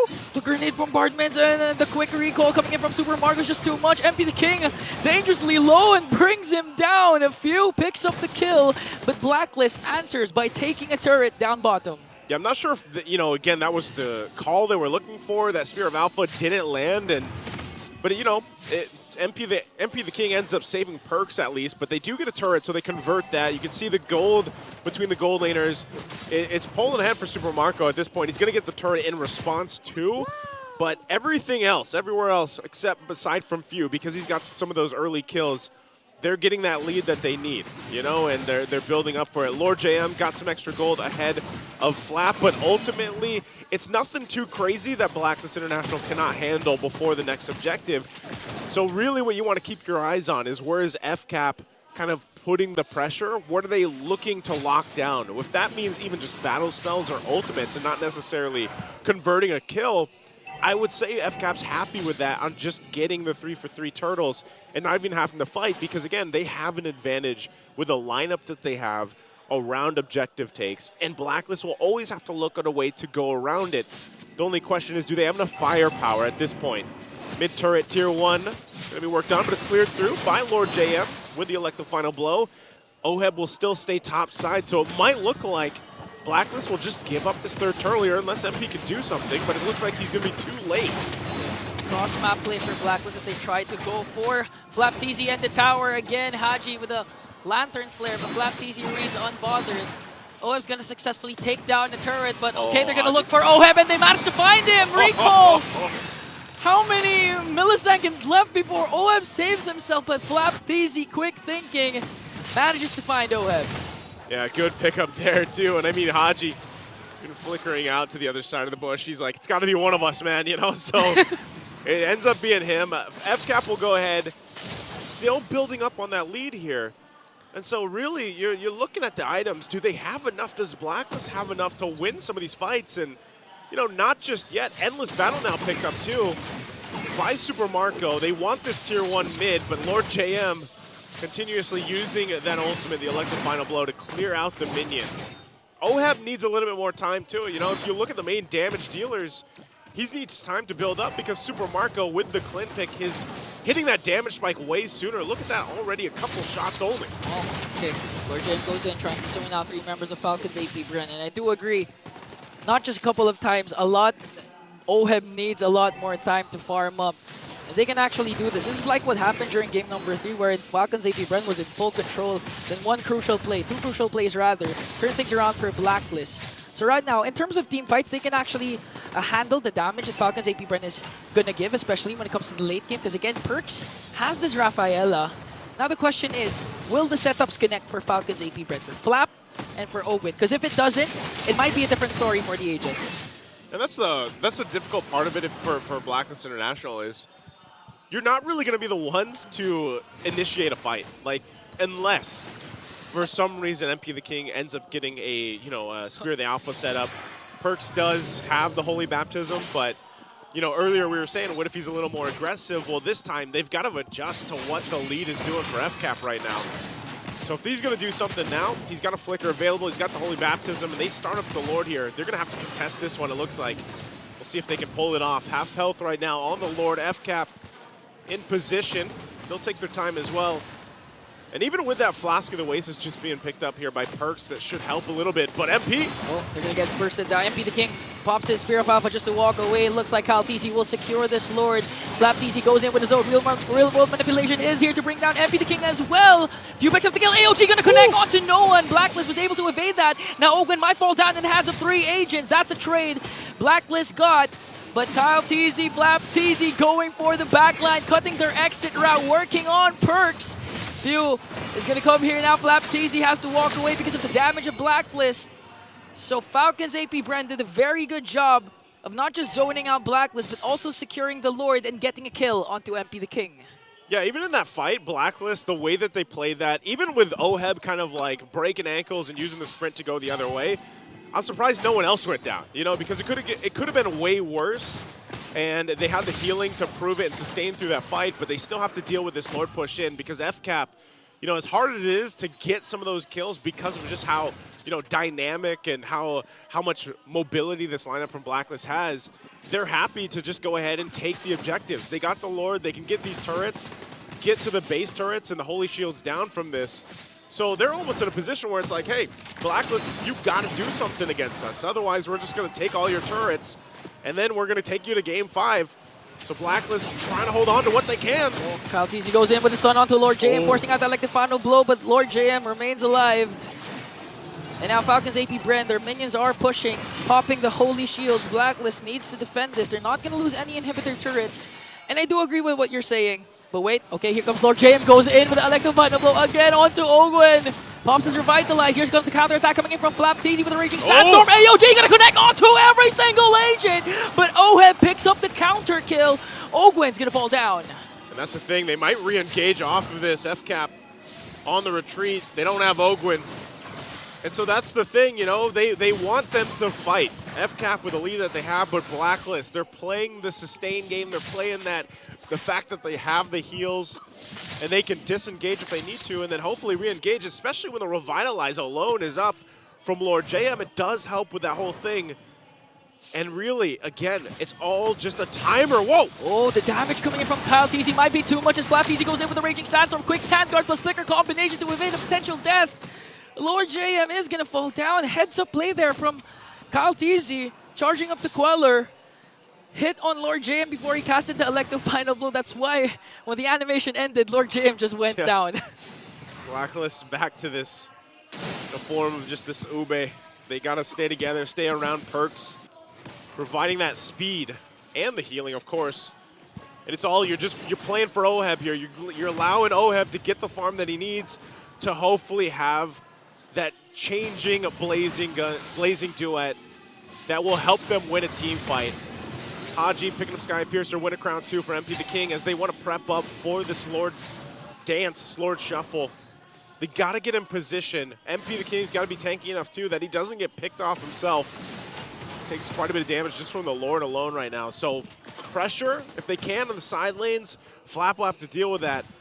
Neither team, though, I don't think wants to fully commit to this. They're going to have to kind of feel out the area, set things up, keep an eye on Few where he decides to set up the real-world manipulation. And so we'll have to see what angle is taken. Either Lord JM or a fully stacked Oheb here. They might break out in the fight and force the health on the Lord. Okay, real world manipulation will be dropped down as FlapTZ and Ogun trying to zone out. KyleTZ will get the Lord. Oheb goes in with a blazing duet. They might bring down FlapTZ there. Now the counter engage coming in from Blacklist. Lord JM making sure not to let Few go home. Haji goes in with a Crimson Beacon, forcing Falcons APBren to retreat. FlapTZ for a Lord. I think Falcons APBren got what they wanted. They got what they wanted, which was the Lord. At only the cost of FlapTZ, so Blacklist tried. Again, even despite them being behind, they are still trying to go for these fights, go for these objectives. They just unfortunately haven't found the right setup they're looking for. And even with that one, when Oheb went in with a blazing duet, it wasn't exactly the best place to do it, only hitting Flap at the time.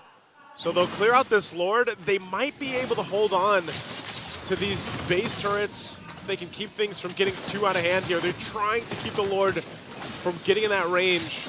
So FCAP will focus elsewhere, maybe the mid lane as soon as that wave's pushing in. They gotta respect the poke coming out though too. I like the final blow gonna be used from Lord JM. Now the mid wave pushing into the base, but so far so good. A sliver of health on that bottom turret. Super Marco will get this one with the shot, but Blacklist holds on to as much as they can. Turret finally goes down. Successful turret takedown for Falcons APBren without committing a lot of resources and without suffering casualties. So that's a good sign for Falcons APBren. This game compared to the previous game isn't as flashy because of course there's no Fanny, but it shows the discipline of Falcons APBren and their mental resilience to take things slow even if, you know, fatigue's kicking in because this is a best of 5 series. They know that they have to play it safe. They can't go for those risky plays even if they have a 6.1k gold lead because again, they're putting a lot of respect to Blacklist's counter engage. They have a lot of heals coming in from perks. Lord JM, the Revitalize works quite well. So right now, Falcons APBren, they're going to do this by the book. If ever they get a pick off, they might force on inhibitor turret takedown, but ideally, they would go for another Lord Dance.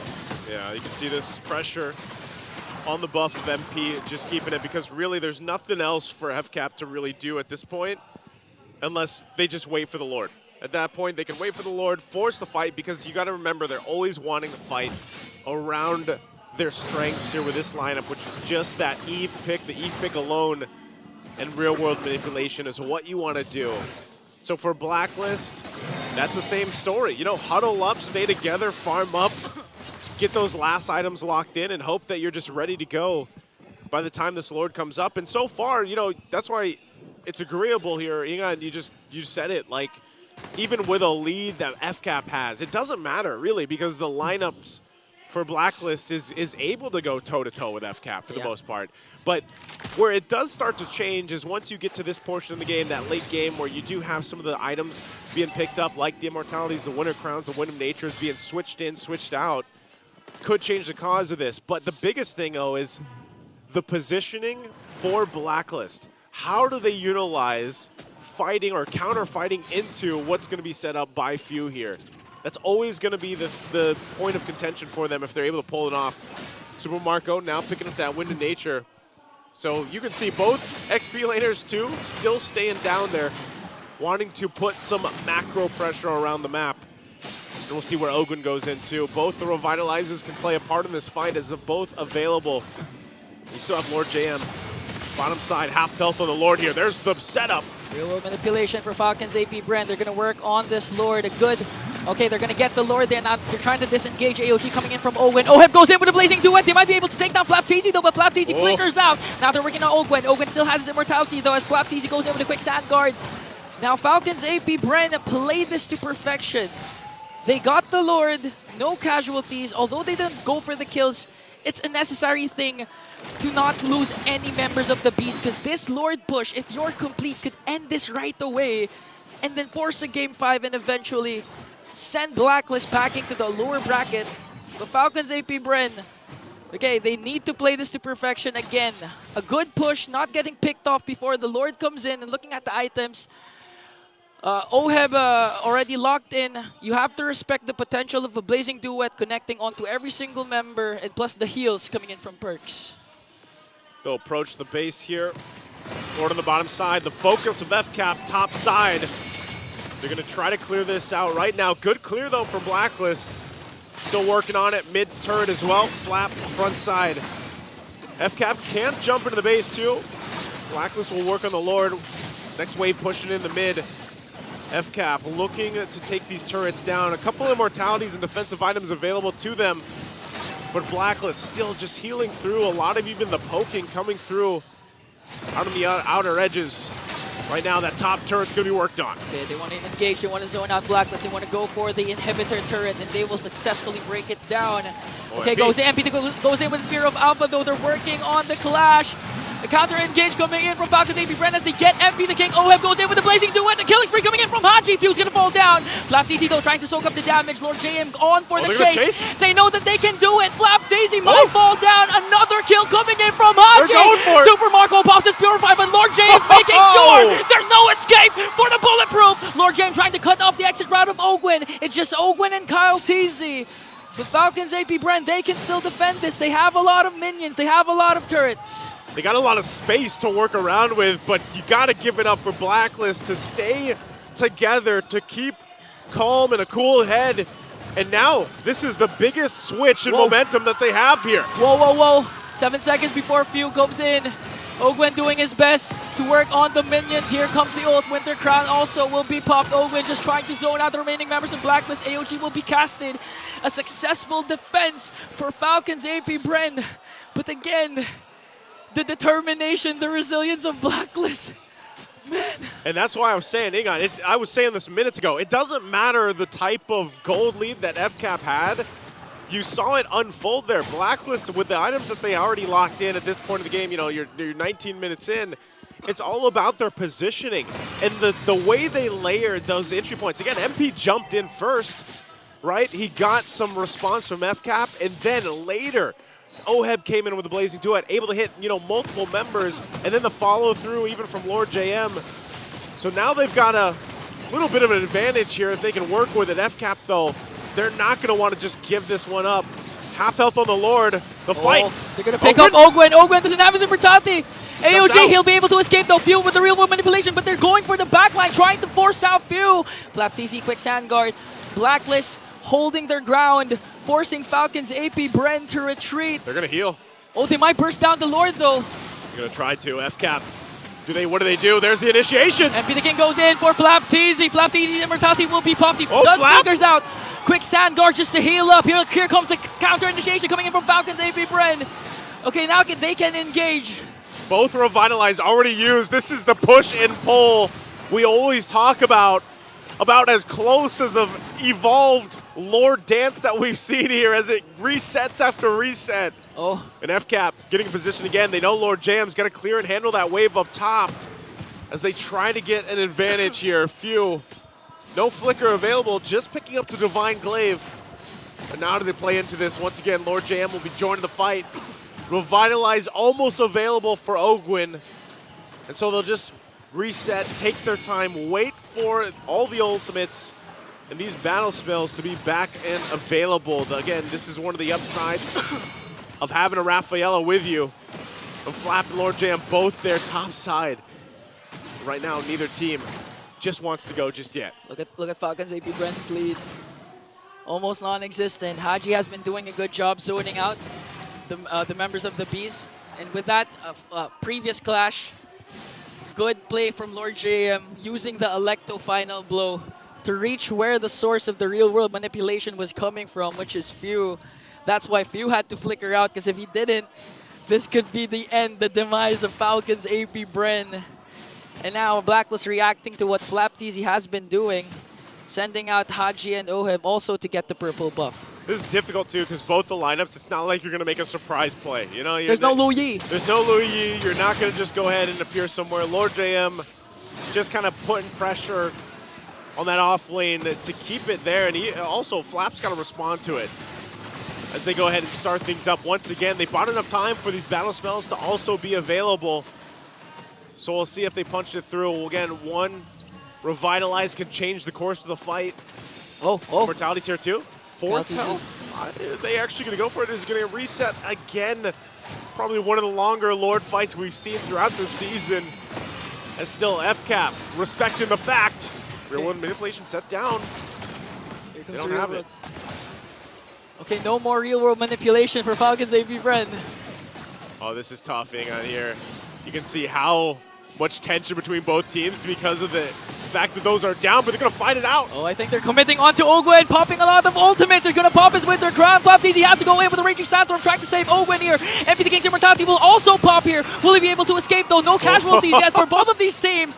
This is a long Lord Dance. We can call it a Lord Dance once again. It's no more a shuffle, but here's the fight. Blazing Duet coming in from the Filipino sniper, but counters out with the real world manipulation coming in from Phil. They have to walk away though. The agents are retreating. Falcons APBren still holding on to this Lord. Oh, they're trying to heal through it. Lord JM had to clear the waves, but the Lord. MP the King still here. Oh, they're working on MP Spear of Alpha. It's going to be a retribution battle, but MP the King goes down. 3 agents as well. Falcons APBren got the Lord. A double for Kyle. Working on Oheb. His immortality will be popped and he'll be erased in the map as Kyle Teasy works on Lord JM. A payback for what Lord JM did in game number 3. And just like that, Falcons APBren will extend the series, and we will go to a game number 5. Talk about a Lord Dance, a Lord number, whatever we want to call that, but that was probably one of the longest Lord takes we've seen. And leave it to FCAP, the masters of the macro game here, pulling through that fight and all of it. Again, phenomenal game there, very close, and I can't wait to see what's in store for game 5. But first, Rocco and Leo, what did you guys think about that Lord Dance?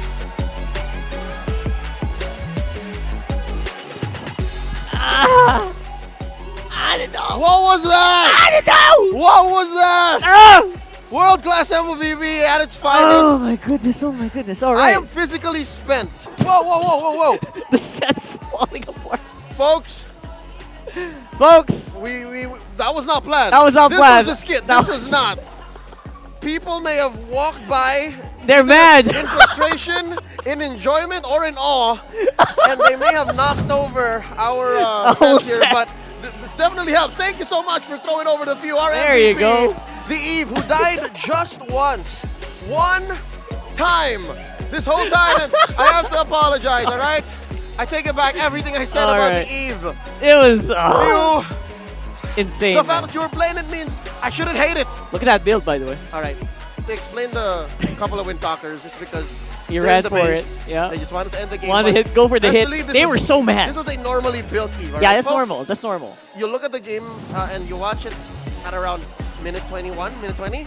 That's the right build. Yeah. Not the double win talker, but Rockhard, talk us through. Talk us through. All right, so far so good for Blacklist. I mean, it was just a minimal. It was a minimal lead, at least for FCAP, for the majority of this. Maybe around 2K, 4K, 5K at most.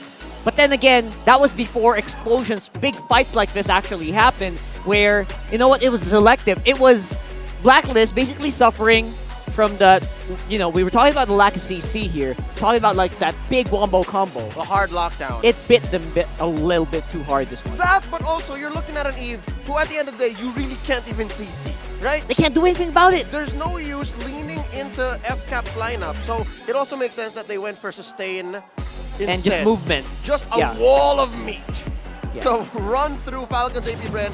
And for a good 5 minutes, it worked for a good 5 minutes. It They did. had the bees, all the fans of FCAP around the world, the whole MPL arena, thinking, hey, maybe Blacklist can do it. They're biting back. So at the end of the day, it really is, the draft didn't really, you know, hit too bad. They didn't hit as badly as I thought they would. But for both sides. For both sides, That's exactly. right. With the Clint, you know, I call it a bit of a band-aid solution. And the Eve. Somehow, it was there. It did the job. But Flapteasy, bro, really.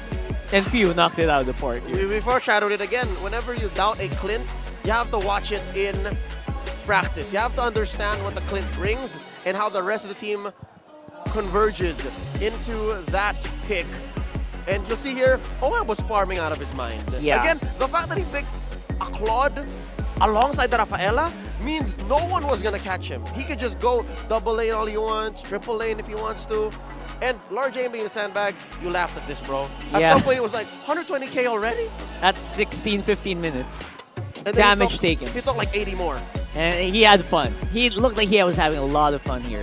So, Blacklist lost, but it didn't lose as much as I thought it would. That's the silver lining for me. They fought back, and it's very real. This wall of meat strategy that they put up was a definite threat to FCAP. But at the end of the day, there's more utility, and there's more room for FCAP to play around with, to cover more bases, and get the victory. 8-11. Something else to note, this is Lord JM's Benedetta. That's a tank build Benedetta. Yep. With a Revitalize and a Concussive Blast. Raka, did you know that Revitalize is, if I'm not mistaken, maybe the third best pick battle spell? I believe so. It Trump Petrify and it Trump Vengeance. I think it does. Not to mention the big help that it does for team fights for heroes like the High Lost, like the Benedetta in a lot of scenarios. Expect that to come in more. Maybe Khaled can kind of flick that in somewhere.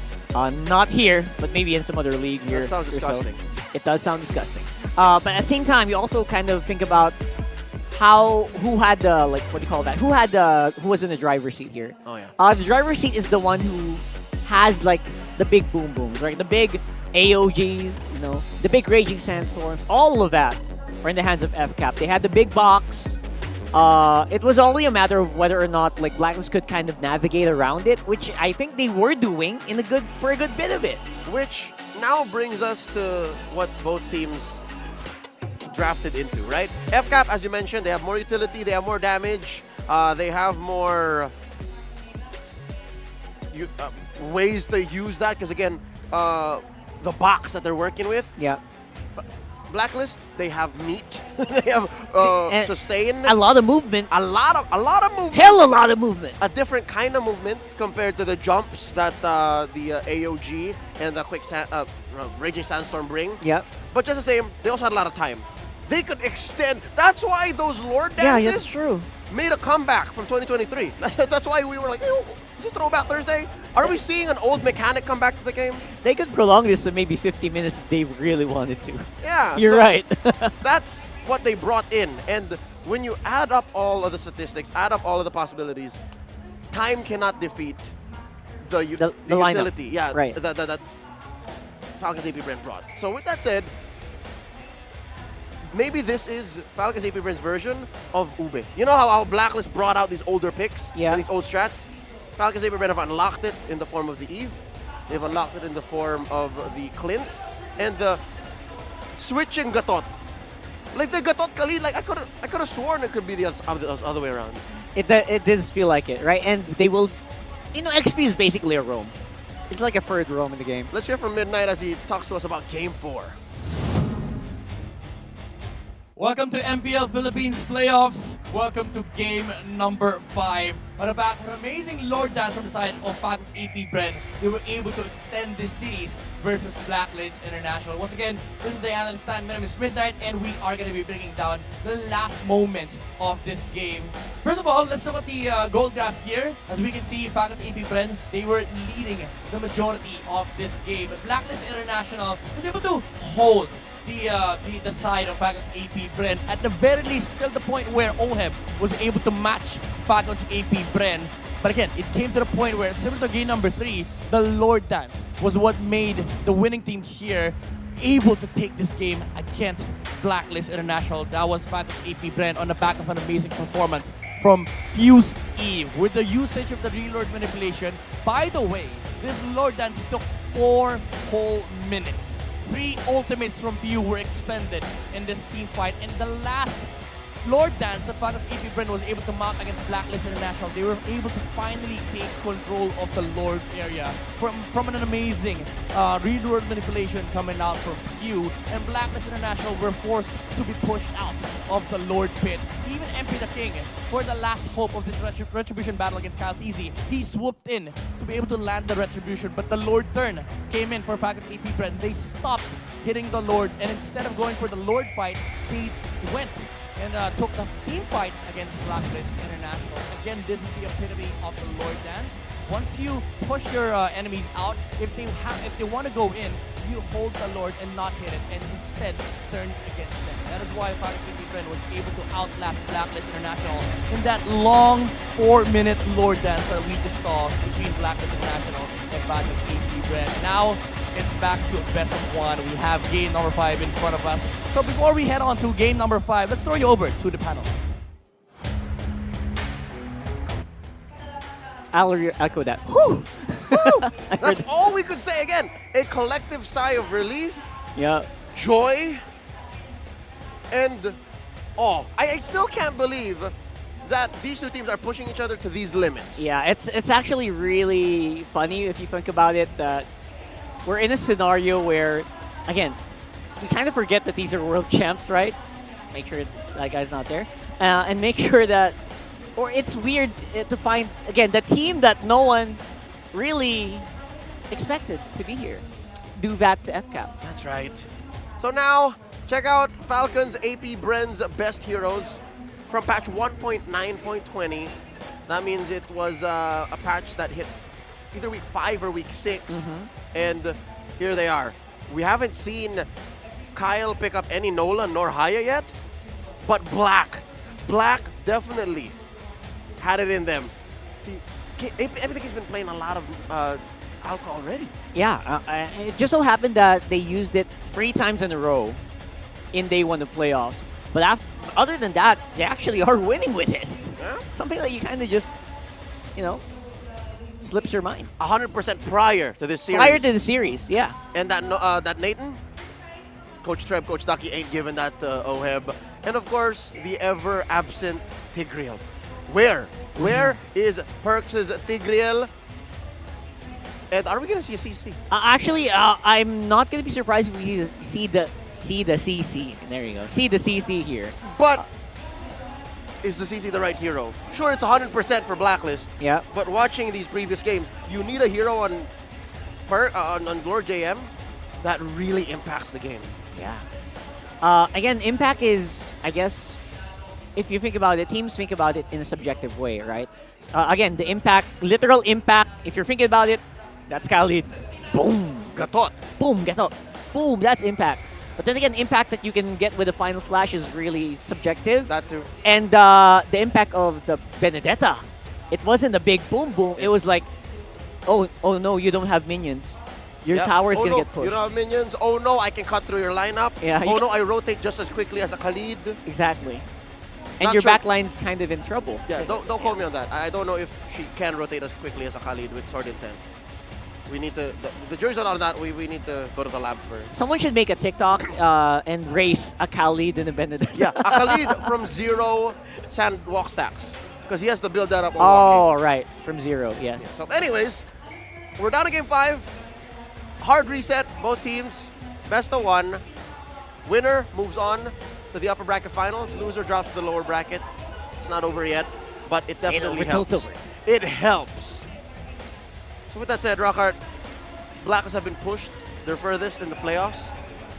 They've, I don't know, I don't want to say they've exhausted all of their strats just yet. Knowing Bonchan, probably not. So does he bring it out now? Maybe Treb knows. Maybe Treb knows the tells. You're the guy who said it, right? You're the guy who said it.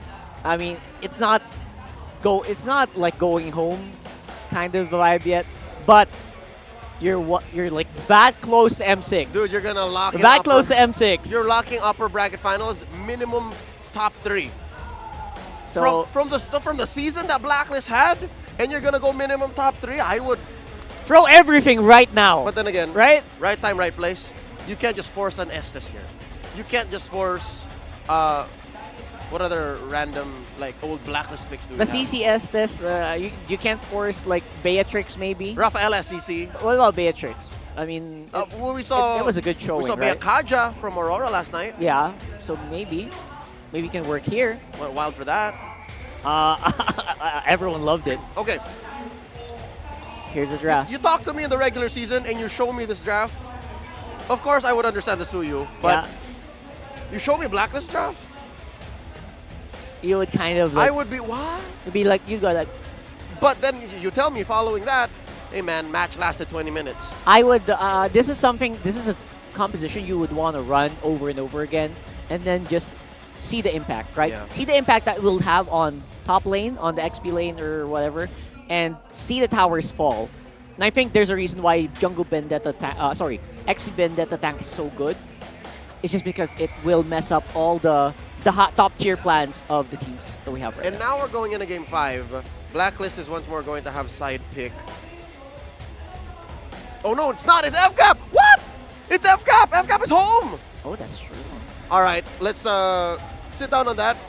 Consider the options. Yep. Real quick, we want to shout out the students from Central Philippine University, Iloilo Science and Technology University, and West Visayas State University, who are at the Festive Walk Mall for the MPL Philippines Season 14 Playoffs Watch Party. For everyone who just wants to join, head on over. Again, they are at the Festive Walk Mall in Iloilo, and register at moontonslph.org/MPL Watchfest. That's right. And Students and students at heart. It's not too late for you guys. Students right? of the game. Let's go. Come on. Students of the game. That is such a way to do it. I mean, aren't we all? Everyone is welcome. Well, I'm just trying to say, daghang salamat to everyone who comes over. Again, that is at the Festive Walk Mall in Iloilo City. 30 seconds until the draft begins. So, FCAP on blue. FCAP on blue. I'm going to say that. There's a small voice in my head that says otherwise. But it's FCAP on blue. If it's we're waiting for the update. I'm not saying it's FCAP. Yeah, I wanted to double check that as well because my brain is...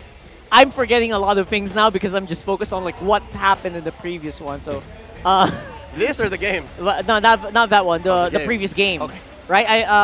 We're talking about like who went first on the draft. It's pretty crucial at this point, right? Yeah. Because especially right now. There it is. There, our memory serves us right. Yeah. Right. Home. Falcons APBren, they would rather still pick blue, and they did lose a blue game here in the series, so that dropped from 67 to 64% their win rate. Yeah. And even their side selection priority now has So- adjusted. 65. So what all that means is that FCAP is definitely on the side they want to be in, and they win about almost 6 out of 10 games, 6.5 games. Give or take. Yeah. 7 on a good day. So 7. now, that said, they're on blue. Rockart, I think they're going to try to force a Suyo. Suyo is just too much damage and too much utility. That's right. Or, hear me out, Dicky. Okay. Just kidding. Just kidding. I'm not here. This is still Coach Ducky we're talking about. All right, here we go. I'm kidding. Falcons APBren banning out the Matilda. Fanny's out. Perfect. The Hylos and the Eve. Whoa. Oh, I think they were reading into a reversal potentially for Blacklist. And Blacklist taking out the chip, and Kyle TZ's banning. This is something that you can kind of expect, especially with teams that scrim a lot against each other. They've probably seen this pattern previously. Somewhere there. And they don't want it to bite them in the bottom here. So I actually don't mind it. But because of these picks, Suyo definitely still feels like it's the prime pick. Suyo or Gatot? Or Gatot, yeah. It feels like even if they lose on it, they will still pick it. Sushin! The steal! So does Black go Suyo Gatot? Yes. Ling! Sorry, I'm just... I know, all right? You don't have to tell me, I'm just excited. I know everyone is. Gatot is still in. The Ling Gatot, so that leaves Falcons APBren to pick the 2 newest heroes in the game. That's a trap, isn't it, though? Right? It feels like a trap for FCAP. We're gonna go Ling. Are you gonna pick what you want to pick? And they go for it. Gotta be. It's gotta be Bonchan. That's a Khalid! They're going for the really Is it just curvy Rockart, picks. or has Blacklist unlocked the quote-unquote playoffs draft? Because now even Falcons is drafting that way. Yeah. It feels like it's just so easy to just throw it that way. Greatest inventions. How I half expected the Nana. I thought that we were getting it, but no, it's Angela. There's the Angeling. Already 2 solid targets for the Hearthguard in the first phase alone. So how does Falcons APBren attack that? First of all, I think they should just kind of remove most good goal laners. Harith. Oheb is going to be the prime pick here. And Harith. Ban Nolan. Nathan sorry. and Harith. Yeah, there you go. Other than that, everything else you can kind of just forego. You can just bypass here. All right. Angela, besides Esmeralda, doesn't have like a real counter. Like she just is good. She's just good overall. Yeah. The only problem is Haji's gonna have to play from a position where his mechanics don't matter as much.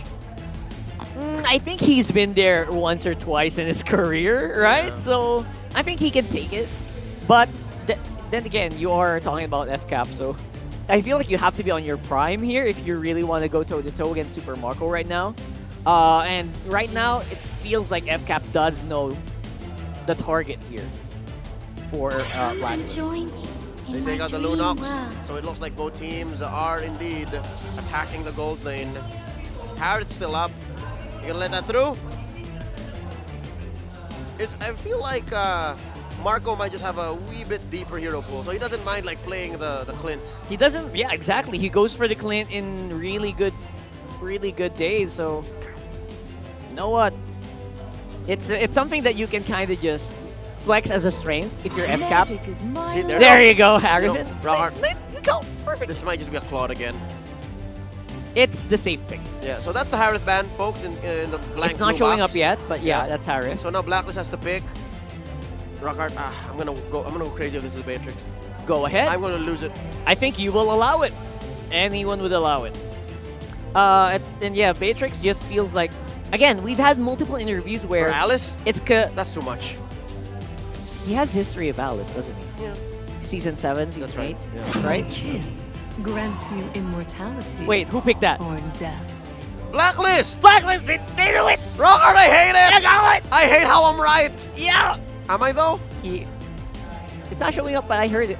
There it is! Again, it's good. He has right? It's history good. with it. Theoretically, it's good. Historically, it's good. But I'm worried it's too expensive. It does feel like it. Ling and Alice in the same lineup. And then you have a low impact mid laner in the Angela? Oh no, I don't like it. They're wave clear. I'm gonna say it now. Outright sucks. It might take. If you're defending in your base, you can't rely on Angela to clear the wave. Yes. And it will take maybe 12, 15 minutes before they can actually have a good team fight. Oh no, there's the Edith and there's the carry.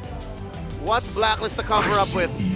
Where is it? That's Belleric? No, that's Yu Zhong. That's the Yu Zhong! Wow, welcome. That's 3 solid targets for back. Haji's Angela. Lord JM. Again, Pick a poison! He's an impact player. He's playing the Yu Zhong. He's gonna hunt down that carry. He gonna make Super Marco give him his lunch money. I love it you put it that way. But yes, I think money is gonna be the biggest issue here for Blacklist. Not money literally, but gold, guys. That's right. You gotta just bridge your way through 12 minutes. All right, it's all in on this, folks. Yu Zhong dusts himself off to come back for Game 5 in the decider. Who moves on through the upper bracket? Falcons APBren or Blacklist International? We are just a few moments away from the game beginning. Rockhart and Leo signing off for the last pre-game in this series as we throw over the Ingan and Naisu. Thank you so much, Rockhart and Leo. And man, oh man, lunch money or not, we are in Mobile Legends for a game number 5.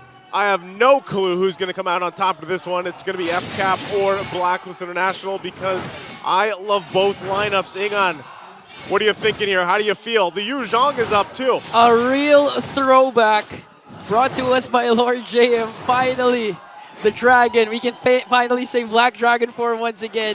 And this actually complements his playstyle because the Benedetta a while ago, he was just literally, zoning out, trying to disrupt Falcons APBren. And what a better way to do it with a Black Dragon form. Might as well. Again, there's so many good choices here, I guess you could say, for Haji to go ahead and use that hard guard. And, you want to get to that back line. Perk's taking a couple shots here. Of course, relying on some of that healing. Again, even the Revitalize is going to play a part in both. Or actually, it's just Black that has it. Oh, whoa! Okay. They're committing a lot just to bring down MP the King. But Haji with the Love Wave will save MP. Now they're focusing their attention next onto Kyle, onto Perks. Kyle TZ with the Queller. Queller again. This time around, a good pickoff there. Starting things early on for FCAP. And we all know what this does. I mean, the panel on actually both languages talk about how snowbally Suyo can be. And I'm sure for most of the viewers out there, you guys have seen this hero now time and time again throughout the last couple weeks. He's been available for competitive play. And so there's got to be a response. And that's why there was so much pressure put on MP the King as well, because that combo alone, the Angeling, can be devastating especially in the early game once that hard guard's available. Haji doesn't have it just yet, and this turtle is up here.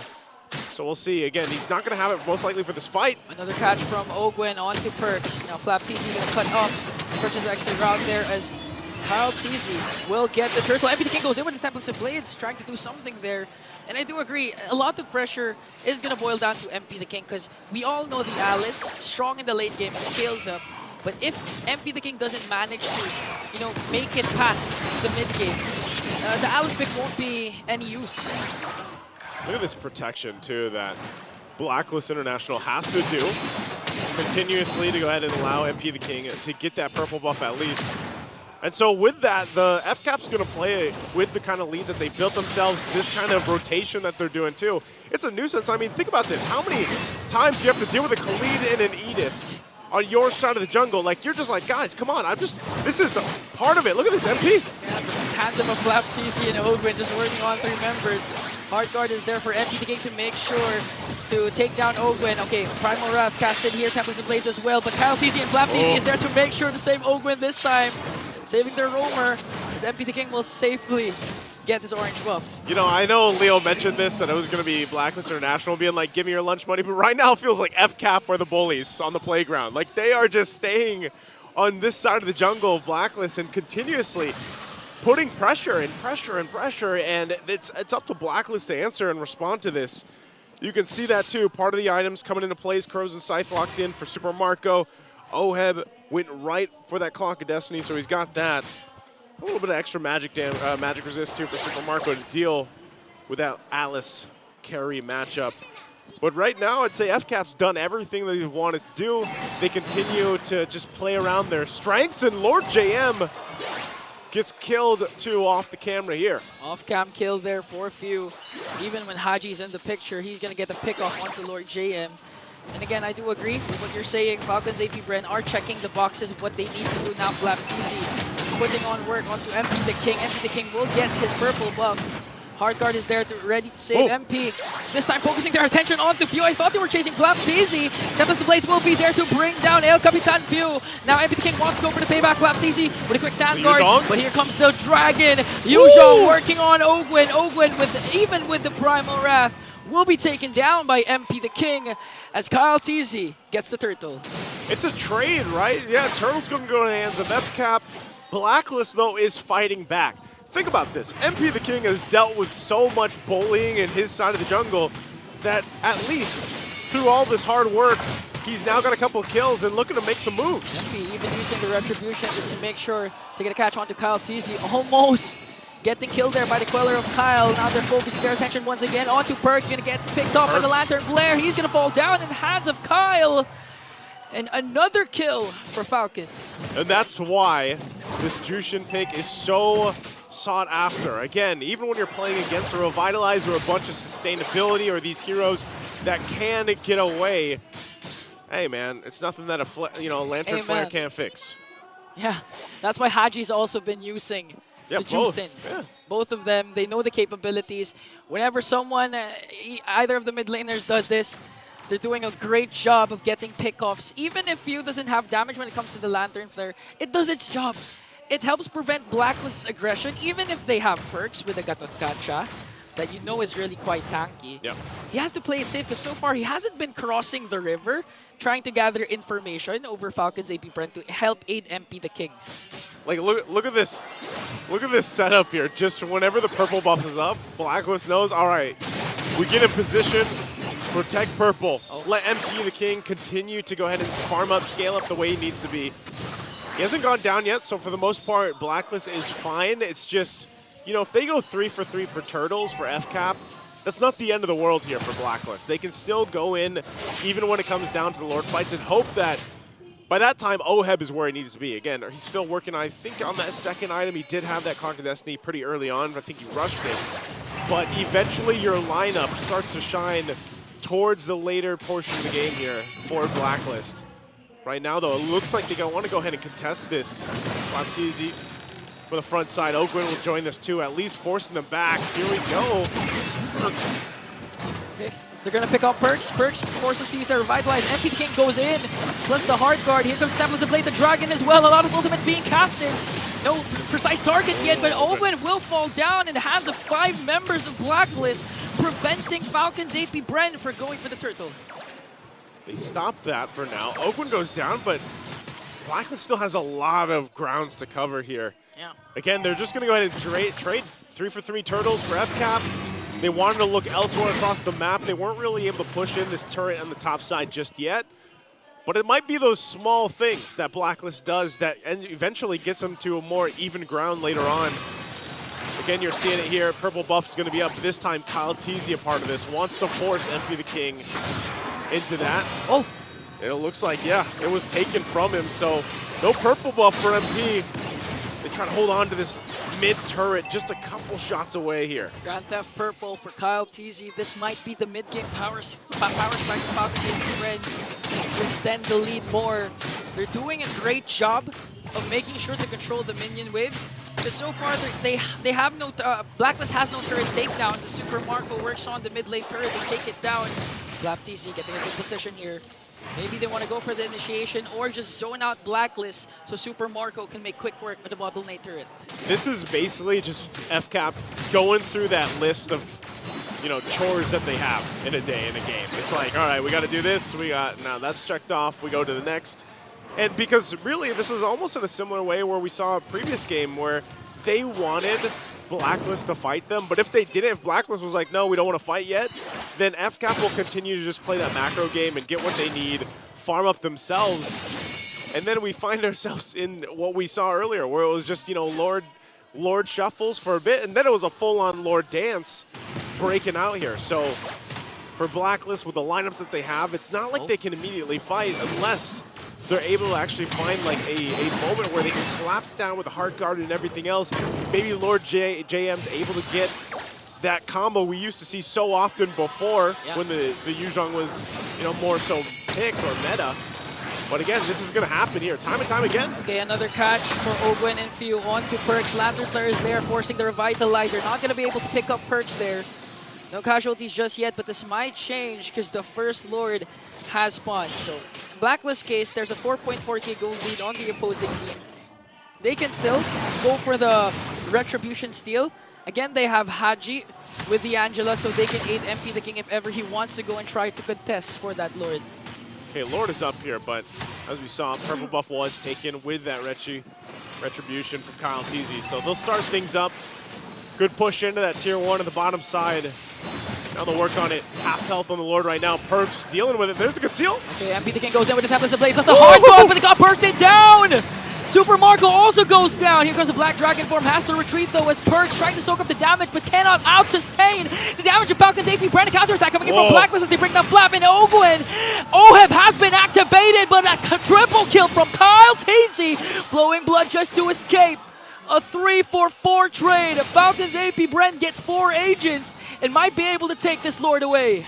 Yeah, Oheb's not going to do that. Not against with Kyle Teasy there and Few to help him out with the utility. So that is a Lord secured here for FCAP. You can see it though, Blacklist, just like the previous game, like they have some fight in them. It was unfortunate that even with the Heart Guard earlier on, MP the King just got obliterated. You know, he was taken out so quickly.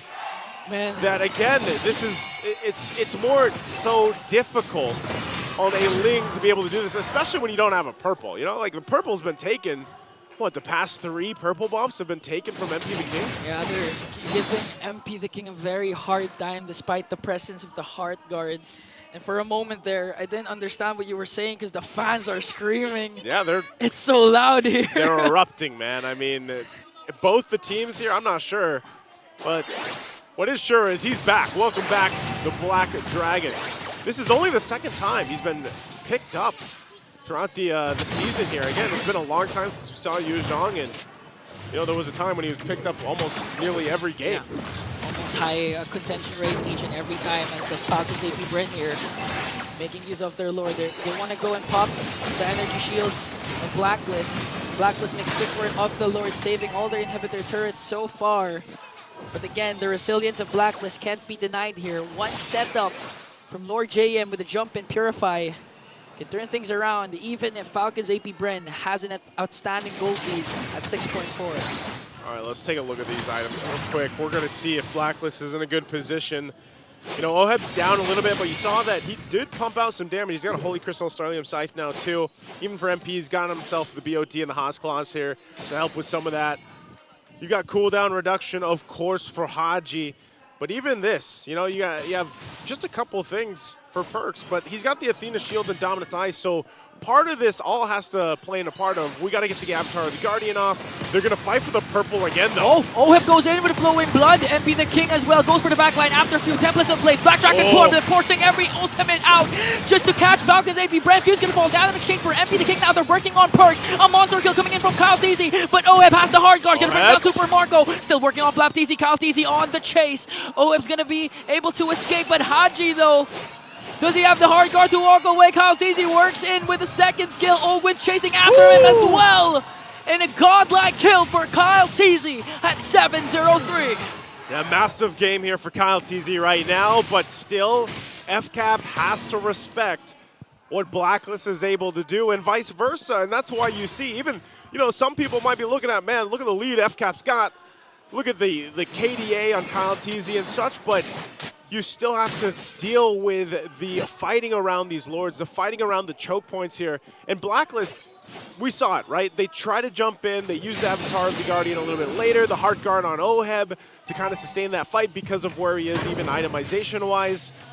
So those extended fights might come out helping Blacklist with their lineup, but if they don't get to the later portion of the game, it's going to be difficult for them to do. So FCAP, with this lead, their items nearly locked in.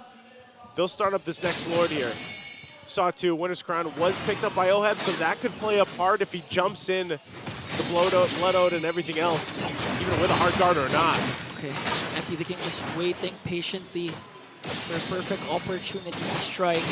Haji as well, managing the bottom lane. Ultimate of Haji is ready to be expended. Quarter of health here. Both teams still kind of feeling this out. It's going to go for a reset. And this is exactly why I was saying FCAP will respect what Blacklist can do. They're pushing it. A fake reset, a joke. Falcons APBren gets the Lord. Unfortunately for Blacklist, even though they don't have a trade, they're not going to lose anyone though, as Falcons APBren works on trying to get the purple buff away from MP. MP still has his red tree, and he's going to secure a purple buff for this potential defense. Let's think about the defense here. Okay. Hang on. Can Blacklist, do they actually have a good defensive lineup with this? I mean, this is not your traditional marksman. It's also not a Harith, which we see so often. Yeah. It's an Alice, right? Your Alice is here. You should relatively be able to clear waves out, but the problem is, in certain cases, you're also going to have to be using those ultimates to help clear things out. The Lord in the mid lane, these waves are, they're lined up, they're managed really well here. FCAP wants to get these base turrets down. You're 15 minutes in, you've got a 7,000 gold lead. Blacklist is on the defense. What can they do but watch the turrets be taken down? Mid lane turret about to fall down, as well as the bottom lane turret as Blacklist desperately trying to work on this Lord. Few just continuing to spam out the Lantern Flare. Let's see if they're going to be able to pick someone up. Blacklist makes quick work of this Lord. Still saving their bottom lane, inhibitor turret, and Falcons APBren again displaying discipline, but they go for the conceal.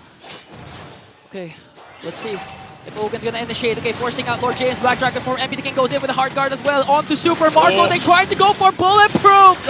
Let's see if he's gonna fall down, but they managed to bring down the Dragon. Super Marco stays alive. Now they're working on Oheb. An Immortality pop by Owen. Winter Crowd play coming in from Oheb. They might be able to take him down. Owen goes in with the Earth Shatter Flicker combination, bringing down the Filipino Sniper.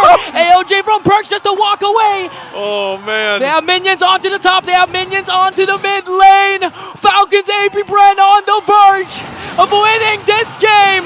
Falcons APBren breaks the momentum of the code and soars forward to the upper bracket finals.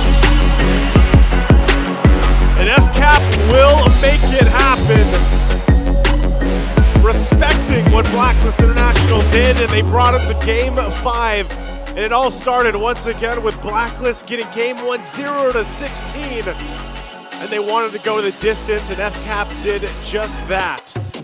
Okay, guys, don't forget, Blacklist isn't eliminated yet. We still have the lower bracket. And this time they show their perseverance, really forcing, pushing the defending world champions to their limits. 5 games. 5 games. 5 games, nice. Defending world champions. This is not the Blacklist International that you saw in the regular season, ladies and gentlemen. Maybe hints of it, but this is definitely playoffs Blacklist. And as they take their bow here for this series, again, they're still looking for that opportunity later on in the lower bracket. And I don't know, whoever ends up facing them, I'd be worried, scared. man. I'd be scared. Especially with the improvements from this man leading Blacklist, Lord J. Phenomenal series for Lord J. I'm just all over here. Once again, FCAP. You can hear Falcons APBren chanting in the crowd. That's going to do it for me and Ingon here for this matchup. We'll see you guys later on. But for now, let's throw it over to Mara and the winners, Falcons APBren. Heard from you. Let's go, Falcons! Congratulations! You're moving to the upper bracket finals. Maganda ang ngiti mo. Kitang-kita masaya ka. Ngayon, you know, upper bracket finals, you've been in this situation many times before. Nakakaramdam pa rin ba kayo ng kaba, Few? Or have you achieved that level of confidence knowing, syempre, that you've gone on a world tour na sure in?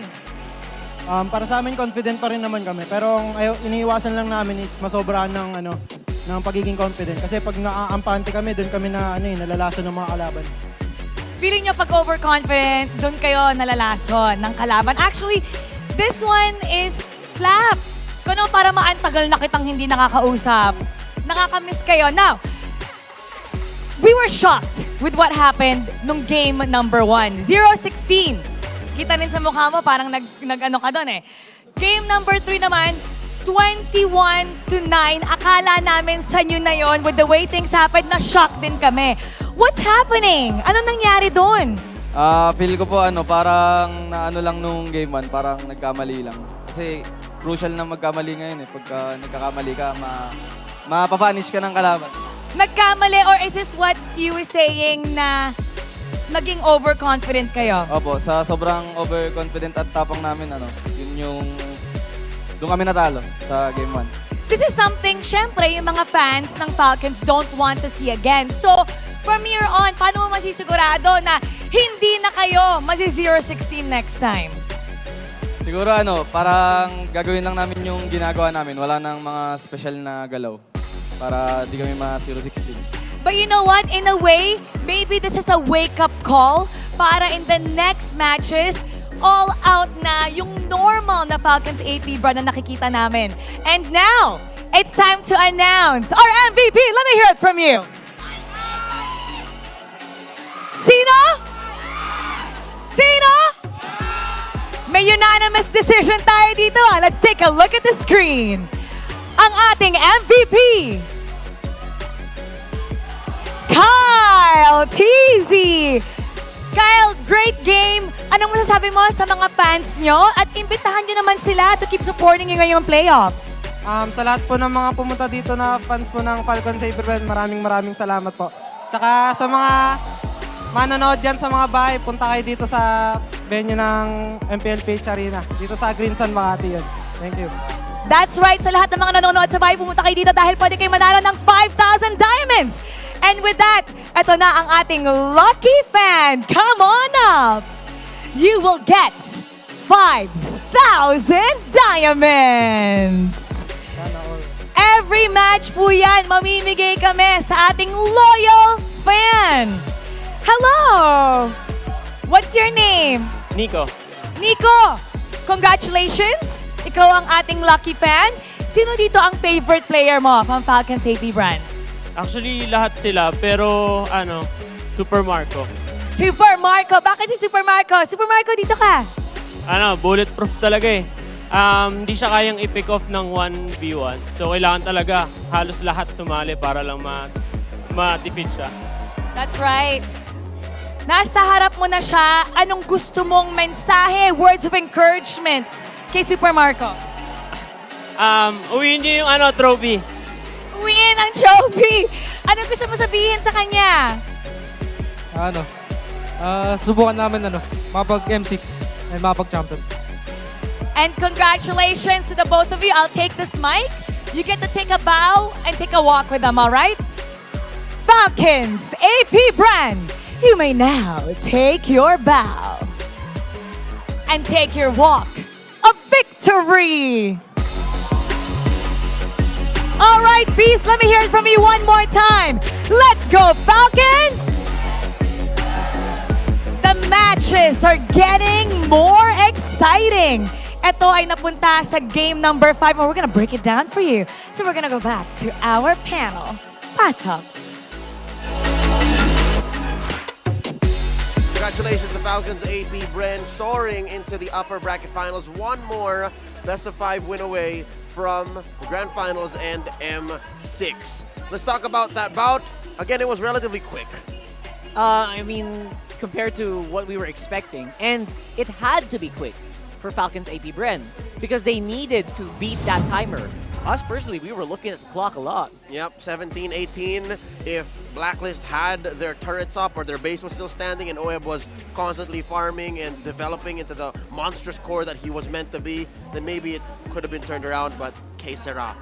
I know that at the beginning we said Blacklist would be on Super Marco and, you know, rattling him for his lunch money, turning him upside down, shaking him for all he's got. But when you look at the big picture, Falcons APBren kind of 200 IQ'd this, and instead of playing the playground, they played the stock market. They looked at the stock that was in the expensive cores of Blacklist and said, give me your 401k. Like, give me the big box, because I know you need this. I know you need the gold and the time. If you don't, it's over. In a sense, it's still resource management. That was still resource management for Blacklist, right? Sorry, for Falcons APBren. They were looking at the gold markers. They were looking at the gold graph probably a lot. And they were thinking, you know what? We can afford to lose some of the fights because it wasn't super one-sided. Yeah. Despite, like we mentioned, Blacklist, they do have that more expensive lineup. It costs more gold for these heroes, the Ling, the Alice, and even the Yuzhong to activate. To some extent, yeah. Yeah, right? Because you need items if you want to be a tanky Yuzhong. For sure. So it happened. We did see that scenario. They were fighting back, but they were fighting back a little soft. You know what I mean? And they definitely were keeping their eyes on Super Marco. That's right. It wasn't enough to rattle Marco in the submission, and it wasn't enough to stop the big picture plan of Falcons APBren. Something to note about Fuse Zushin here. He rocked it with a common emblem. So despite the changes to Zushin in the recent patch of not taking up mana when you're hitting minions with her second skill, he still needed the extra regen. So that means he's expecting to always be in a fight to help speed up that clock against Blacklist. Yes, if you go basic, that means you're expecting a lot of downtime. You're expecting a lot of times where you might be forced back into the base to regen. Can't afford it. And he can't afford it. That's why he went that way. Less damage, understandably, but more for he just wanted to go for lanterns, right? Yeah, more uptime. Lantern hits. More uptime, more efficiency on the map.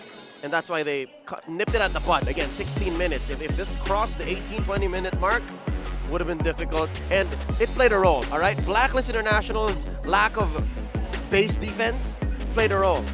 They have to fully commit to throwing their bodies at minions to be able to stop the waves. And FCAP wasn't having any of it. That's right. FCAP knew that they were also on the timer, so they actually sped it up. That's why Kyle Teasy, he was everywhere. He was 10-0 in this one, by the way, in case you didn't notice that, guys, earlier. MVP. He's MVP, and he knew he had to speed it up. He knew he had to speed up control on the map by pushing out a lot of these minion waves and making sure that no minion waves are going towards the B side. And then they could focus on the objective. Him and Flap. Him and Flap. Flap and him, again, the mortal form of Suyu gets additional movement speed. So it's not as fast as a Sandwalk, but it's pretty fast. You combo that with a Tap Surge, and you're just flashing into random waves and whacking them with Sever. That's right. And that's because of that, you know what, Blacklist could go for these fights, but they were always going to be behind on the waves. And when you're behind and you have a very expensive lineup, it's just but a dream and a meme. Let's throw over to Midnight to break down further game number 5.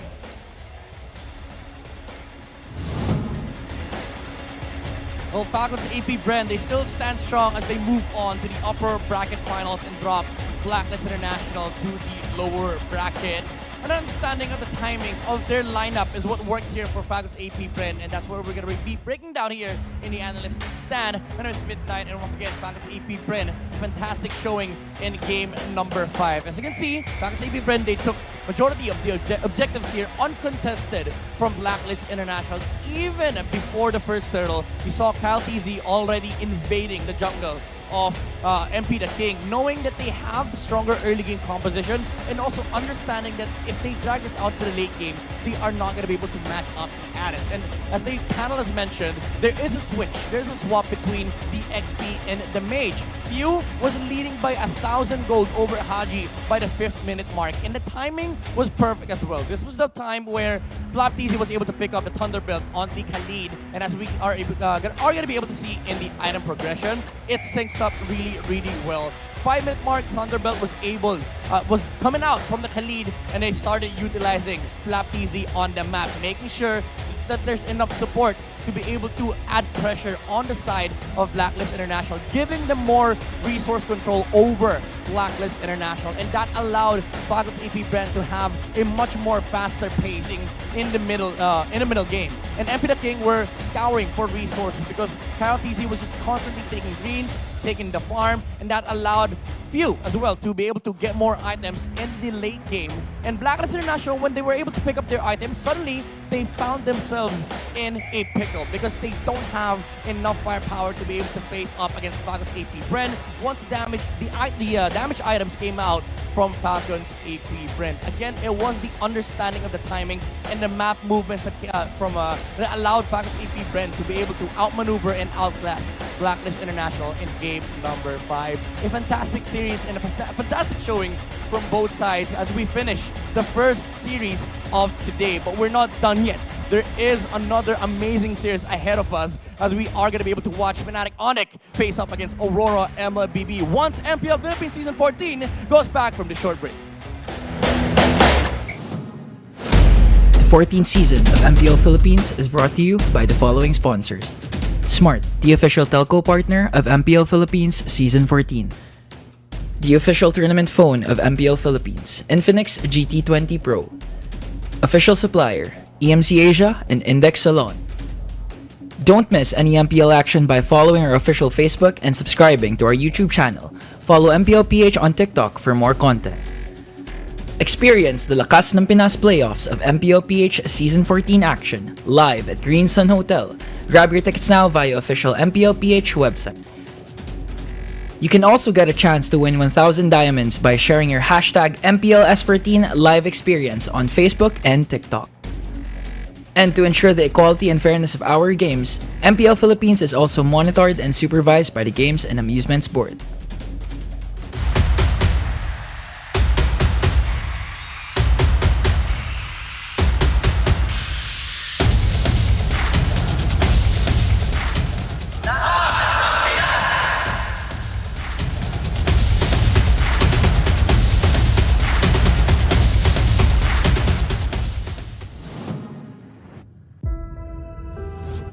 And more with Smart Powerall. All access data now up to 90 days. Load now.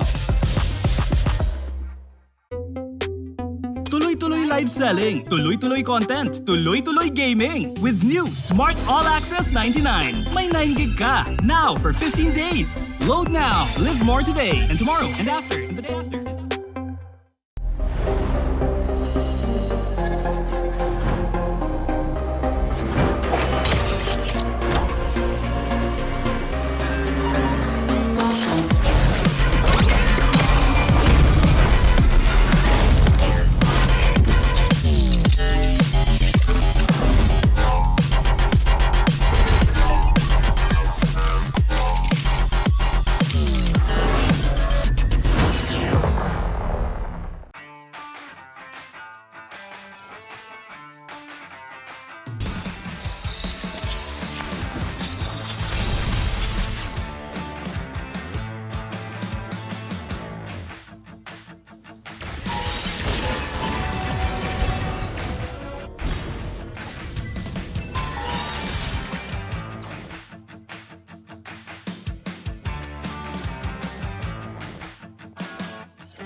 power of the dark side.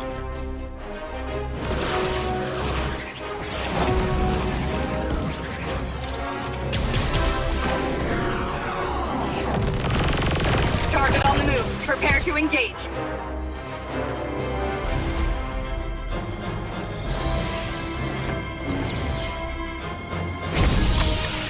May the Force be with you.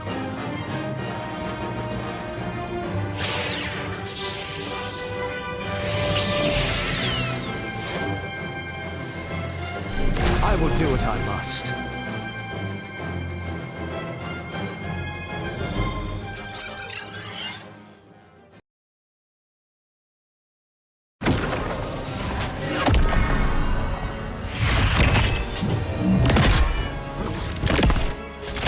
At last, I am complete.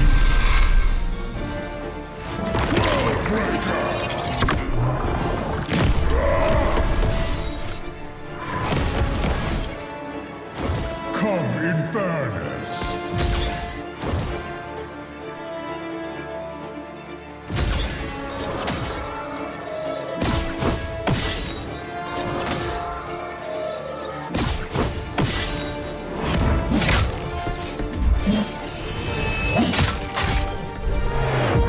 Annihilation awaits.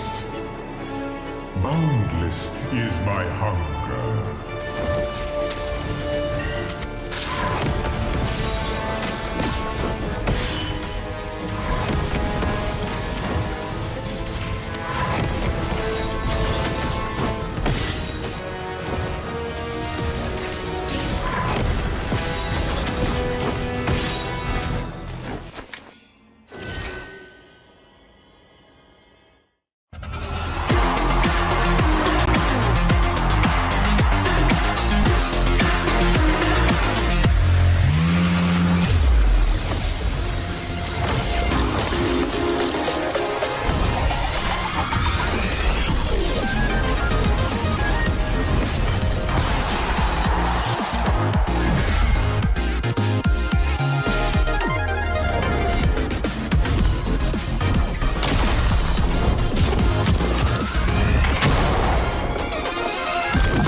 Get 8 gigabytes of all-access power. To do it all. Plus only TikTok to scroll and share non-stop.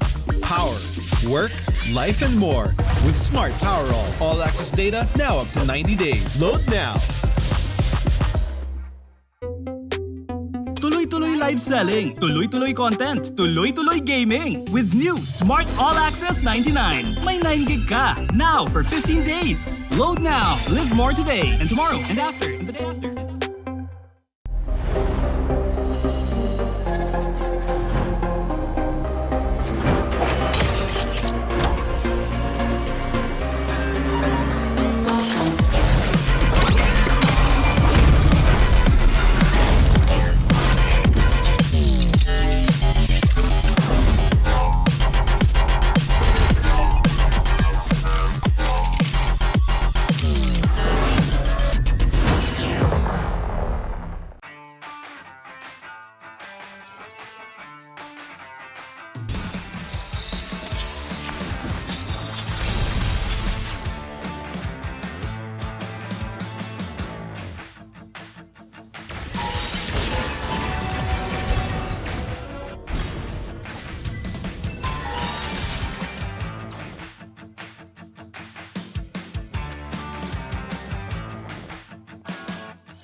don't know the power of the dark side.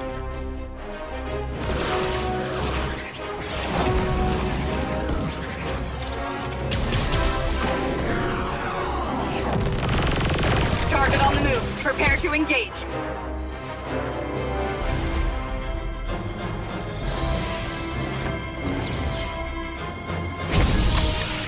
May the Force be with you.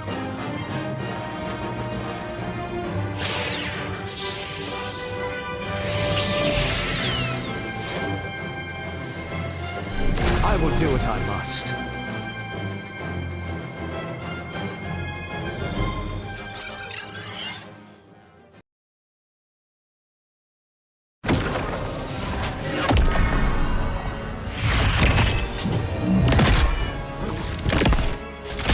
At last, I am complete.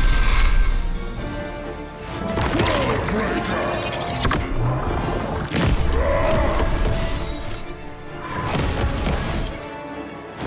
Come in fairness.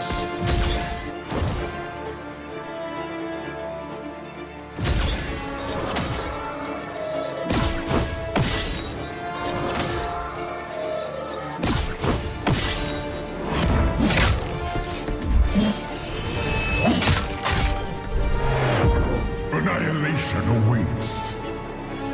Boundless is my hunger.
Get 8 gigabytes of all-access power. To do it all. Plus only TikTok to scroll and share non-stop.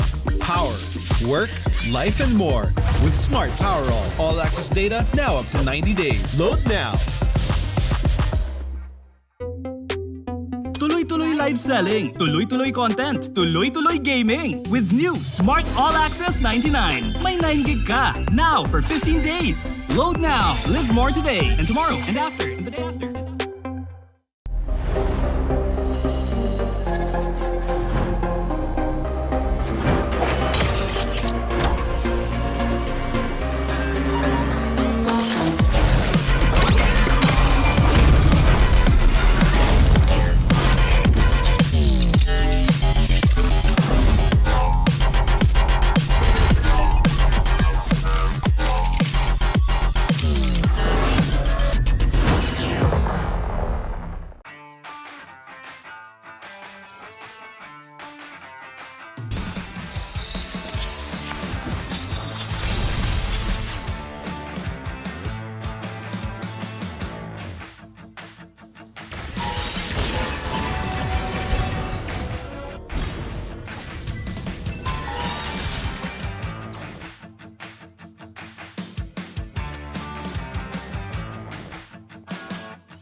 waters are deep. Who can protect the world? A light of hope shines in the dark. One strike, I swear by people's side. Keep faith just one time. I'm gonna light up all the fires. One strike for my desire. I light up so bright. Inside the power in my heart, I'll defend the world.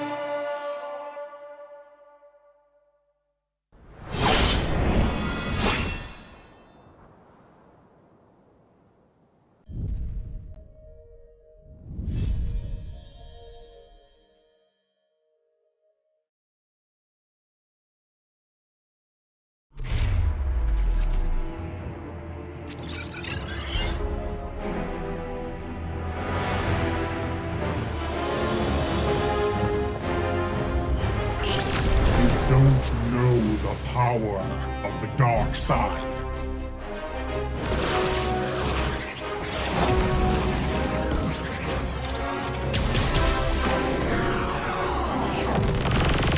Target on the move. Prepare to engage.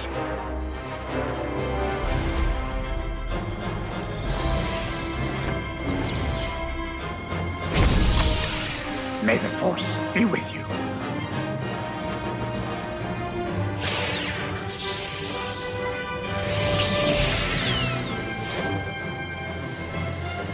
I will do what I must.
Malakas, Pilipinas, malakas Kahit anong lane, we become the monsters. Malakas, Pilipinas, malakas Face the golden sun and ribbon for the 3 stars. Look at us to the top, no ifs, no buts. Winning any game, para to sa PINAS.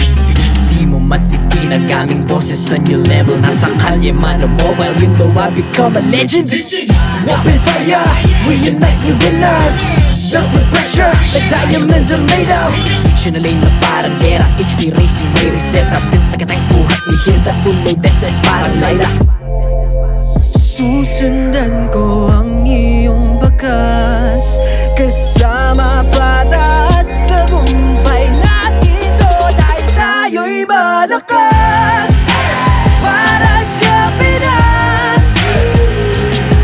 Nasa amin ang alas, hindi tuwa atras. Kinikilala sa taas kasi kami ang malakas.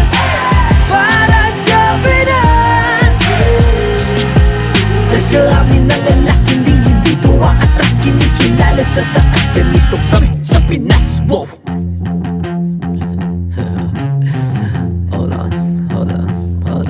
Yeah, wala kasang Pinas. Laging every beat, no surrender, no retreat. Pag nagsama-sama, just imagine what we can achieve. Laging every beat, no surrender, no retreat. giving 100 all my all, cause we just cannot be defeated. We are unstoppable, immune and invulnerable. Ready ang equipment, lahat frozen, malak crowd control. Pakita ko na jab like pow, east to the southeast. So what I would proud and loud, cause every enemy we devour. Susundan ko ang iyong bakas, kasama patas, tagumpay natin to, dahil tayo'y malakas.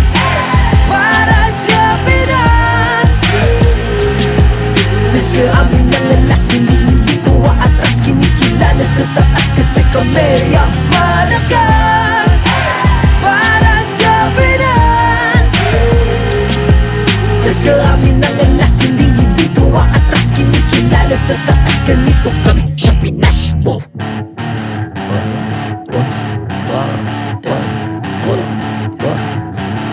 Malakas, Pilipinas, malakas. Kahit anong lane, we become the monsters. Malakas, Pilipinas, malakas. Face the golden sun and repping for the 3 stars.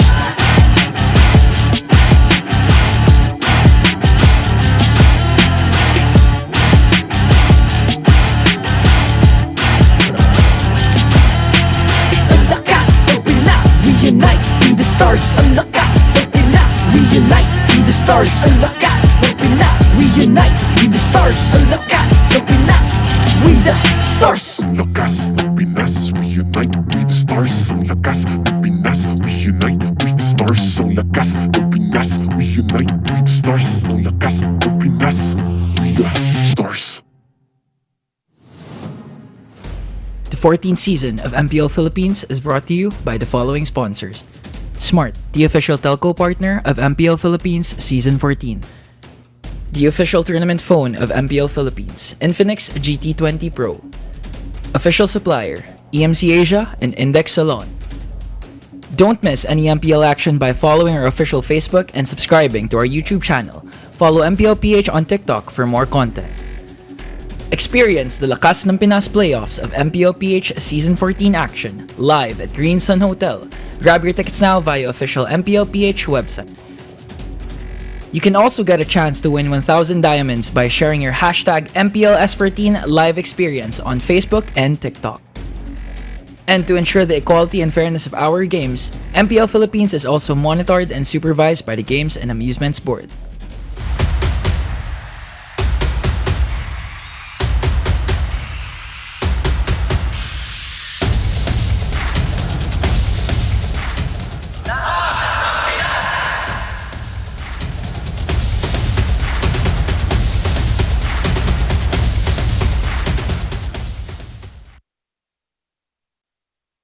Welcome back to MPL Philippines Season 14, the playoffs.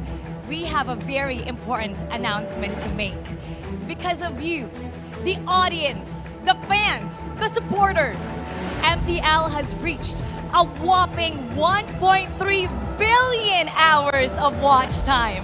This is across all the regions, all the leagues, all over the world, dating back since Season 1. This wouldn't be possible without all of you watching. And now we want to thank you for helping us reach this momentum. Thank you on behalf of everybody here from the MPL Arena. We became the first esports series to hit the 1 billion mark. So now let's continue celebrating our growing MPL community as we head on over to our casters. Casters, pass up. Let's go! Wait, is this the right way? Yeah, it is. Yeah, it's the right 1 way. billion! 1 billion! Can we get a flex for the 1 billion? 1 billion! Oh. 1 billion. I'm not. Can we get a flex for 1 billion? 1 billion! We got 1 billion. Again, congratulations. Thank you for all being a part of that achievement, because that's massive. And that is just everywhere. Again, that's not just MPL Philippines. That's all around, all combined. So again, we thank you guys for helping us get to that achievement, because it is a huge, I mean, it's a huge mark for the esports in general for MLBB. Yeah, that just means MLBB is on top this time of the esports world. And of course, we would like to thank each and every one of you for your undying support. I mean, even the fans here in Green Sun Hotel keep shouting, keep screaming. That's why we love you. all of you. We do. And we also love our sponsors, of course, because without them, this also would not be possible. So level up your game anytime, anywhere with Smart's Power All 99. For just 99 pesos, you get 8 gigabytes for all your favorite apps, plus unlead TikTok and unlead text to all networks. And stay connected, improve your MLBB skills, and keep the fun going with your friends no matter where you are. Load up now and enjoy non-stop gaming with Smart. All right, now we can talk a little bit about, of course, like what happened, the Blast series. If you guys did not join us, you missed a hell of a series, man. It was 5 games. Before we talk about it, we're going to let you guys hear exactly what the players thought about it in the mic check from the last game. Let's have a listen. Nasa box sila. Kaya pa, boy. Nice. Mag-winter na. Tara, boy. Ito, dalawa. Kalag. Stang ko yan, pre. Tower na. Nice one, boy. Nice one. Rupan nyo na. Nasa skill ka. Naka-alert. Try mo na lang. Wala kang ano. Nice one. So for our international viewers, you probably heard a couple things like Lord and maybe Winters or Retri, you know. But yeah, essentially, it's FCAP pulling through to Game 5. Really good calms as we always go ahead and listen to them. The very well shot calls throughout for FCAP. But this is again the updated playoff bracket here. You guys, this is interesting because I just don't know who's going to end up at the grand finals #1, because even with this, remember, it was a 0-16 Game 1 for Blacklist International. Like, they just stomped FCAP in Game 1, and then we got a 5-game series. I hope between Fnatic Onic Philippines here and Aurora MLBB, we get a 5-game series again, because I know there's still some lives there that they get to go down to the lower bracket, but it's great to see how competitive we are right now. Yeah, I'm calling it nice too. Tell me. I would risk my beautiful hair. I would shave my head if this series doesn't go to 5 games. That's how confident I am in both of these teams. I'm not going to say who's going to win, but it's going to be 5 games. Are you saying you would risk your hair if it's not 5 games? Yeah, I would shave my hair by tomorrow if this doesn't go to 5 games. Are we putting that out there? Yes. This must be the 1 billion effect. Guys, leave it up to Ingon. If this does not get 5 games, he's going to do something with his hair. Let's throw it over to the panel. Rockhart, Leo, hopefully you're safe over there, boys. We're more than safe. We're fine. Thanks for asking. Yep. My name is Dan Leo Kabangay at your service. Carl Rockarto. Happy 1 billion MPL. 1 billion. 1 billion watch hours. 1.3 to be exact. And as we bear witness to this amazing milestone, we as well bear witness to Ingan committing to, what was that? He was going to go bald? He's going to go bald if he doesn't. We don't get 5 games. So any less than 5 games, he goes bald tomorrow. He goes bald. Tomorrow. All right, put it there. Okay, ladies and gentlemen, let's talk about the next matchup, a best-of-5 between Fnatic Onic Philippines and Aurora MLBB. I know just by saying the name of those two teams already, you got chills, you got the goosies. Given the 5-game series that Aurora played yesterday, knocking out the defending champions, now they have to face off against another Titan in the making, Fnatic Onic. And again, Fnatic Onic is, they're a Titan not because of accolades, not because of like trophies, but just because of how dominant they were for 2 whole months of MLBB in the most competitive region in the world. Hence why Titans in the making. They're on their way to making their mark on the MLBB Mount Rushmore just yet. All right, they are worthy contenders to the title, and now that our defending champion has dropped, the pool of possible grand finalists, the pool of possible champions ever grow smaller. And I think, this is just my opinion, Fnatic Onic's share in that little pool is same size. It's still pretty big. Much. Each and every one obviously has a 25% chance of winning it out, of becoming champion. But let's talk about these guys. That's right. Again, you're looking at Kelra, who his accolades speak for themselves, but a lot of people will remember he's never won an MPL championship. Yeah, some people would call him an uncrowned king. That's right. But then again, it's tough to really put them together side by side here. So I love this. I love this huge stark comparison. Doming relatively newer to Kelra, obviously. In MPL franchise history, Kelra spent about a year with Fnatic Onic at this point, and he's called the gold standard for a reason. Now, standing opposite him is the next standard, Doming, who is now with a new team, making their debut in Season 14. And just in him alone, all right? In Doming alone, he's gone further than he ever has in his MPL career. That's right. So this guy, who does, again, feel like a newer guy here, is also on the road to maybe possibly just snatching that crown away from a guy who has been chasing that championship for how many years now already? This Kelra is... Almost 4. Almost 4 years chasing the MPL championship. So imagine that. Count 7.5 seasons of MPL. He's been this close. Always so close. And his whole franchise has been this close. Multiple-time grand finalists in MPL Philippines, and they are at the forefront of this bout. Robert, did you know that a lot of people online say that it's FNOP versus RORA in their finals? Yeah, I mean, I see that. Right? I saw that. Yeah, actually. A lot of people are also like pushing Aurora to maybe make it to grand finals, but FNOP feels like they have the more streamlined way to do it. And of course, they're going to have to do it here. No one's going home yet today. Definitely the winner here will secure that very much coveted upper bracket slot. And how perfect is it that these two players, these two stars, these world-class athletes have a very big shared hero pool and a few pocket picks here and there. I can't believe that Kelra hasn't picked a Lunox yet. That's right. He used to play a lot of Lunox back in Season 7. I mean, that's what I was thinking. Then I remember, you know what, maybe they're saving it for later, you know? And this is FNOP's first playoffs game. So we haven't actually seen them play with the Suyo. And all of these just coming into play here, I would not be surprised by Masha to come back. No, I'm kidding. Okay. No, Maybe later. It's in my Maybe face. later. It can't scare me anymore. It's in my face. We saw the Masha. Carl, we saw the Masha. We saw it, yeah. Now talking about their hero pools as a whole, here's what Fnatic Onic have brought out. These are their best picks from role to role. My eyes are on that Edith. Kirk is a beast on the Edith. 5 reps, won 4 times.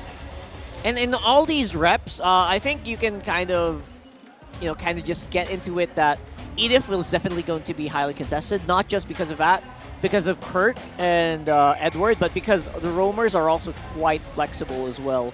And again, Renegade very adamant that he has the ability, or this team, their team, has the ability to actually take on FNOP. Yeah. He said it multiple times already. And it's going to come through not just Doming's gold lane prowess, but as well, of course, the Hitman's just everything. His charisma, his everything. voice, his style. I'm sorry, that's out of the game. Never mind. Wait, I'm distracted. All right, I'm distracted. Let's reel it back. You watch yesterday's games, yeah, and you will know exactly why the world over is a fan of Renegade. Much like how few in mid, no one can hate. Show me someone who doesn't like Renegade. I agree. That's something I completely agree on. Right? Even with people who has kind of scorned him in the past are now really rallying behind this guy just because of what he can do, especially on heroes like the Tigreal. And again, the flexibility of this guy on the Matilda, he literally took down a Titan with that pick. Exactly. He did it yesterday. He did it last night. So with that said, it's these many different reasons why these two teams are on many people's grand finals predictions. It's why these two teams are many people's picks for MPL Philippines Season 14 champion, and that's why they are both very worthy contenders. Because, again, reality check, Fnatic Onic, sure they had a killer Season 14, yeah, but they're not champions just yet. And they have been vocal about that too. Fnatic Onic has been vocal that, you know what, 12-0? Nah, not really. 13-0? Nah, not really. This is not what we want. We want the big one. We want the big trophy. We don't care about 14-0. They were vocal about that. And they put their money where their mouth is. They let actions speak louder than words. We don't care if we lost that one in the 13-1 because we're going to do better in the playoffs. Now, will that come to fruition here tonight? That's a big question. And again, a question of consistency here for FNOP, being able to do what they did for 2 months, 8 weeks of regular season of just slaughtering everyone that goes their way. I mean, not anyone can do that. Not even Titans can do that.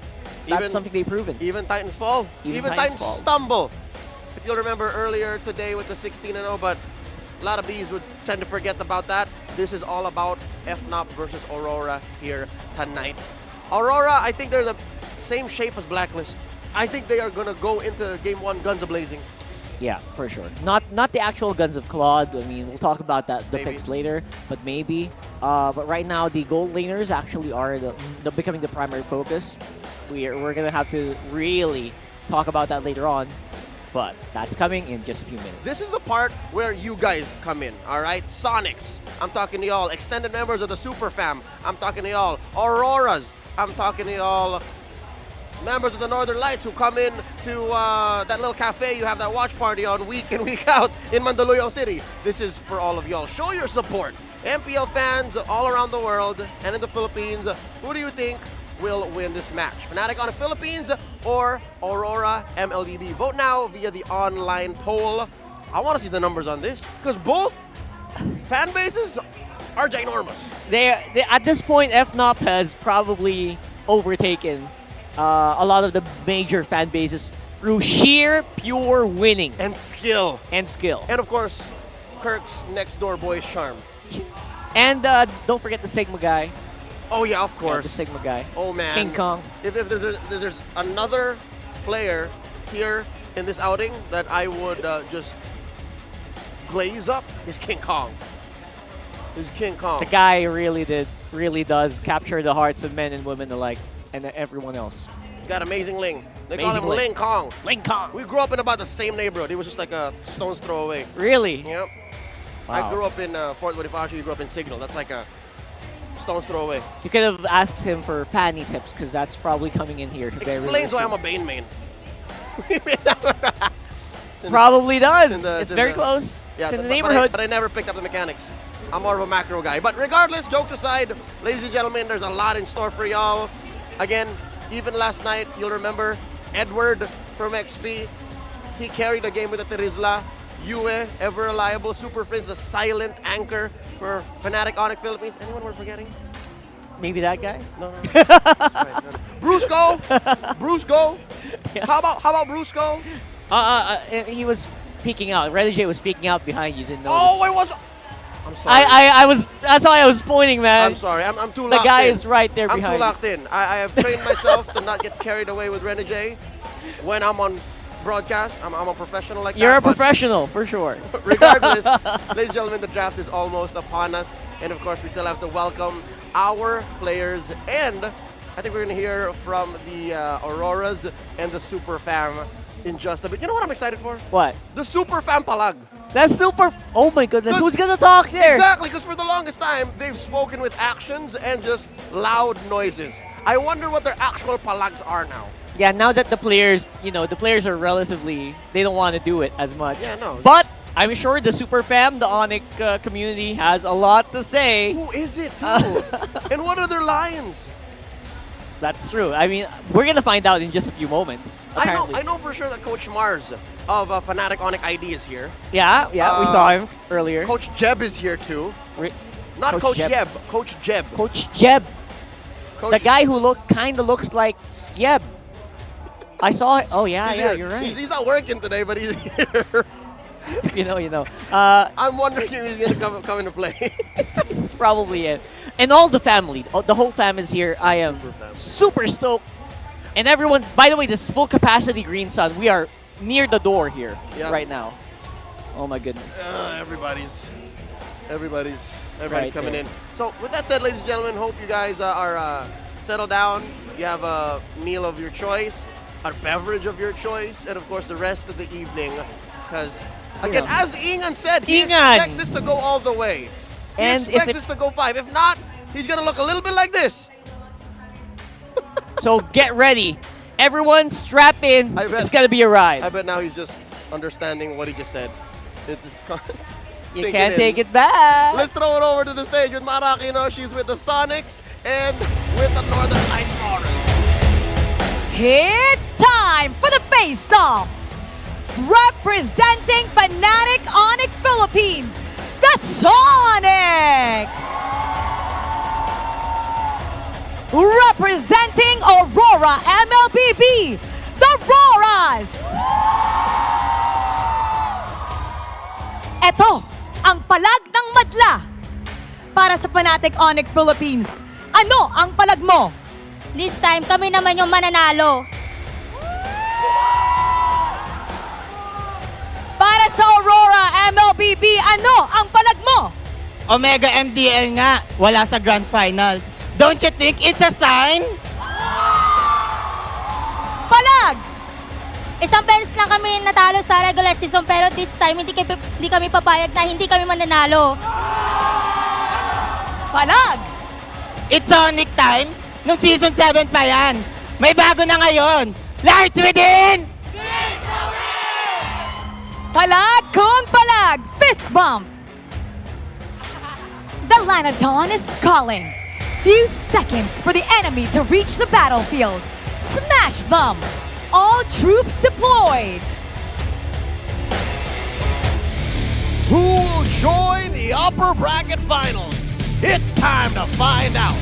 Introducing our marshals, Joshua G, Jefferson, Patrick, and Wilbur!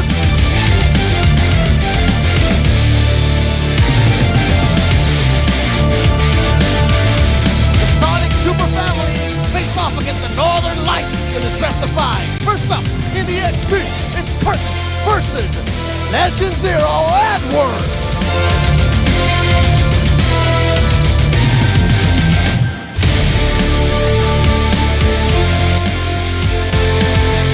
In the jungle, it's King Kong versus Demon Kite.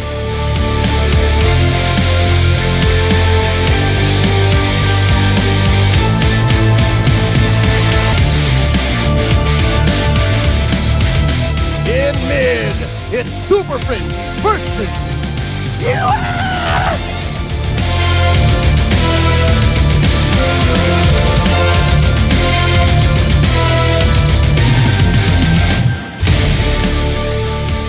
Our Rovers, Rusko versus the Hitman, Renegade.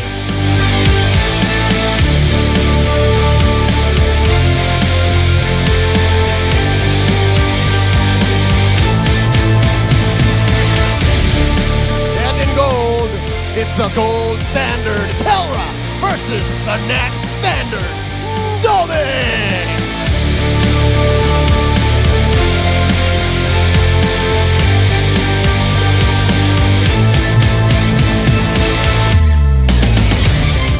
And their coaches, Coach Why Not and Coach Master of the Basics.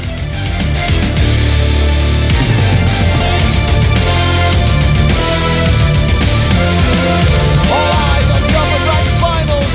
Once more, it's Fnatic Onic Philippines versus Aurora MLBB.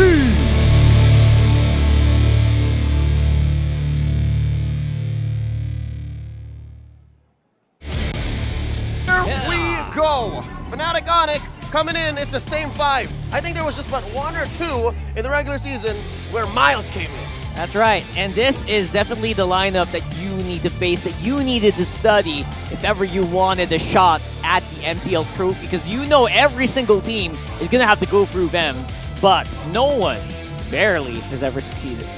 I think our community lead from the Sonic said it best. We will win this time. We will win. Twice. He said it twice. She said it twice. Maybe she said 3 it twice. times. Regardless, they're facing off against Aurora MLBB, who legit did not change their lineup. It's the main 5, it's the starting 5, whatever you want to call it. I do appreciate, though, that Ben Things, he comes in like every week, every match, to show support for these 5 dudes. 100%. I'm sure he has done a lot to make sure these guys are tip-top shape, making sure they're ready to take down FNOP, but that's easier said than done, again, in this matchup. It's a stacked matchup. Again, you'll see here, Aurora trumping Fnatic Onic Philippines in kill participation, in first blood rate just a wee bit, and check it out, a whopping 51 unique heroes picked. 51! That's actually a lot. Honestly, that's a lot of unique heroes. And again, in all hopes of taking their enemies by surprise and making sure they get the edge. Rockart, you're beating out in unique heroes the team that actually debuted a Masha Gold. I mean, that just means that their average number of heroes per role is just that much higher, right? That's all the explanation there is. It's ridiculous. I chalk up a good chunk of it to Renegade. He was at week 7 or week 8 tied with Shaknu as #1 most versatile and most diverse hero pool. They'll probably pick a Layla jungle, if they, Layla roam if they need it. That's how good he is. Rather not. Let's check out the Infinix keys to victory. For Fnatic Onic Philippines, you gotta continue being a miss on the Hitman's list. So basically just dodge Renegade. Yeah, he just miss out and make sure that you don't get locked down. Tigreal probably gonna get a hit because of that. And for Aurora's, help the Hitman cross Kelra off his list. Kelra has been elusive. Believe it or not, there was a time in 2021, Season 7, wherein Kelra and Hitman had a rivalry. Big rivalry. And it was all over social media. And now look at this. About 4 years later, they're facing off on the grandest stage of them all, MPL Philippines, the upper bracket semis. And for both teams, just flex your versatility. Again, it just doesn't come down to that big number at the end. 47 unique heroes. That's not all. That's not it. Sometimes there's versatility in your play style. I'll tell you now, I can't even explain in simple terms what Fnatic Onic Philippines does best because they do everything good. They do. That's also very hard to quantify. All you have to do is wait for them happening, hop in on the map and just watch the magic, right? Yeah, they're good on the defense, they're good on the offense, they can choke you out, they can make backdoor plays, and now Fnatic Onic, what they're gonna do with that is play proactive. They're gonna pick blue, and they have an 88% win rate on blue, and they have an 81% win rate when they choose their side. Rockard, these are numbers through the roof. That's right. Very few teams have actually almost reached this. Most champions reach around 60-70% by the end of the season. It's still healthy when you consider that. That's right. But they're at 80 plus. And that just means that they are here to win. They win almost each and every time they go against. Sometimes they will go 2-1, but they'll still come out with a dub most of the time. We're trying to forget when they pick Masha Gold, but here we go. It'll come down here to the draft. Again, not a single pick and play I expect will go by either of these teams. Fnatic Onic on the play, banning out the Matilda, the Jushin, and the Aurora. Wow, the DNA of Blacklist runs deep, even in Aurora this far off in the Season 14. It does seem to be true, and Why Not is very aware of that, making sure that you have the alpha checked out. Suyo definitely is a big question mark still. Suyo King Kong, oh god! Suyo King Kong, imagine if he can do stuff that people can't talk about with the Fanny. What more with a hero that is proven to be through the roof right now? Oh, there you go. Master the Basics banning out the Ling Kong. Kind of forcing it as well, right? The Fanny and the Chip. Yeah, no. Again, you saw Kyle Teasy earlier. He played a really good Suyo, and our jaws were already dropping. Now, if King Kong picks up the Suyo here, I'm gonna have to buy a new pair of pants. I'm a big fan of Aurora right now. Obviously, I feel like the way that they're doing, probably on their trajectory. Oh, there it is! I still have to say, King Kong is one of the best junglers in the whole league, and in extension, the whole world right now. I'll tell you, the whole world. Right? Check out one pair of. All right, cool. Right, the whole world. I just bought a new pair of pants. I'm expecting this to be amazing performance, as you say. You can probably get changed in a bit because right now we have some time. I gotta keep my eyes on the game. Get your eyes on the game. So what's left out? The Gatot is open. The Tigreal. I guess a big question is, what do you actually do once your opponent first picks a Suyo? What's the most damage you can do against that lineup, right? Right now, there doesn't seem to be that many straight answers. Because of the way the draft went, what you do against a Suyo is just play your game. Play what you know. Yeah, so you still pick up the Phoveus, still a solid pickup here. And the Moskov. Moskov is Aurora's #1 gold pick. Yeah, and Domin plays it to a T. He has played 1v3s, 1v4s around it, and somehow has survived. He's great dueling with it as well. So, you know what? Master the Basics says we don't need to overthink this, guys. We can just keep doing what we did. We've beat teams with the Suyo already. Yep, that was yesterday. And with this Phoveus, Edward beat Liquid in the opener. So that's something to remember. Fnatic Onic closing up their first phase with a Lo Yi and a Edith. Oh no, the Lo Yi! Oh, the Lo Yi. That's Super Prince, Lo Yi! Feels like the bane of Aurora at this point, right? TLPH also, like, they haven't won with TLPH picking Lo Yi. I think even if Liquid did bow out, Sanji's Lo Yi might still be sitting at 100%. It is. That's true. It's actually true. I checked. There you go. So, extend that streak. Wow. Here's an old flame for Julian. Demon Kite, the Julian. Haven't seen him in a while, but correct me if I'm wrong, this might be the first Julian we've seen all playoffs. Yes, it is the first Julian for all playoffs. Wow, I And wonder. it does get banned out against certain teams, specifically TLPH as well. Right. So I don't know if this is actually gonna do much against Suyo in a straight up 1v1 matchup, but it does feel like it can have opportunities to shine. What I know is, it was a shame that, you know, we didn't see it really come through in the last series. Yeah, as well. so this is going to be a revelation. We're going to learn exactly what the dynamics are between a Suyo We and haven't seen them interact. Julian. Yeah, because a lot of people will describe them to be similar, right? They're heroes with 3 skills Dips that and dives. you play around with. Yeah, Yeah. very mechanically demanding. Has iframes. Has iframes. So here we see Aurora batting out the 1-1, so they're closing off Kelrad's choices. The Vexana taken up by Fnatic Onic. When Kirk was asked about his goal, he says, my goal is to make it to M6. Step by step, I want to become a champion. Whether it be on home soil or somewhere around the world, Malaysia this year, that's what Kirk wants to do. This is his answer to All-Star Magazine. And Kirk is, he's a man on the mission. He is always focused. He barely talks off out of the game. Even on like times where there's no cameras, I see him on the corner. He's just playing. He's just sharpening his tools. He's a sweetheart, and he's a consummate professional. He's good at what he does, and he knows it. And he has a goal, and he's gonna reach for it. By hook or by crook. There's the final bans. The Harith for Aurora, and Fnatic Onic taking out Renegade's Tigreal, as you should. As you should. You do your homework against Aurora, you ban out that Tigreal if you're not going to use it. Now, I know it's very contradicting and polarizing how I'm talking about my favorite player of all the world and all time, but sometimes you just gotta know, you know? You gotta be real. Bro, stats don't lie. He just wins. And even in the games that they lose, he gets 4-man, 5-man sets nonstop. No question. Just ban it out. All right, so there's the Valentina going to the hands of Yue. Maximum comfort. Soft counter to the Edith. And I don't know if we're going to see some diversion plays from this Valentina. But now Fnatic Onic, it's up to them. Is it possible to see a 1-3-1 rock hard? Would you 1-3-1 a Suyo? I think they do. It clears really quickly, and it can actually invade pretty early as well. It can remove the first 2 buffs in a short amount of time. But the Beatrix is something I didn't see. Never mind. I didn't see that coming. No need to put a fighter into the hands of the gold standard here. He's picking his signature Beatrix. Right off the bat. Who I think has a 100% win rate. Yes. It's at 100%, and no wonder. That's why folks who partake in first pick, more than half of them would say, Beatrix, Kelra. And Doming also played this, by the way, so it's also kind of a deny pick. Doming going first on this with the sword. Forgot the name. Anyway. Spear? Spear. Anyway, it's a great deny pick for Aurora. For sure. Just because it will close out some of these plays. All right.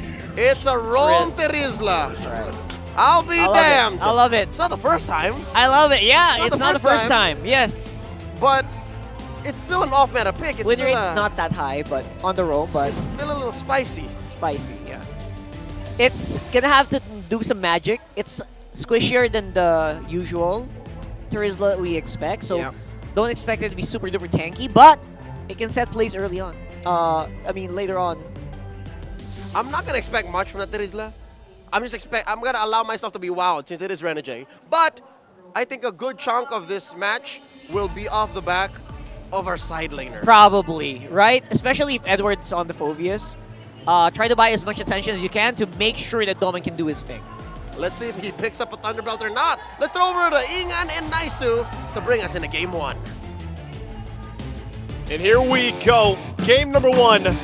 Second series of the day here. A massive one. Massive crowd here in the MPL arena. Welcome to They Mobile are Legends. prepped and ready for this one. Everyone walking into place. Maybe we have a little more time here, but hey, it's me, Naisu, and Ingan bringing you the action for the English desk. Now we've got a little bit of time to talk about the lineups here. Ingan, what are we feeling about Renegade's Rome Terizla? Again, I'm iffy about it because it's really slow, but it's slow compared to the usual I was going to say roams. he's actually slow, though. He's really slow, but tanky.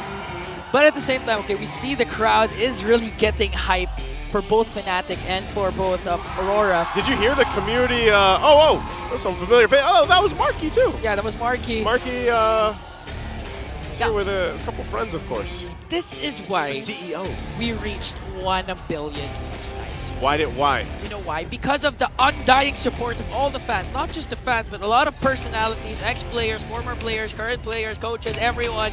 Like these three we see here. Hello, coach. I hope they're enjoying, and I hope they run out of their voices later on from all the screaming and shouting. You know, it's crazy how much support too. You know, although the players, like, they're on different teams or they go to different parts of the world to compete or different countries and everything. Remember the super fan? Yeah. Who went from, I don't know if it's Singapore or Malaysia, just to support Singapore. Iran, right? Yeah. RSG, Singapore, imagine.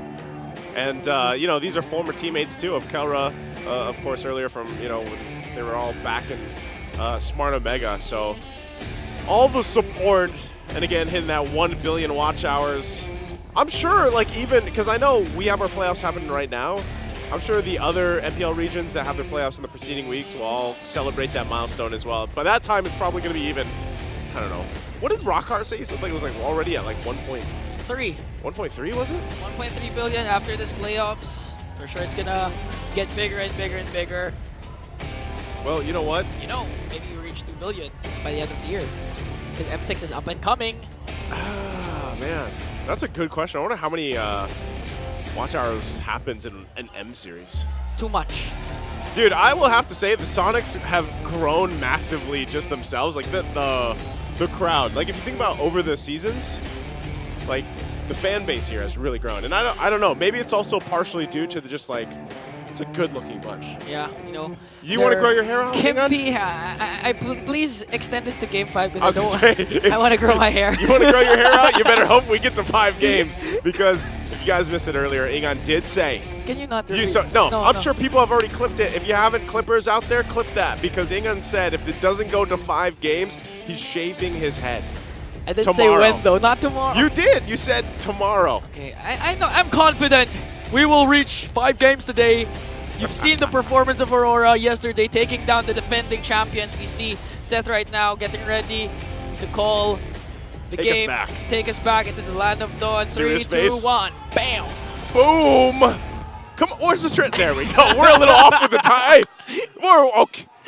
I feel like that was a little anticlimactic, but okay. Seth, we gonna redo. Seth, you need to redo your part. It wasn't smooth enough. The karate chop, Seth, was not smooth enough. We're going to have to redo that.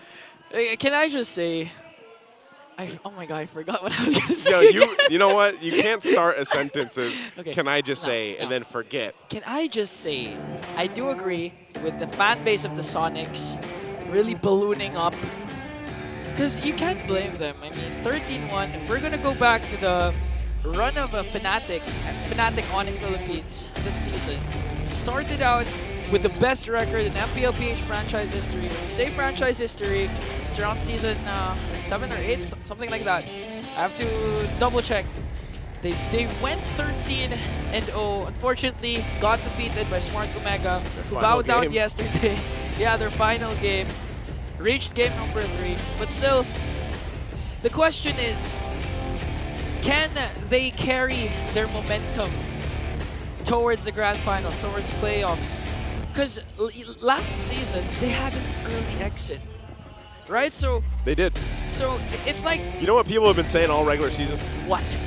They've all been saying that, yeah, FNOP might have had that streak, blah, blah, blah, this and that. Yeah, but just wait for the playoffs. They'll bow out. That's what people were saying. They're like, yeah, a lot. They're going to lose out of their steam by the playoffs. I mean, at this point, anything can happen. A lot of predictions have been wrong. Ours as well. So far, ours as well. So it's really unexpected. This is why MPL Philippines Playoffs is one of the most sought out esports event worldwide. You can see a lot of fans here having fun. And I could say, it can be like, do you watch basketball? I do not. Okay. But I think you're familiar with the 73-9 Golden State Warriors. Where I'll say yes. They had the best record in the regular season in NBA history, but the problem was they lost the finals. So if it's something like that for the Sonics for me, if they don't at least qualify for M6 by going to the championships of S14, yeah, it's gonna be already a What, are you saying it's going to be... It's going to be a disappointing Your sign's upside season. down, by the way. For sure, yeah. Your sign's upside down, but Renegades' sign isn't. You feel it? You're saying it's going to be a little like, oh, anticlimactic because they had such a great season. Yeah. But at the same time, if you're going to look back at the storyline, it's so nice because you took down one of the strongest teams in MPL PH history. So at this point, I just want to watch. I would say, I want to see how it plays out. To build up on that, Inga, basically, because I know a lot of viewers also just tune in for the playoffs. Yeah. That's how so when you were asking me about traditional sports, that's how I watch traditional sports. Actually, even other regions, like for MLBB, I usually just turn in for the playoffs, right? So it's good to know that, yeah, Fnatic Onic, they had like a hell of a season, the best that we've seen. They broke a record and everything else, but yeah, if they don't happen to get through, let's say the expectation when they have a season like that is we got to see them in the grand final. We got to have them as one of the qualifiers for M6. That's sort of, I guess you could say, an expectation for a lot of people after seeing the regular season. Yes. So, but again, if there's anything here that yesterday taught us, and even earlier in our first match with the 5-game series against FCAP, the world champions, these teams in the playoffs are playing differently. Now, if that's better or worse, we're about to find out for this one. That is a smooth transition. That's better. There we go, jumping into Landon here. Once again, game number 1 of this best of 5. Either team that loses this will have to go down to the lower bracket. Who is waiting there for them? That is a Blacklist International. Again, a team that has shown a ton of improvement from the regular season to where they are now for the playoffs. Now, looking at this, if you missed the draft, Renegade on Aurora Isla. That's one of the picks that really grinds my gears. It grinds your gears. You sound like Midnight. Because it's so slow. But again, in the hands of a proper player like Renegade, we've seen him dominate using the Tigreal. He's a setup kind of roamer. Again, that's why he's called the Hitman. And even if he's slow when it comes to the rotation, he can actually pick off.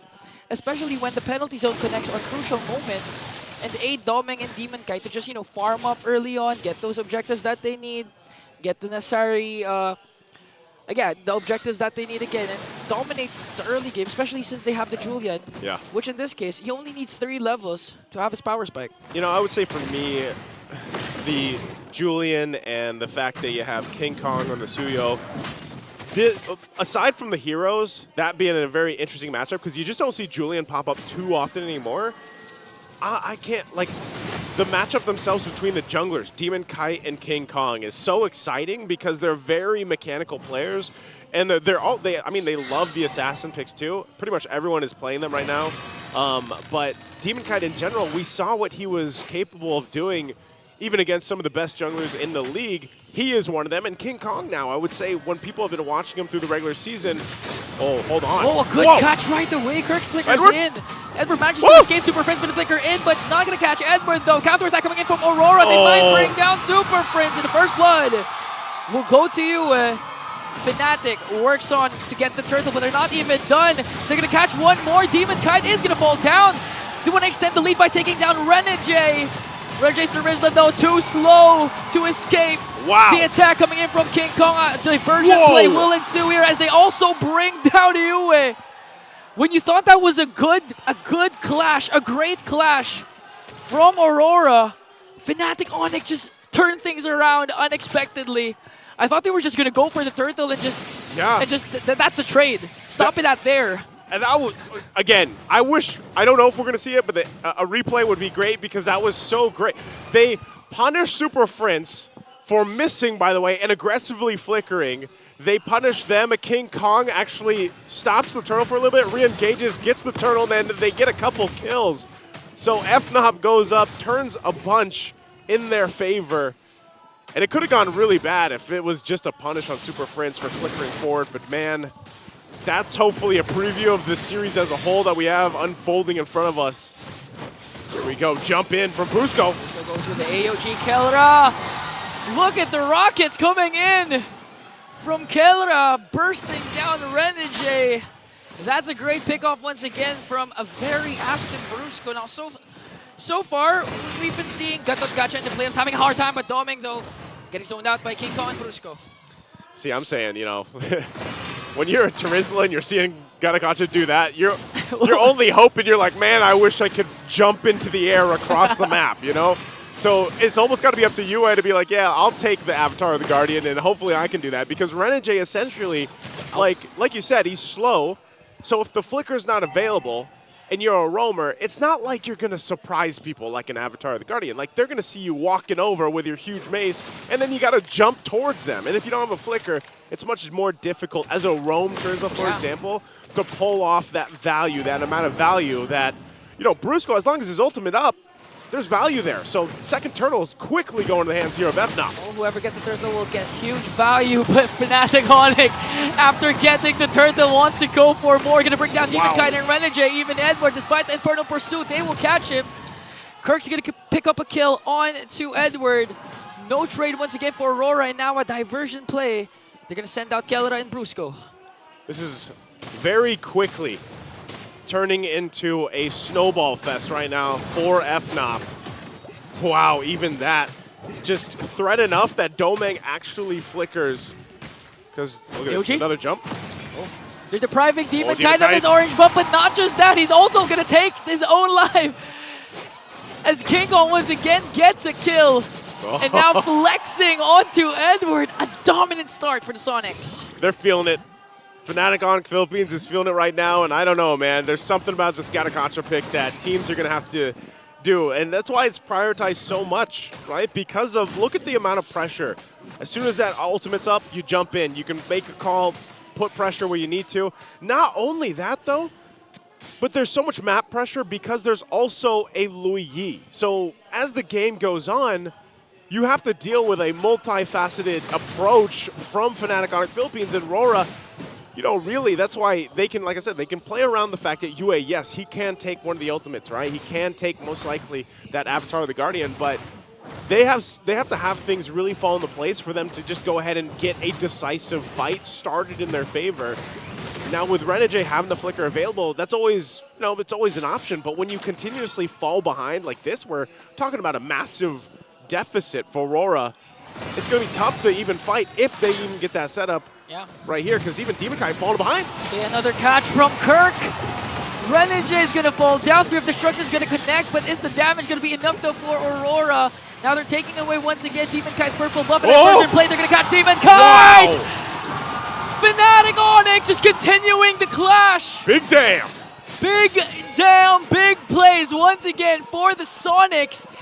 And this game might not even reach the late game or the mid game, because 7.5k gold lead in under 7 minutes as they take down a turret in the middle lane. Man, the way they're playing this. Oh, you can already see the shots coming out from Kellera here, but I don't know. The way Fnatic Onic approached this game one, they're looking to end it on the first Lord even. That's 3 for 3 turtles, building up the lead here. There's nothing really that they're doing wrong at this point, and RORA just struggling. I mean, this is where we were talking about. You know, there was a lot of bans towards Renegade's hero pool. Oh, here we go. Are they trying to make a play themselves? Oh, Renegade counterattack with a penalty zone.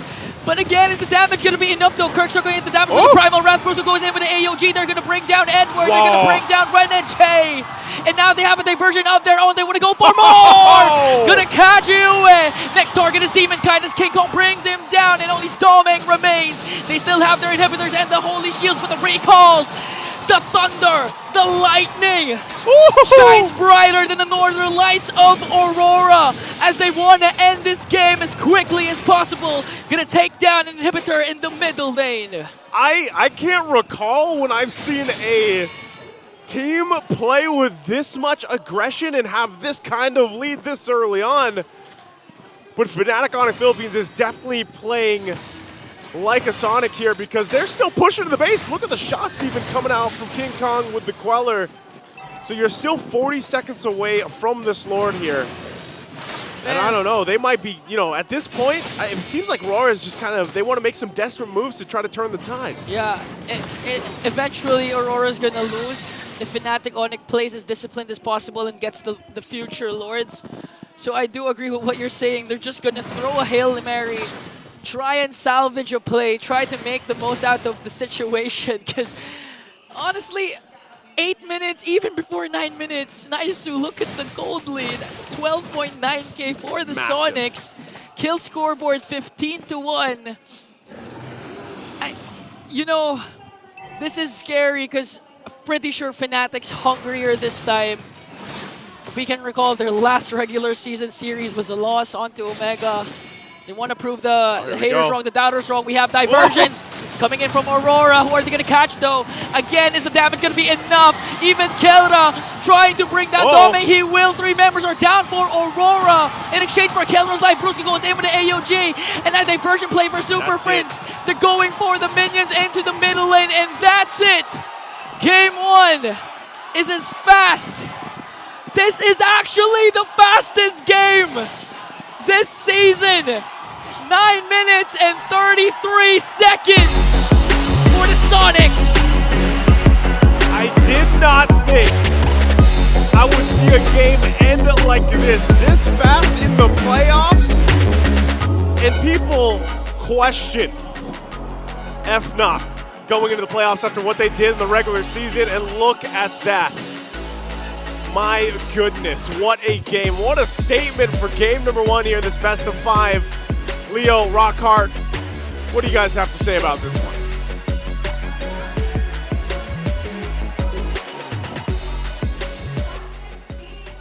Wow. That's what I can say. Wow. You say something. Wow.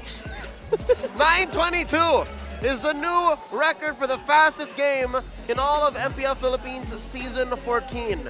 And Fnatic Onic Philippines playing their first game in all of the playoffs like they've been playing from the very start. You know, when a team comes up into a playoffs after taking the first day off, you kind of expect them to have some jitters, right? Kind of like need to get the rust off the hands. Or warm up, but Fnatic Onic beating their own records, making Aurora look like they weren't the team that they were last night.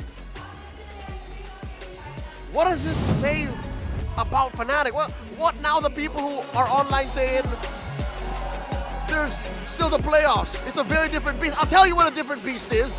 Brusco on that Gatot Gacha. 2-0-16. He's the guy who just keeps on diving, keeps on jumping in, just refuses to go down. 90% of the games, fights, he was there, and he was happy to take it. And again, in a relatively quick manner. I didn't even know towers could break that fast. I lost track. Honestly, at about the 6-7 minute mark, I was just about to come up with my thesis statement of how Fnatic Onic are outplaying, outclassing, outmaneuvering, and outgunning Aurora. Mainly it's because of their range. The diversity in their engagements and the kind of damage profile that they have, it's just the perfect mix that Aurora can answer back. Rockhart, you know why the MVP is Gatot? Yeah. Why the MVP is Brusco? He's the perfect example of how you cannot pick a fight against Fnatic Onic.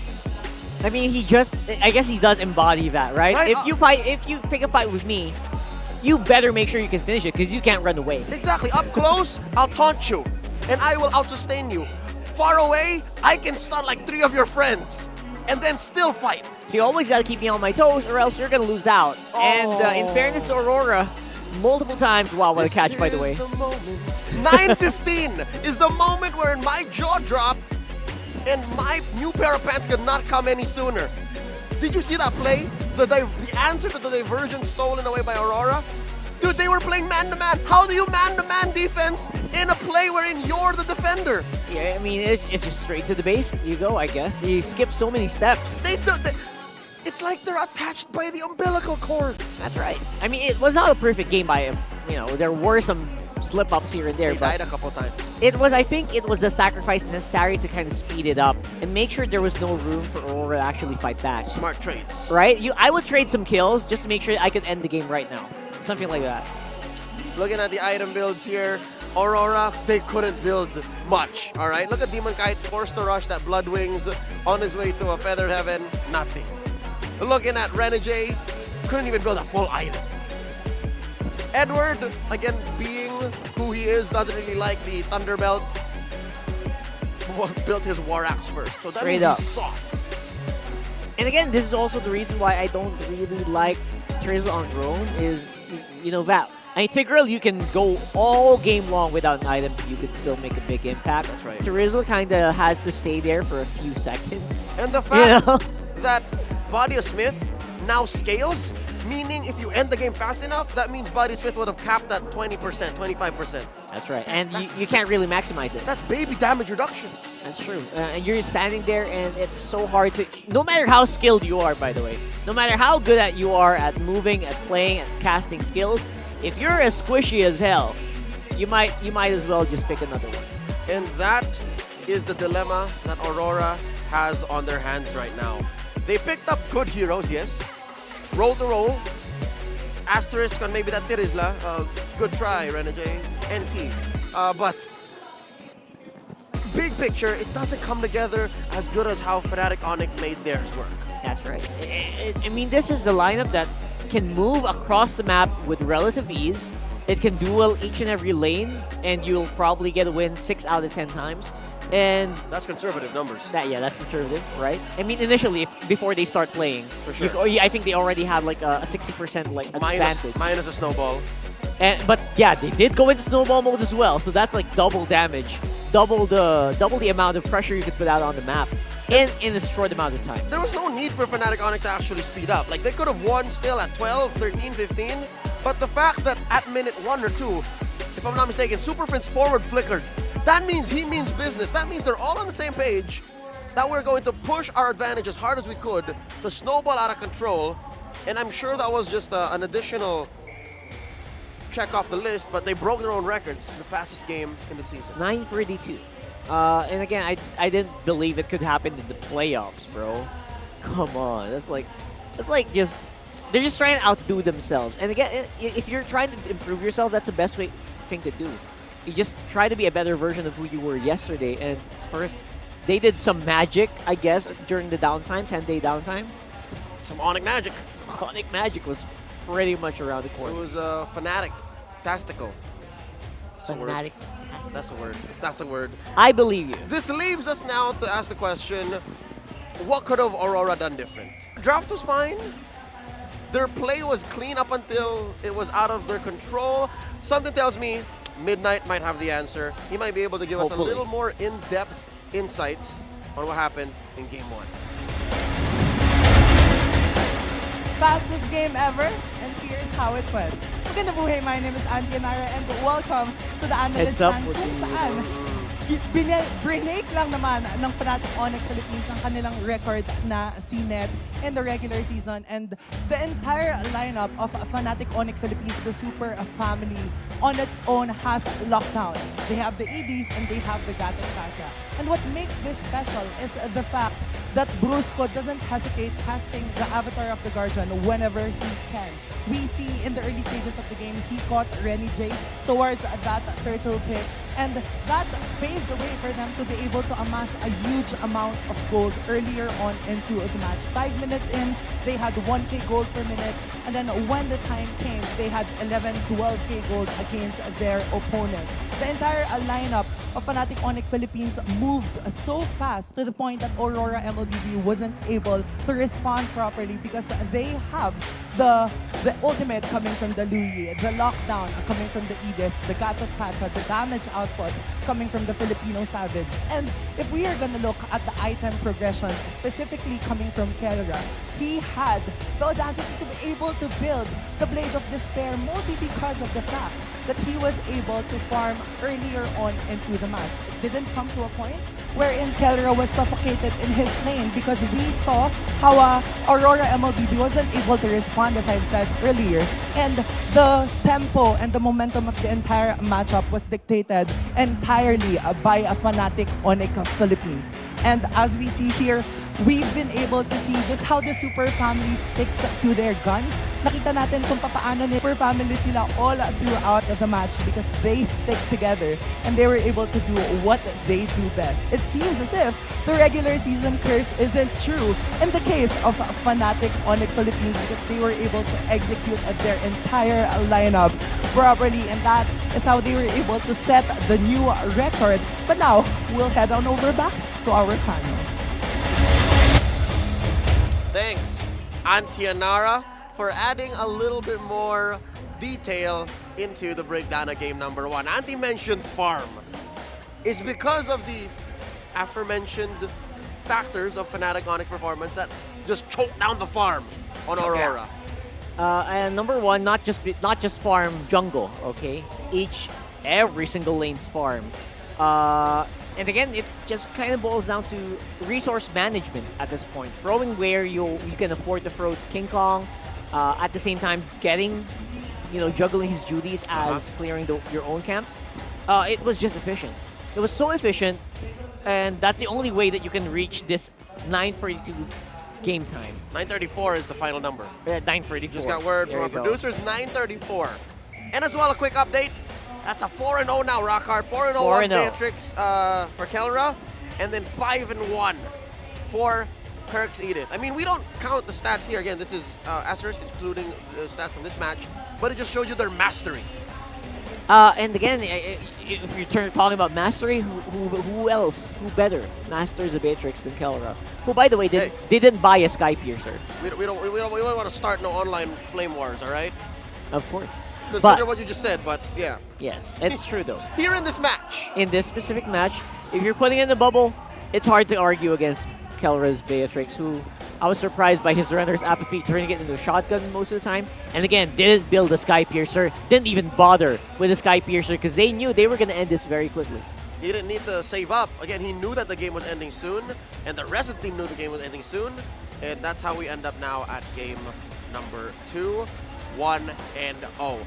Again, the shortest game record in Season 14 broken.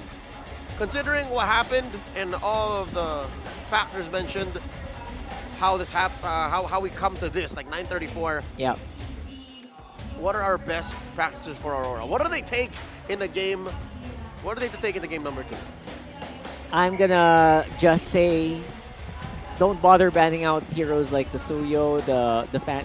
I mean, wait, don't bother? Yeah, here's the thing. Okay. The hero pool for King Kong is just too massive now.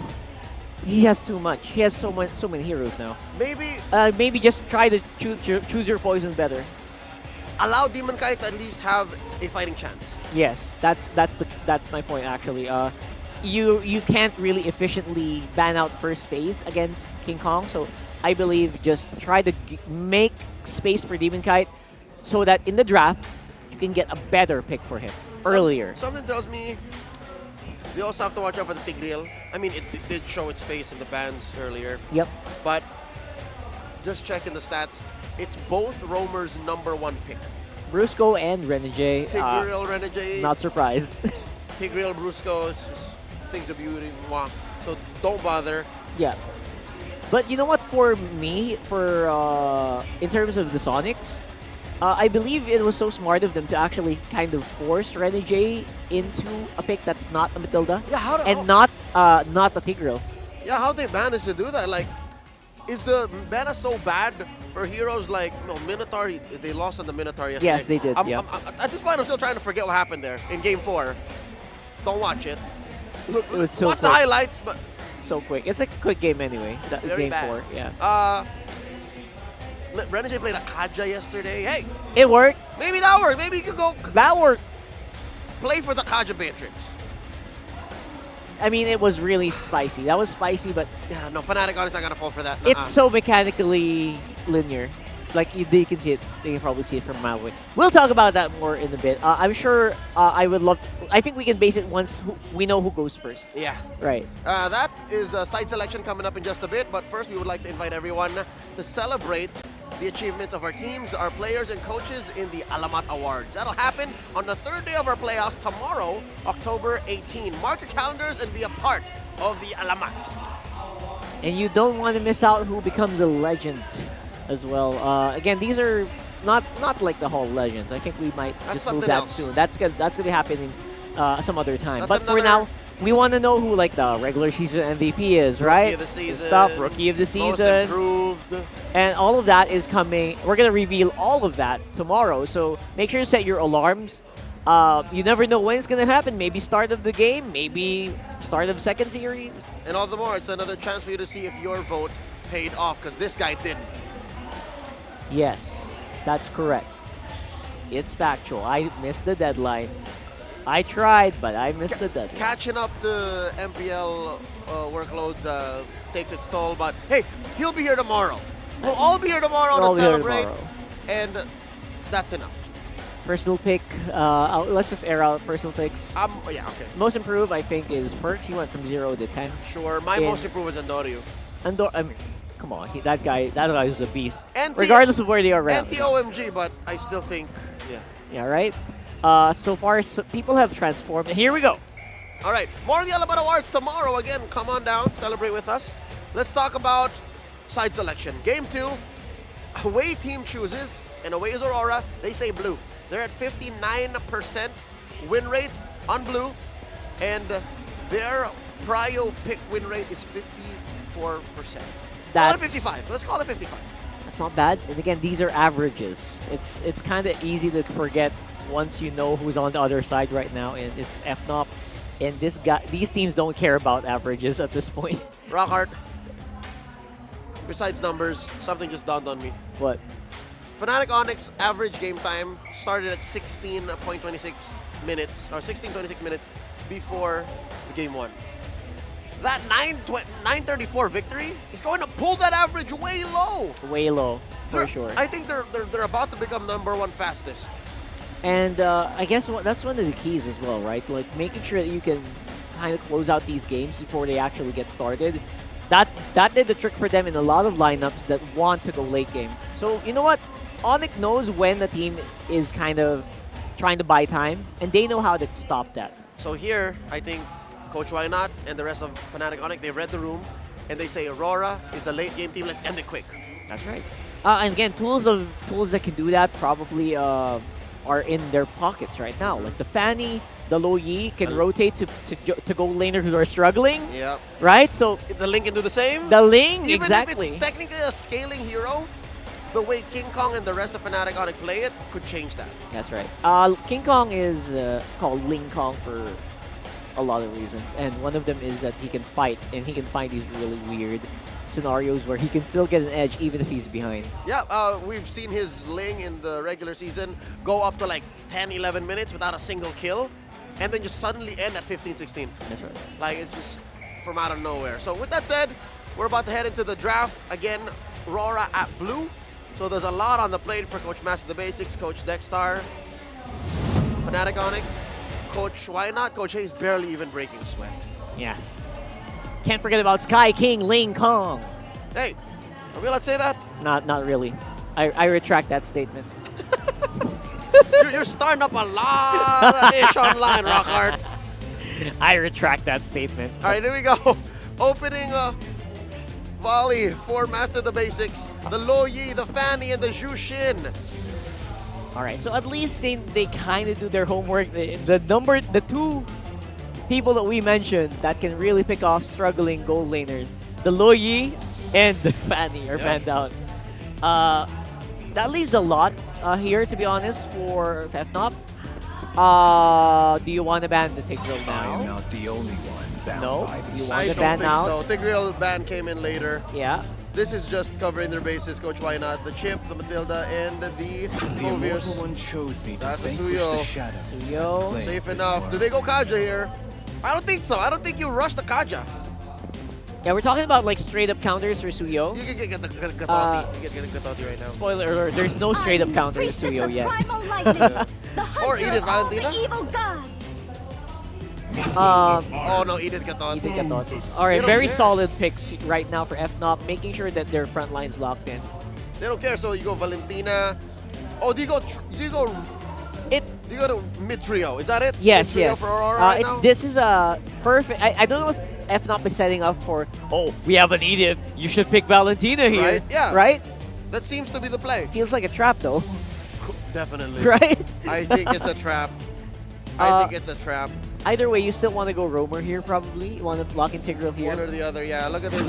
Master the Basics. Harif is it. Look into Renegades' beautiful eyes saying, are you sure? No, it's fine, coach. Let him pick first. Give him the Harith. Now, Harif is great. So... This is Rome or mid. Probably Rome, right? Mid is kind of crucial here because it can get kind of easily banned out. But my faith will So it's pretty smart for them to take it right now. They take the counter trap. They take the old reliable Vexana. Usually they would love to actually put that on Super Friends in these scenarios where there's a Gatot Gacha. So you're right. I think they put up a trap themselves, Aurora here. Yep, they stole it away. I can already see it, like a trampoline. AOG and the EG. Yep. That's an AO gag. And yeah, that's right. And Domin can kind of just do whatever he wants after that, right? Yep. So, great pull here. Was that Eve? Yes, the only other winning Eve, if I'm not mistaken, in MPL Philippines. It's now a small club of Super Friends and few. Folks, blast me in the comments. Reach out to me on social media if I got the stat wrong. Is it 1 apiece? 1 win apiece? 2 now for few. 2 for few. Okay, 2 for few. Because of the game earlier. That's right. The right. series Thank earlier. You. Thank you. So with that said, Tigreal getting banned out. Oh man, Renegade such a martyr. I knew he was. Renegade, he's so unselfish. They knew it was gonna happen, right? He's so kind. You say all the adjectives for Renegade now. All the good adjectives. Good adjectives. He can never be bad in my eyes. One adjective you can add to that is also flexible, very versatile. Oh yeah, he does not. What was care. the number? 16, 17 picks? 16 picks, yeah. Dear Lord. And that includes picks like the Terizla, like we mentioned earlier, which again didn't really work in game 1, but who knows? Maybe if you add it in this one, maybe. No. With this 3 here, I don't think Terizla's chunky enough to hold the line. They're just gonna die and evaporate. Just gonna die. Sand rises when I give the They word. ban out the Khalid, given that it is still Edward and Renegade lacking their picks. Another gold laner. Run deep. Oh, it's okay. Oh wait, yeah, I didn't notice. Wow. I didn't notice they didn't have a jungler yet. Correct. That's not usually how they draft. So are we gonna see the Hayabusa? I mean, Hayabusa's great. Honestly, especially against Suyo, you can kind of chase the Suyo pretty easily. You can also just duel him 1v1. But I don't know how that's gonna fare for the rest of the team. But maybe after your ult, you might have problems with damage. Yeah. You know who's good with damage? What? Bane. Ah, Bane is not gonna happen. This is Nolan. better damage, Nolan. Okay. All right, Carl Teasy played a hell of a Bane last night. Didn't lead him to the series win, but it was good. And the Nolan actually does kind of just answer the Vexana and the Harith. You can't go willy-nilly into a fight. You have to respect. The Nolan. Potential. So with that said, Renegade and Edward and Renegade, their picks are up. True love is like Right now, is that Carmilla?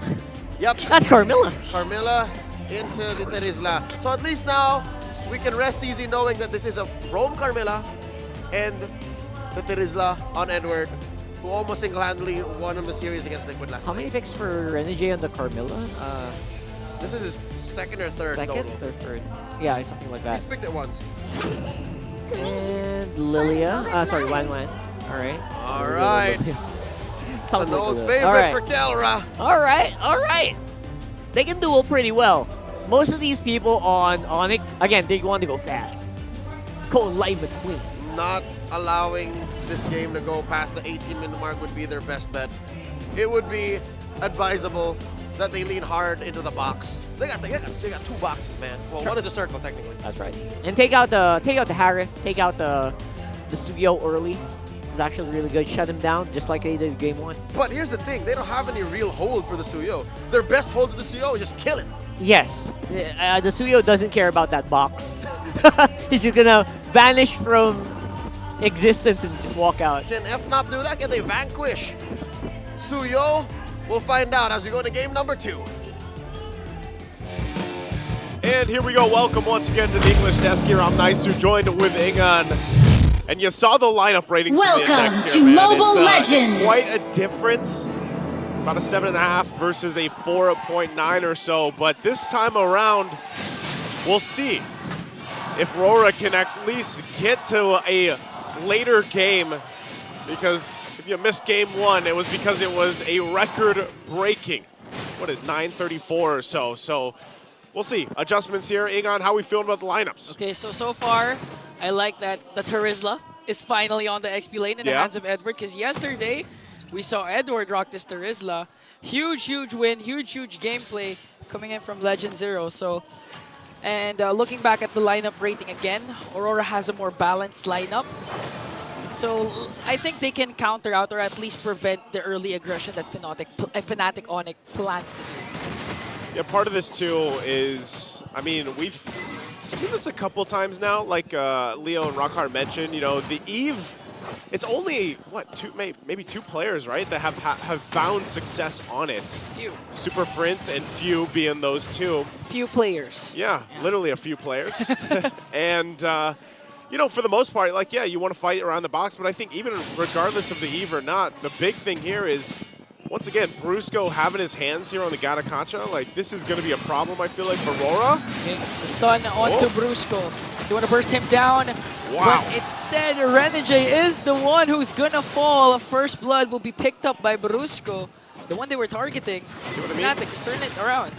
As I was just saying, like, that is the big thing for me, because right now the teams that do go ahead and grab the Gatakacha, like, he's a little elusive, because when you are targeting him down, even this early point in the game, and he has a Revitalize, and he's tanky, and then he get that little extra heal from his passive, like, it's tough, because you think you're going to take him out, and then all of a sudden, boom, he gets a shot in, passive procs, Revitalize goes through, and then next thing you know, he's half health, right? Yeah. And also the fast star response, the teammates of Brusco to aid him in bringing down Renegade, a Carmilla who's quite tanky, as Brusco is even just holding the turtle, and eventually waiting for a King Kong to appear with his Nolan. So let's see. Fine. They're going to approach this. Edward, like you said, this time around, he'll hold that front side, does have the penalty zone and the flicker available, so they're actually going to take this very slowly. Super Prince also waiting around the corner. There's a knock-in. An onward combination onto Renegade. King Kong just waiting for the perfect opportunity. But still, Demon Brusco and Renegade again will fall down. But Demon Kite will get the turtle. Yeah, Demon Kite gets the turtle. That might be all they're looking for right now. They don't want to give too much over to Fnatic Onic Philippines. Again, this lineup that they have, especially the fact that we have Renegade on a Carmilla, they want to be able to play into their team fights, especially later on. And what I mean by that, too, is for Domeng to use that Harith later, once that Curse of Blood is used, or UA lands that knock through with the Eternal Guard, then that's great. But they need certain timings with Aurora's lineup, whereas Fnatic Onic, they have enough crowd control and just kind of innate durability on the lineup that they have that they can actually just fight. They can skirmish. They can be fine. And whether King Kong is there or not, you'd be surprised at how much damage is going to come through between, you know, Super Prince, Kirk, and Brusco, especially because Kirk has the Warcry emblem, and he already gets the Thunderbelt locked in at this point in the game. Yeah, he actually likes it when you're dealing damage to him, because eventually, when his passive is stacked, and he casts his Primal Wrath, boom. Oh, you're the one who's going to need an ambulance. Yeah, and that's what I mean, like the durability of this lineup is tough. Whoa, here we go. This is, by the way, real quick, the all-time total damage taken in MPL Philippines from Season 1 to Season 14. That's a whole lot of numbers. 1.380548055. That's 1,380,548,055. That's a lot of damage. So now there's a big race. Damn. There's a big damn race between total minutes watched, hours watched, versus total damage. We're all about billions today. Yeah, billions. Man, what would I do for some billions? Billions of what? Pesos. Pesos? Pesos or dollars, whichever, you know? I mean, you know what I would do? I would get all the recalls of all the teams in MPL PH. That's the first thing you would do if you had billions. All right, you know what? That means I need a financial advisor. No, we'll leave it at that. You know, yeah, at that point, no, you have all the calls. Turtles up here, second one of the game. Back to it. Kirk holding down the front side. And Renegade trying to get some vision there as well. Okay. They're going to go for this. King Kong waiting patiently. Super Prince also picking up the glowing wand in this. They'll take their time. Is Demon Kai able to get this? And Brusco with the AOG, and this time King Kong gets the turtle. Brusco pops his Revitalize, still wanting to go on to Renegade. Edward goes in with a penalty zone, plus the renewable manipulation coming in for Super Prince. And let's see, because King Kong's still working on Yue, and he's going to bring down Yue. A turtle plus a kill. No trades for Aurora. Yeah, that time around, Aurora doesn't get the turtle, unfortunately for them. And you see how, like, slow they're taking those, too. Like, they're taking them, that turtle, to about half health or a little bit lower. They wait, and wait, and then FNOP just like, yeah, we'll fight you. And that's the power, once again, of having this real-world manipulation, having the options to even just jump in with Brusco. with that Avatar of the Guardian, because you can see this, you know, he doesn't even have that first item locked in, but what is there is that Thunderbelt for Kirk. You've got the glowing one, like we mentioned from Super Friends earlier. Counter-Strike only here for King Kong, but the fighting power is going to come later for Aurora's lineup, especially when Domeng starts joining the fights, and they hopefully can play into that Curse of Blood, like I said, from Renegade, but Renegade's nearly having the same experience that he did in the previous game. Yeah, he's having a hard time easily getting bursted down and targeted out by even Brusco. And I like the dynamic between Brusco and Kirk, because Kirk is the frontliner, the zoner, the vision provider, and Brusco's just waiting for the brushes for the perfect AOG like this. Gonna catch you, gonna get bursted down by Super Friends as they work on the mid lane turret. Now Demon Kite trying to go for a trade, a cross map play up top and down bottom for Domeng, and they will get a turret. I'm telling you, man, this, I like the way Leo mentioned it earlier. Gato Ka Cha. Like, this hero is so annoying for the team going against it because you're not even safe under your turret. You always have to worry about where is this guy hero landing on. Like, that's what he's doing. He's the epitome of tower dive. Literally He's diving. literally a tower dive. He's literally a tower dive. Might be even tankier than a tower. As King Kong works on the top lane turret. But Renegade, though, he has a stun, okay. But he's gonna wait patiently for the perfect opportunity to strike. This is his moment, but is there enough follow-through and a follow-up from this? Turtle's going to go for a reset. Oh! Crossbow of Tang onto Domeng. There's a 1v1 between the two gold laners. Oh, they're duking it out. Okay, now good zone here for Renegade onto King Kong as Aurora works on the turtle. They will get an uncontested triple. Now they want to go for more. Working on Brusco. Will there be a counterattack coming in from Fnatic, though? And there was almost a kill from Kelra onto Domeng. He was able to cast a crossbow of Tang, but still lacked the damage. Do it. He canceled this recall. He wanted to go for Kelra. Oh, he wants the kill. The next standard. My fallen hands, though, of Super Friends and Kirk. There's the counterattack and the recall from Kirk. Kirk. Oh, man. You got to love that. You got to love their recall here. Renegade, does he want to fight this? Okay. They're able to avoid the Curse of Blood. Brusco, King Kong, Super Friends is here. Real world manipulation again from Super Friends. Bounty zone. But Kirk's going to fall down. They want to go for more. King Kong has to escape. They're up against 4. And there was a trade Aurora was willing to take. Good fight there. I was a little worried for Aurora, but luckily they rotated fast enough. They got that down. They also got the flicker out from Super Friends, and then Demon Kite swept in, got the Soul Sever off. So that's the thing. It's respectable damage, especially with the Suyo here. It does get the BOD now locked in, so he's got the Hunter Strike, the Blade of Despair. So that damage is starting to come online. Even so for Domeng, it was a very aggressive, I'm going to take you out, Kelra. He got him. And so now he is also in a position where, all right, he's better off, right? He's got 2 of the items that he needs, Starlium Scythe and the Feather of Heaven. They're good. At this point, RORA, if they can catch a member or 2 off from Fnatic Onic, play into the fact that Renegade, yes, his job is literally get a stun and maybe drop that Curse of Blood. If he can do that, or they follow through off of Edward's penalty zone for these fights when this Lord comes up, that's going to be great for them. But look at this push. Kelra just going full force on this tier 2, unbothered down the bottom. Yeah, he knows that in terms of 1v1 up against Domeng, he's going to have a hard time. Again, this is a Harriet that has an advantage, especially at this part of the game. So as much as possible, he's going to try and avoid those 1v1 skirmishes and make use of the mobility of 1-1. Just go for the turret pushes as Fnatic Onic works on the Lord. All right, they're going to go ahead and spot out Kelra here. Lord is up at this point. Fnatic, King Kong goes in with a fracture, though. Okay, Kelra just continuing to free hit. All right, they'll keep him at bay. No one goes and presses it forward. You can still see if they can play around some of the macro, push the side lanes, put some pressure somewhere else, they'll go for it. But with this minor lead that FNOP has, they can play into it. King Kong picking up the endless battle. Edward. King Kong's up top. Aurora, will they burst down this Lord, though? They're respecting the 2.7k gold lead that Fnatic has, and the potential of Fnatic to just go for the kills instead of the objectives. Just trying to spot out what he can. Knows where Demon Kite is now too, so they'll go ahead and get repositioned. No one really has to commit to the Lord at this point because either team can really just win a team fight, right? There's nothing hugely in favor of Fnatic's lineup except for the fact that, again, rearward manipulation around the Lord is great. So that's why you see, even for Aurora, they kind of have to worry about where's that setup going to come from, whereas also there going to be a jump in. That's always the problem when it comes to these fights. Brusco jumping in. Renegade also holding down the front. He's going to go in for the stun. Okay, Curse of Blood. Going to be casted, but Kelra, though, still able to free hit. Edward has to use the penalties on the walk away. AOG! Connecting on to 2. A double kill from Brusco. King Kong works on Demon Kite as Demon Kite backs away.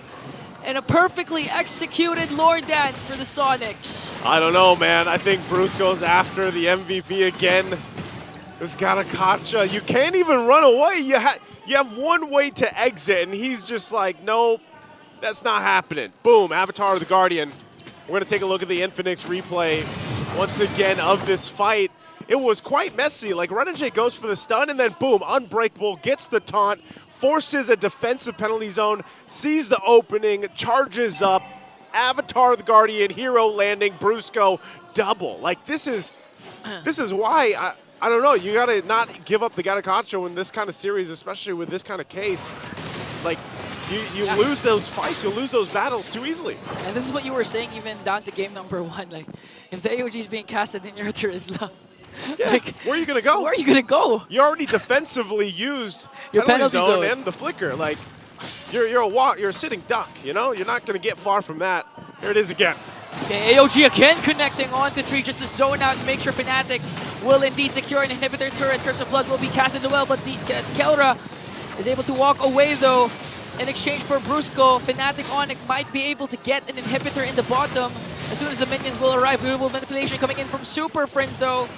And Aurora just continuing their immense defense.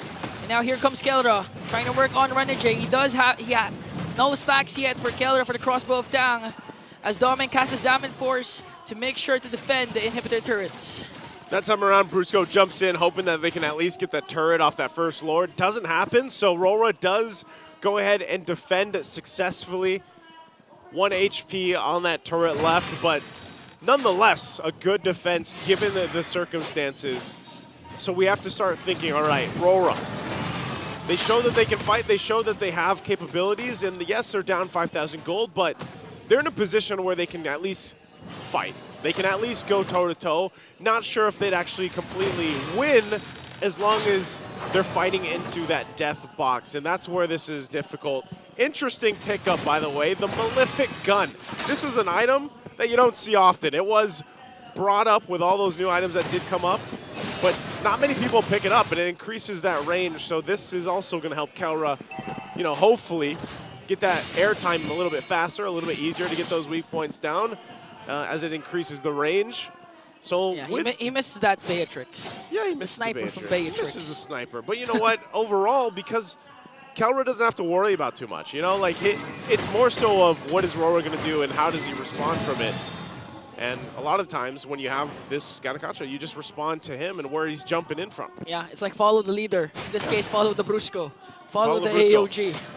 And for Aurora, the thing is, you have a lot of kit. You have the Curse of Blood, you have the penalty zone, a lot even Zaman Force, and of course the ult coming in from Yue. I think at this point, with the lead established by Fnatic Onic, 6.2k, you need at least all to connect. So you have a chance in going up against the Sonic, especially with the second Lord. Even with that lead, look at this. They're still going to take some time off this Lord.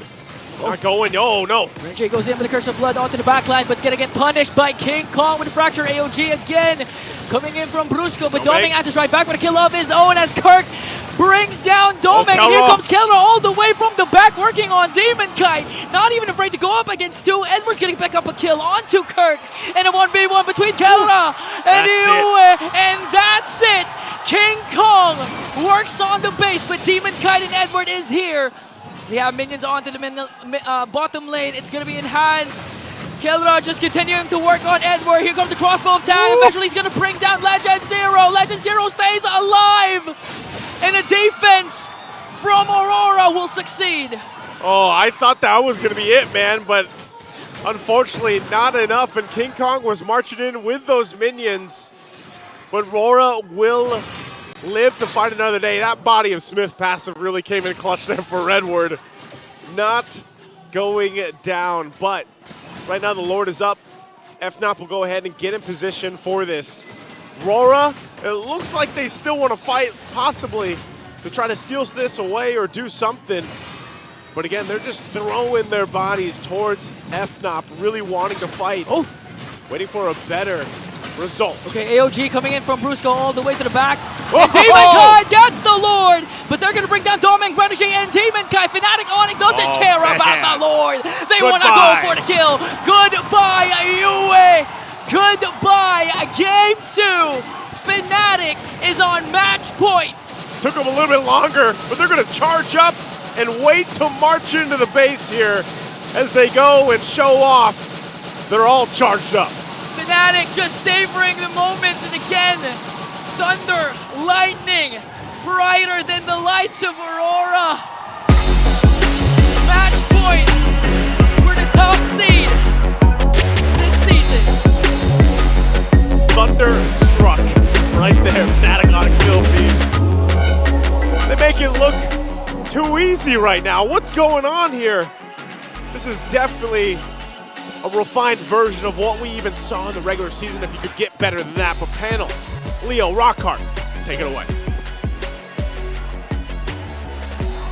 And in a flash of light, Fnatic Onic, after a false Lord take, wipes out Aurora to hit match point.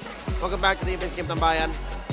Leo here, alongside Rockhart. Is it just me, or did Ian sound a little scared after making that final call? He did. And I respect Ian and his opinions, but you also have to respect that he said something very, very spicy earlier. And we'll talk about that just in a bit. What they deserve, though, the Lightning Gods have descended, and I actually didn't know you could improve on what they already did. It feels like they just keep getting better and better. I don't know how they do it. It's just mind-boggling for me right now. Dear Lord, is that a back-to-back MVP performance? I mean, it's not Brusco. 0-16, but over and over again, he threw his body at Aurora, died a couple of times, but still bought so much space for his whole team. That's right. I mean, he threw his body up on front, but a lot of more bodies hit the floor. And I think at that point, you kind of have to wonder, is that a reason why? Is this the reason why earlier in the few matches that we saw as well, Gato did get a lot of attention in these games? And like we mentioned in the first game analysis, man, this is also a reason, an embodiment, right? Gato is like the embodiment of FNOP overall. That's right. First phase, a minimum pick. He was picked second for game 1, but this time around, it was this and the Edith, and it was so worth it. And you look at that. Multiple times in this game, Yue could barely make it out of the range of Nolan, and King Kong just gave him the business. I almost forgot that King Kong was a fragile Nolan. Because of how strong the impact is of Brusco's presence, King Kong can just like walk in, and then there's very rarely anything left there to threaten him, and it's just he's a glass cannon. The Nolan is a glass cannon, but with Brusco's tough body. Oh my goodness. And just his CC. Look at that. The smile on King Kong face like, yeah, thanks. Yes, sirree. And that was also like a big display of the mechanics of Kelra, preempting the knockup of Eternal Guard. Small stuff like that just really add up over time. This is interesting. Is that a pull yourself together on Kelra's 1-1?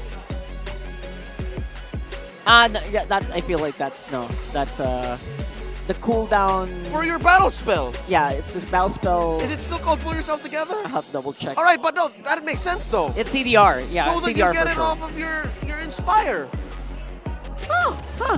All right. What about that? Again, a few very specific pickups for Kelra's 1-1 if you want to try a 1-1 in your ranked games. He also picked up the Malefic Gun. So this does indeed, as mentioned by our casters, allow for you to trigger crossbow of Tang. Just add insult to injury, right? Just have good DPS damage from a further range. Given that 1-1 compared to most other marksmen, just MM. Mark. In the gold lane, she's shorter range compared to them. So this helps. Actually, another additional question to that is, I wonder if the range of your ultimate actually will kind of extend a little bit. Interesting. Yeah, I think it should. So 'Cause you're it's a saying, normal attack. You're saying if they walk out of the original trigger box of the crossbow tang, Yeah. will it still click given the passive effect of the Malefic Gun? Something for us to check later, right? We can Because go to the lab for that, but yeah, no. Yeah, 100%. Something to food for thought. A great food for thought here as well is Super Prince's second win on the Eve, I believe. Bro, I mean, the Eve in itself is definitely not the most impactful hero, but if you put it on the hands of like really quality players, it hits different.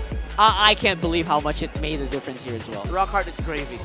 It trapped Aurora into a bad situation when they pick fights. Because look, there's a box for the Harith, there's a box for the penalty zone, there's a box for the Feast of Blood, and if you put up a real-world manipulation around it, you neutralize those effects. You literally contain it in a box. So there's so much that Aurora are doing within a zone. If Super Prince answers back with an RWM, or worse, if he sets up the RWM first, it makes Aurora's layered approach harder to execute. And all these, exactly, I mean, you're nullifying how many heroes? Right? Like 2-3 heroes already with just one ult. The math doesn't check out. That's like not, it doesn't compute in some terms. But then again, that's FNOP making things look so simple. Right? It's so simple for them. It's these little decisions and how fast they're able to deploy and adjust on the fly along with each other's communications that make Fnatic Onic the scary team that they are. And I don't know how they can get better than this, to be honest. It's hard. Maybe our analyst can tell us more. Auntie Nara, what else can they do better in Game 2? Family is now at match point. Kaya naman isang magandang buhay. My name is Auntie Nara at narito tayo ngayon sa ating analyst stand wherein we will break down everything that happened in game number 2 between Fnatic Onic Philippines and Aurora MLBB. We've talked about how proficient Brusco is in terms of using the Gacha. But to me, what matters the most is the fact that FNOP seems to just get whatever the factor is when you have to pick the Gatot Kacha in your lineup. All throughout the match, they knew that someone needed to be in front to tank and soak up all of the damage output necessary so that the Gatot Kacha will be able to set up using that avatar of the Guardian. On top of that, we've seen a Super Prince's real-world manipulation that, in a way, enclosed the entirety of Aurora MLBB in that zone, making it easier for the Gatot Kacha to just cast the avatar of the Guardian, taunt them, and in a way, that gave them a variety. But here, in terms of the item progression for both of these teams, what's the most interesting thing to me is the fact that Kelra built the Malefic Gun. We were talking about this in the panel with Midnight, and we've seen that the Malefic Gun gives you 25% attack speed. Not only that, it gives you also added, in a way, range in terms of your basic attack. So I think that's one of the few reasons as to why Kelra chose to go with this item specifically. Nabanggit din na ginamit ang Pull Yourself Together, which ensured na you have another 15% cooldown reduction in terms of your battle spells, and that changed everything for the sake of a super family. But of course, that is only game number 2 between them. Let's head on over more to our host, Mara Kino. All right, everybody, let's go Fnatic! Go, go Fnatic! Go Onic! One more time! Let's go Fnatic! Go, go Fnatic! Go Go Onic! At kasama natin dito, eto Max Hito! Marky, kamusta kayo? Okay lang, okay. Okay lang? Masaya. Masaya kami, masaya. Masaya po, masaya, masaya. Hito, ang tagal ka naming hindi nakita. Hindi, ano lang, nagtatago lang, nagpapahinga lang. Oh, dati CEO levels, may sunglasses. Ngayon, parang di ka na nagsusuklay. Wala kami suklay sa bahay kasi. Wala nang pambili. Bumalik ka kasi dito sa MPL Philippines eh. Yun ang sagot. O, sino nga ba yung sinusuportahan nyo? Ako, isang tao lang eh, si Kelra lang eh. Si Kelra. Hindi, Onic ha, si Kelra lang. Si Kelra lang. Okay, si Bestie, Marky. Onic po, Onic. Onic. Onic. Siyempre, dating taga-Onic. TNC pa rin yan, ha? TNC yata yan. Wala na eh. Next season, BNC. Oh, next season. Next season, Oh, okay. Sige nga, ano ang mensahe mo since ikaw, dati kang nandun sa Fnatic Onic, anong gusto mong sabihin sa kanila? Yun, good luck sa Onic. Kunin nyo na to. Kunin ka ulit? Hindi, kunin nyo na yung ano. Kunin nyo na to. Okay. Kunin nyo na yung kampiyonato. Okay. Kala ko nagpapa-wink-wink, get a clue ka dyan eh. Oh, Hito, anong gusto mo sabihin kay Kelra, yung bestie mo? Kasi si Kelra, gusto ko talaga siya yumaman. Gusto ko siyang mag-successful para kasi yung kayamanan niya, meron din ako. Kaya Kelra, galingan mo, Kelra. Sige, kung nag-champion, anong gusto mong, anong ang aas mo kay Kelra? Wala, request ko na dyan, Mustang tsaka House and Lot. Mustang. Tapos pagka may sobra pa siyang extra, Rolex. Rolex? Sino naman pala? Ikaw naman, Marky. Anong gusto mong sabihin kay Kelra? Good luck. Sana makapag-M6 sila. Okay. Now, eto. Nandito tayo ngayon. It's 2-0.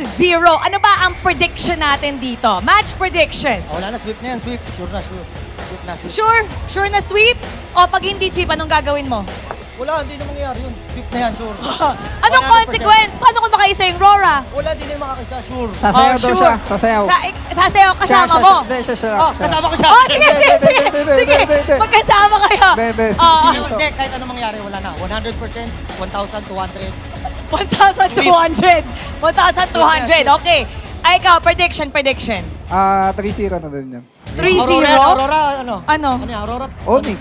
Onic, 3-0. 0 ng dalawa na nga eh. Tatanong lang. Sige. Marky, ikaw naman. 3-0 na lang po. 3-0 din. Okay. Now, kung manghuhula tayo, sino yung dalawang koponan na feeling nyo makakaabot ng Grand Finals? Sino yun? Siya daw. Ako na, sabi niya. Siyempre, wala na tayong ibang choice dyan kundi Onic tsaka Bren na yan. Wala. Onic and Bren. Okay. Kasi mali kasi yung prediction ko kahapon, di ba? Omega tsaka Onic. Baka kung sino yung sabihin kong team, baka hindi prediction! Quick prediction!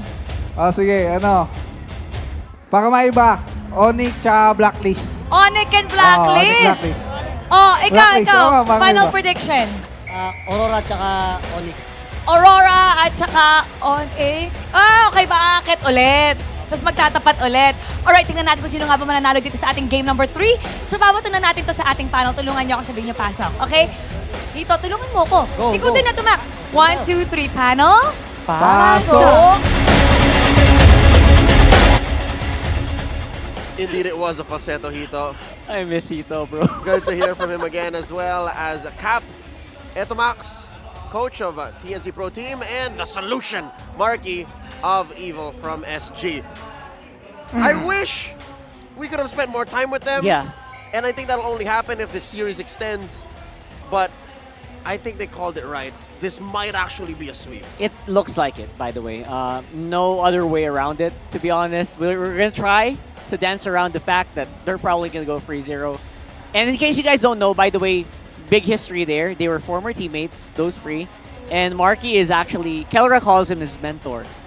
So it's really big to see them there right there. Oh, the ties that bind. Let's throw over to Odin. She's over at the MPL playground. Check this out. Para samahan kayo dahil alam kong masyado na mainit ang mga matches natin dyan sa loob. Dito muna tayo sa ating smart booth para mag-chill. Ano kayo meron dito? Hello! Hi! Ano daw meron dito? May libreng skin daw po kasi dito pag bumili po ng smart SIM po. Ay, may free skin! So, sino ang gusto mong makuhang skin? Gusto ko po si kahit si Alice po. Alice or Johnson. Sinisilip mo eh. Okay, it's now time para piliin mo. Sino ba yan? Chamba po. Ay, Chamba? Yan ba yung gusto mo? Opo, kay Johnson po. Ay, ang swerte mo naman. Actually, dalawa po yung pipiliin na skin. Ay, dalawa? Opo, dalawa po. Meron din ata nagaganap dito. Hi! Kasama ang ating ambassador, i-assist niya kayo kung paano nga ba to be your own MLBB hero. You just have to post your photo using the hashtag SmartPowersMPLS14. At dito naman sa kabilang side, test your assassin reflex. Ano kailangan nila gawin dito? Ang kailangan lang nila gawin dito is to get the 6 points, to get the skin. All you need to do is purchase a Power All 99 or a prepaid eSIM. So yun, para makasali. Visit Smart Booth now. At ngayon, puntahan naman natin ang ating Index Salon na booth. Kahapon, nakita na natin yung mga face paint, hair dye. Bisitahin natin kung sino nga ba ang sinusuportahan na team na nandito ngayon sa ating booth. Let's go! Ay, parang merong nagaganap na pagkukulay ng buhok. Hi! Hello, madam! Hala, sobrang itim ng buhok niya, pero pinapakulayan niya. Sino ba ang team na yung sinusuportahan? Onic po. Onic! Pero bakit blue? Trip lang. Trip lang. Trip niya lang. Pero Onic ang kanyang sinusuportahan. Yes po. Is this washable? Yes, ma'am. Paano pag hindi? Only at Index Salon, you can experience temporary hair dye. O, kung gusto niyo iba-ibang kulay ng inyong buhok, just visit Index Salon. It's time to flex your fandom here at Index Salon booth. Everything is for free, kaya naman kita-kits tayo dito sa MPL Playground. Back to you guys. Rockhart, we're missing out. We're missing out. I need to get I didn't know that. I need to get my hair colored. It's a lot of fun down at the MPL Playground, so go ahead, visit. If you come in for game day and you're a little early, yeah, I got be punches there. Might be a good idea to roam around. There's more than just the Smart booth, the Index booth. There's a whole lot you can do. That's right. And the merch booth is actually there. They didn't show it, but it's right next to the Index Salon booth. And I think, you know what? To be fair, we might have a lot of time since, again, this could finish quite early. Maybe tomorrow, Odin might go ahead and visit the merch booth, show us here on the show. But once again, it's time for you to show us your freshest look. Oh, look! There's a booth for the official supplier of MPL Philippines, and that is Index Salon down at the MPL Playground. Give them a visit. Who is going to be our freshest face here? Is this a King Kong cosplay? Oh, she got that Korean vibe. Oh, yeah. The porcelain doll vibe. There you go. Oh, look at that Oh, blonde. look at that hair. Is that what they call platinum blonde? I think so. They got the hair flip down and everything. That's got to be Index work. That's probably Index work. That's Really, gotta be really good. And I Index think that's the winner. There you go. I mean, they're all winners at the end of the day. But watching these guys play, The handsome and beautiful members of the MPL Philippines community. it's a pleasure just being around them. You know what I mean? They don't need to When they're not pushing down backdrops. when they're not pushing down our you know, You know. our fangs. But it's always so fun. That's also a reason why, guys, you're not too late. It's not too late for you guys to join us here. You see this place is full, right? You saw the crowd shots; they're super full. Surprisingly, there are still some slots. There's like for day 3 and 4. 3 or 4 seats. Yeah. For you and your boyfriend. There you go. That's right. So get ready for that. But are you ready for this? These numbers are a little off the charts as well. This is ridiculous. Home team now picks for game 3 again. 1, 3, and 5 for home. Away picks 2 and 4. Fnatic Onic back in the driver's seat. They say we're blue, and they have an 82% win rate when they pick their sides. And they are approaching the 90% win. Rock, that's what you're talking about. The 90% on blue. That just means there's a 90% chance that they win a game if they pick blue side. They win. And they go blue side now. 90%. 90% of the games. In blue. Sorry, 90% of their games. Dear so, Lord. Bro, I don't know who else can do that in MPL history. Maybe another team in Indonesia. SRG is close to that SRG is number. close as well. But yeah. But to do it in the Philippines. To do it here. Bro, it's different. It's different, right? So we're going into game number 3 with some pretty low expectations. I'll be honest, right? I voted Aurora. I predicted Aurora, but it's pretty slim, bro. The chances You of them. voted Aurora? I voted Aurora in my posted Here prediction. in this upper bracket match. In this upper bracket match. All right, let's see. It's you and Ingan who are now biting their nails. Him for more obvious reasons. Yeah. The first volley of bans from Fnatic Onic, the Matilda, the Jushin, and the Phobius. MTB for Aurora, taking out the Louis, the Fanny, and the Chip. So still open the Gatot I would say Gatot now. Mortal one chose me Oh to no, Suyo face first. That's the a shadows Suyo that plague first. this world. I was actually half expecting that to happen, Right, but Gatot Gatot is first, great. right? Yeah, Gatot is great. Steal it, actually. steal the Gatot, take it away from Bruce. No, they're not. They don't care what it. Why is Aurora doing this? They're doing their own thing. All right, they get Renegade his signature chow and Demon Kite Sling. That, if I'm not mistaken, should be the #1 pick for Demon Kite all season long. No, it's not. It's the Julian. And probably Hayabusa. No, it's Yeah? Hayabusa. Hayabusa, all right. Highest, his best performing jungle hero is Hayabusa. This is a chow for Renegade that goes all the way back. You think Coach why not saying, yeah, let's not wear out the Gatot? Too much, right? But they could still pick it up here and it would still look good. Oh, Tigreal! wow! The smile, the sinister smile boy. on their faces. How about this? Okay, Coach. Okay. You know when Brusco picks it up, bro, Coach, I'd win. It's Coach. the signature Edith and the signature Tigreal. Best performing heroes for Fnatic Onic. This is wild, Rockhard. This is wild, honestly. Khaled's open though. Maybe they That's can true. answer that. Maybe I don't know if Edward can be ready with that pick. I wouldn't say. I couldn't say. Maybe not. Yeah, right?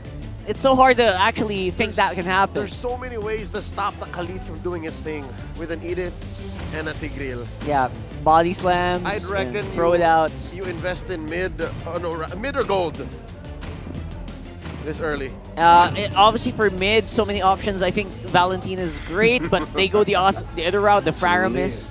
Pick the Faramis. Just to make sure they have it. Ban the Valentina. Oh, Valentina's banned. Yeah, they're gonna ban No, it. you ban it, yeah. Right. So the whole Valentina, Edith situation, it's a soft counter. Yeah, it's not something that's really high up on the priority list of these coaches, honestly. Not a catch-all. You won't win instantly.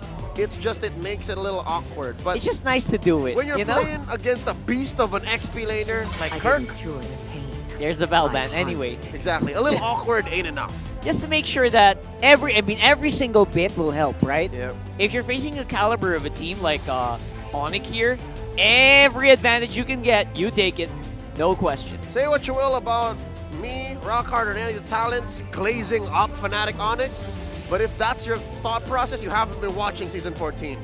We're just telling the truth, folks. You just gotta watch all season long. 2 months of them just destroying everyone. And this is the same for me and Renegade.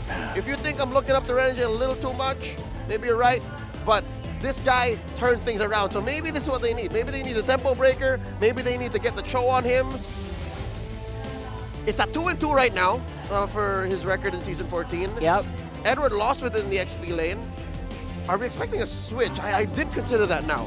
Now that the stats come up, I didn't expect that maybe, yeah, you could throw that out to Edward. I believe they haven't had that much of a win against it. But again, it's just still on the table. And it kind of depends as well on the last 2 picks here of FNOP, I guess. They're allowed to flex, I see what you're saying. So this is a gold lane on 4, and then the last flex on 5. There you go. Okay. Pretty safe. Super Friends, we mentioned this for quite a while now, that he is a guy that you gotta actually, he doesn't talk as much, but you gotta watch out for this guy. His game talks for him. His game talks for him, man. And he's super loud in the comms. That's true. Something that we didn't know until like a few weeks ago. When you get to know him, he's a very loud guy. Yeah, so. Coach Jeb would know. I know Coach Jeb would know 100%. Yeah, I'm Coach- sure he played with him once or twice. Coach Jeb and I spent a weekend with Fnatic Onic, and Super Friends was pretty loud. There you go. All right, so with that said, I'm expecting that this is indeed the hero pick. You're going to see a gold laner here. Harrod's still out there. Harrod You feels can Harrod. like I the think easy pick. Harrod is safe. You have a Faramis. You can kick people into the Zephyr's Force. You have... Oh, what? There is the first. Oh, they're protecting Doming. I mean, I guess they can kind of pivot here. Domin can still kind of force himself into a weird Beatrix situation if they pick up the Harris. They're trying to go for counters. I can see now signs of frustration sinking in. Because there was a choice. You protect the overall lineup and you hide the flex, or you just protect Doming at all costs and you reveal who the XP lane and the gold lane is immediately. 100%. The free people here, except for the save for the lane, are meant to just protect one guy. Yeah, and this is the last pick. Oh, they take it away too! That's what we're talking about. They were running out of options and they made one choice, and now Fnatic Onic is going to pick the better of the two. They picked the Harith and the Lilia. Oh dear lord. I would say Super Prince has uptime up the wazoo. I would say that's a great move, honestly. Just force out Doming into a weird scenario. 100% Beatrix is gonna go down here like a fly if you put the Beatrix here. Oh dear. So there you go, Moskov. Oh yes, he looked throughout the whole debacle. The Moskov was still left open. So he still got a pretty good pick for him. Sure, that is their #1 best gold laner all season 14 long, but the fact that Onic picked up the Harith shows me that Fnatic Onic was willing to give the Moskov. Somewhat a trade. At the same time, it just still feels like Onic had the advantage here on the draft. A little bit of a range shortage though for Fnatic Onic, I gotta say. I mean, considering Kelro picked up the Harith, yes. Yeah, they gotta get up close and personal. So Aurora have to entertain these fights for Onic to collapse. And of course, Aurora has to stick close to you as well, making sure the team fights are always close to the chest. Tight boxes! Expect to see those kind of fights in game number 3 in this best of 5. It's match point for Fnatic Onic Philippines. Let's throw it over to the gentlemen, Jose and Jose. Thank you very much, Leo Rockhart, for the breakdown. Yes, it's match point right now. Welcome for to Fnatic Mobile Onic Legends. Very decisively taking game 1. And then again in game 2, we'll see if they can extend the series this time around for RORA with the lineup they brought to the table. It's be nice to join with Ingan. Ingan, do you think this lineup will bring RORA a better result and take them to another game? Because your hair's on the line here. Yeah, my hair is on the line. Brusca, though, early flicker because of the pressure you and Renegade. You said it so nonchalant, like you're not going to shave your head if this isn't 5 games. It's impossible, no. I'm not going to shave my head. But again, going back to your question, I think... You like this lineup? Yeah, because Renegade's show, I mean, come on, it's Renegade. We've been saying, this is Renegade. What's the translation again? Baka Renegade. Baka Renegade. This is Renegade. He's known for using the Cho, and at the same time, Demon Kite has been performing well with the Link, plus Yue, plus Doming with the Moscow. And just like that, see, we told you. The Hitman. The Hitman scores a first blood onto Super Prince, who, mind you, is one of the top players, not just in a specific role, but all throughout all the players, has one of the best KDAs. As Demon Kite tries to go for Kelra. Okay, Kelra with the dash out. Evades Demon Kite. That was close. Yeah, that was close. Again, going on to the point here, at least for Renegade, like this is, you know, this is the stuff he couldn't do on a Roam, Terizla, and a Carmilla. Yeah. Like, that's one thing. But we all do know that, because we've seen enough Cho in the current meta, that it is still difficult. It is still going to be crucial that he's able to find the, you know, the marks that he wants to, the kicks that he wants to in the right direction, especially towards the later portion of this game. Because he's also working against a Tigreal who he's been known to really love this season. Uh-oh, Renegade, like I said here, Turtle's up though. Okay. Who's going to take it? Fnatic Onic just working on the turtle. Tablets of Blades will be casted, but again, King Kong will secure that turtle in exchange for Kirk's life. Ever goes in with a penalty zone to bring down Kirk, but Super Friends answers right back with a kill onto Renegade. They're still working onto Brusco as he will fall down in the hands of Yue. Now Demon Kite can kill Edward here. They're chasing after him. Will the body of Smith be enough? And I think it is, because Edward will be scot-free. Tanky enough with that passive body of Smith. But yeah, that was, you know, Fnatic Onic, King Kong, able to get the objective. Renegade, again. Oh, and the concussive blast. Oh man, this will burst down Super Friends. That's tough, because Super Friends has to just deal with Renegade doing this. And even though he gets, you know, a couple shots here and there, picks up a couple kills, ultimately it's also slowing Super Friends down a bit. And like our panelists mentioned, you know, Super Friends is one of the few players that does still like to go with this Lilia pick and has a lot of, probably the majority of the picks for the season overall for this Lilia. I think it's been picked up about 12 times or so. Yeah. So now looking at the items here, first item's not falling into place. There's a kick though. Good kick onto King Kong, but Kelra answers with a Zaman Force. Spear of Destruction will connect though. King Kong in his mortal state now for the extra movement speed.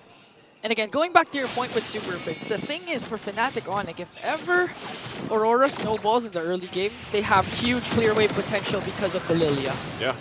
like, so technically, if they wanted to just go ahead and they get to a point in the game where they're, you know, backs are against the wall and they're defending in their base, they're actually going to be able to clear pretty well, considering the fact that they have Lilia. You know, Harith will kind of help with that. Obviously, you're going to have to use the Zaman Force. But overall, the game in the later portions, as long as they control Domang, because again, this Moskov too can go ahead and put pressure side lanes with a link. So your macro options for Aurora's lineups are going to be good. Like, they have a couple options. They don't actually always have to fight. And Domang especially, you know, he'll just plant himself in the side lane and then join with the Spirit of Destruction. Yeah, basically what Keller's been doing during game number 2. Domang can just replicate it, but this time have an easier time because this is a Moscow with Spirit of Destruction now. The turtle fight can ensue here. We have 5 members for both of these teams. All right, Edward also front side, Renegade too. Fnatic Onic Philippines will have to just respect the fact that, you know, they could get set on. As long as they play, they know that they also just saw that kick from Renegade. He didn't get the kick he was looking for, but it's available now. Domang picking up Corrosive Scythe for this fight. Half health on the turtle. They're going to get their time. Yuid has the Nether Realm. King Kong gets the turtle. Spirit Destruction will also connect. That was the blade coming in from Demon Kite. 4 blades, but the damage not going to be enough. Brusco will fall down, and King Kong with a second skill. Gonna burst down there. And now Renegade has to walk away, being chased by Super Prince. Will he be able to escape as King Kong works on? Woo! And that was a kill onto Edward by King Kong. Fnatic Onic Philippines just got a whole lot in that exchange for the turtle. Couple kills brings the gold in their favor. King Kong on the hunt. Oh, not even done. They want to go for Domang though, but Domang with a Spear of Misery to make sure to push King Kong. There's a trade though. Kurt giving a little damage on that turret. Still working on the tier 1s here. Only 1 turret for RORA. They got on the top side, and they'll continue to try to find what they can. But you're seeing it, right? Some of the team fights that we're talking about, the more of the delayed fights that even happen here for Fnatic Onic, they're playing into that. First items all locked in, nearly across the board at this point. Conceal. Who got the purple buff though? Not quite sure, but they're ganging up on King Kong. A good kick, but Brusco answers right back with an implosion. Here comes Yue with the Nether Realm. And a counterattack from Aurora might be able to bring down Brusco. A 2-for-none trade and a quick response for Aurora. Edward's not even done. He's going to cast the penalty zone onto Keller. Keller answers right back with his Admin Force though. Are they going to be able to bring down Edward? Edward flickers out. Edward again is safe, but Aurora got 2 kills. Yeah, they weren't able to go and respond fast enough to help King Kong. But he was doing what he had to do. He wanted to put the pressure on Demon Kite to force him to get that retribution and get the purple buff that he needs. And so, you know, he had a little lead, but he got punished. So good pick up there for Aurora, and now they can go ahead, play around once again with this lead they have. It'd be good for them if they can go ahead and grab this next objective. This turtle's up. They have the space to work with. It looks like they're going to bring everybody here. Demon Kite's still kind of handling that top wave.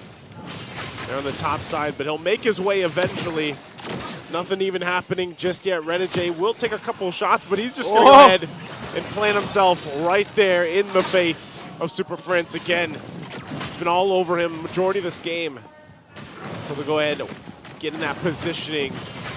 They're going to keep Domang top side, so he'll join the fight if he wants to, and Demon Kite just there too. Yue with the Nether Realm, Tear of Destruction will connect. Edward not on time to cast the penalty zone. Renegade gets a kick onto Brusco. Tempest of Blades coming in from Demon Kite though. Domang? Look at Domang being worked on by King Kong. A double kill for King Kong. Keller also. What? 4 members of Aurora went down in the hands of the KK Connection, as they take a turret with them in the middle lane. And the lead Aurora established earlier is on Fnatic's side with 1.9k. I don't know. We got to get a replay of that. That was a play and a half. And also, King Kong, man, what a play, getting that double. I thought Domang would at least be able to get him, but he didn't. So, hey. Quickly swinging over in favor now for Fnatic Onic Philippines. Massive win right there. Just in that fight alone for the 3rd turtle, giving them a big momentum swing. That's going to be a tier 1 going down as well. So for Aurora, you're seeing that struggle. You're seeing almost getting to a point too of a little bit of a desperation. What can they find? They can't deal with kind of the pressure that's being set all around from Fnatic Onic in terms of the team fights, but they should probably play into the strengths of dealing with some of the side lanes for now, pushing where they can. But the pressure now on the buffs is what's problematic for Demon Kite. Okay, they're going to steal away the orange buff. Now the problem is for Aurora is that the Nether Realm's always being casted early because of the potential of the burst. Now Renegade with the conceal. But Brusco knows this also. They might be able to sandwich Renegade though, but they're going to focus instead onto Edward. Penalty zone defensively with the Nether Realm as well to try and evade the attack coming in from Fnatic. Now they're working on Renegade though. But the mobility of the show is there. He might be able to escape, but Super Prince cutting him off. Flickers out. Renegade is alive. The hitman, but King Kong with a Queller! Queller! And there it is. Thunderstruck once again. And they're feeling good. Good attempt at trying to escape. Go around everywhere. But Renegade won't get away from that one. Look at this. Fnatic has time to flex their recalls, which by the way you can buy, because they will get an uncontested Lord. Huge, huge swing. Huge momentum boost for the Sonics. Wow. Man, it's at this point, if you're Aurora with this kind of lineup, it's almost, you're almost wondering, you know, what do we do here? What can we find? Renegade, he's the guy that tried to get the pick off like we've said, but I said Cho struggles. Zaman Force. So he goes in right away, working on doming. As Renegade tries to zone them out, here comes Demon Kite though, surveying the scene. Fnatic Onic gonna play this methodically, gonna wait for the Lord, and eventually burst down the inhibitor turrets, plus the shields have been popped. Fnatic with a 5.3k gold lead, they can easily end this. We're gonna go ahead and deal with this Lord. Renegade jumps in a little bit. Shields are the goal right now for Fnatic. They get the top one, bottom one too. Mid, it goes down as well. Turrets are still up. A couple poking here from Renegade on the front side. Spirit of Misery into the wall, but they'll hold on to the base turrets for now, so RORA will keep things together, at least in their base. But they're still struggling, being kind of outpaced everywhere from Fnatic Onic. Yeah, outpaced, literally, outset, outmaneuvered. Fnatic just playing out of their minds again. Beautiful setups coming in from Brusco. And prior to that clash, who could forget the time that King Kong and Kelra both have their respective double kills. So it seems like Fnatic isn't bothered by the huge start, amazing start of Aurora for game number 3. Now for Aurora, what do you do in this situation? Again, going back to your point a while ago, they have an advantage when it comes to macro because they have the Ling, they have the Moskov, and they still have their inhibitors intact. They can go for the macro game, try to create slow pushes, try to create split pushes. Yeah. Fnatic Onic, with their mobility, they also know the potential of Aurora that they can do this. That's almost a problem though too, because with a snowballed Suyo on the other side, even if you're trying to push like the side lane, you know, with Domeng even, you could kind of just get almost deleted. You know, you got to purify, that's about it. King Kong can just hunt you down and work from there. Whoa! As you were saying, my goodness. This is, I guess it was an understatement. That you're taking out an instant, man. Instant. That's why Yue also has to pop his Nether Realm right away whenever clashes start because of the potential of the burst. A conceal coming in from Fnatic Onic onto the bottom lane. They're going to force out the clash here just to get an inhibitor turret. Domeng with Spirit of Destruction will connect, and they're going to burst down the inhibitor turret. Kelra goes in, Edward as well. Zaman Force coming in from Kelra as they work on Brusco with a setup. Yue again with the Nether Realm. They're going to bring down Renegade. Demon Kai still not in the picture here as Brusco will fall down as well. Now they're going to jump right after Yue. King Kong goes after Domeng. Demon Kite is the one left. 1 second before Yue respawns here, and Fnatic has minions. They have the minions. Couple members to defend. Zaman Force for Kelra working on the minions before the rest of the Aurora response. Tempest Blade coming in from Demon Kite. Fnatic just finishing things off, and they will advance and face Falcons APBren in the upper bracket finals. We didn't expect this. A sweep against Aurora.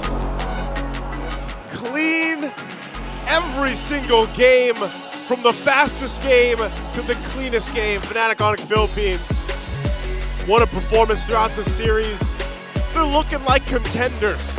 to be champions for Season 14, that's for sure, because man, oh man, even that Suyo from King Kong, man, I don't know if it's the parent buff here or what, but I know his dad's got a smile on his face out there. His parents have been here supporting them all throughout the season. But just as a team, it's hard to find a weak point here with this lineup from Fnatic Onic. Scary. This version of the Sonics, hungrier, more motivated. And again, you said that they're looking like contenders to take the championship for S14. Yeah. I gotta say, they're looking like contenders to take the championship in M6. They're definitely going to be a force to be reckoned with if they get there. Yes. But one thing's for sure, one of them, either them or FCAP, are going to end up there for sure, right? Because that's who we're going to go against. And man, that's going to be an amazing series once we get there. And now also we know it's going to be a classic match both ways, man. Blacklist, RORA down there, lower bracket, FCAP, FNOP. I can't wait to see what they have to say. We're going to head on over to the stage with Marikina and FNOP. That's it for me and Egon here on the English desk. So we'll hear from you guys tomorrow. But for now, let's go over to the stage with Mara and Fnatic Onic Philippines. Ladies and gentlemen, Fnatic Onic Philippines will be going to the upper bracket finals. Congratulations! Kelra, ito talaga yung perfect example kung paano nyo ipapunish ang inyong opponent. Complete domination. Talagang pag nakita to ng mga taga-ibang bansa, kakatakutan kayo. In fact, you guys beat your own record. Kanina, I don't know if you know, game number 1, fastest game so far, 9 minutes and 34 seconds. So ganito ba talaga yung plano nyo? Be aggressive and finish the game early? Was this the plan all along? Sa kasi pagiging aggressive, madalas sa kanilang apat nagsisimula eh. Kumbaga, sa first turtle doon nagsisimula yung mga aggression. Kaya minsan nakikinig lang ako eh. Bahala na sila dyan. Basta galingan na lang nila. Pagkatapos ng game 1, alam nyo ba that you beat your record? Hindi. So you just went on all along, hindi kayo nagulat na, uy, parang ang bilis matapos yung tinalo natin sila just like that. Wala, hindi man po namin iniisip yung ganun eh. Basta iniisip lang namin na lalaroin namin yung game. Alam nyo, nakakatakot kayo. With what you're showing, nakakatakot talaga kayo. Ito naman, para kay Super Friends. Super Friends.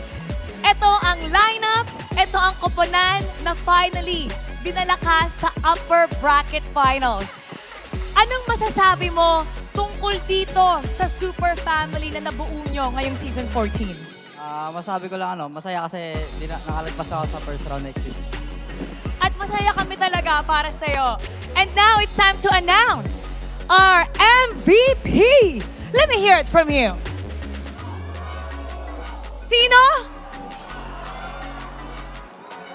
Let's take a look at the screen. Ay, narinig ko dito.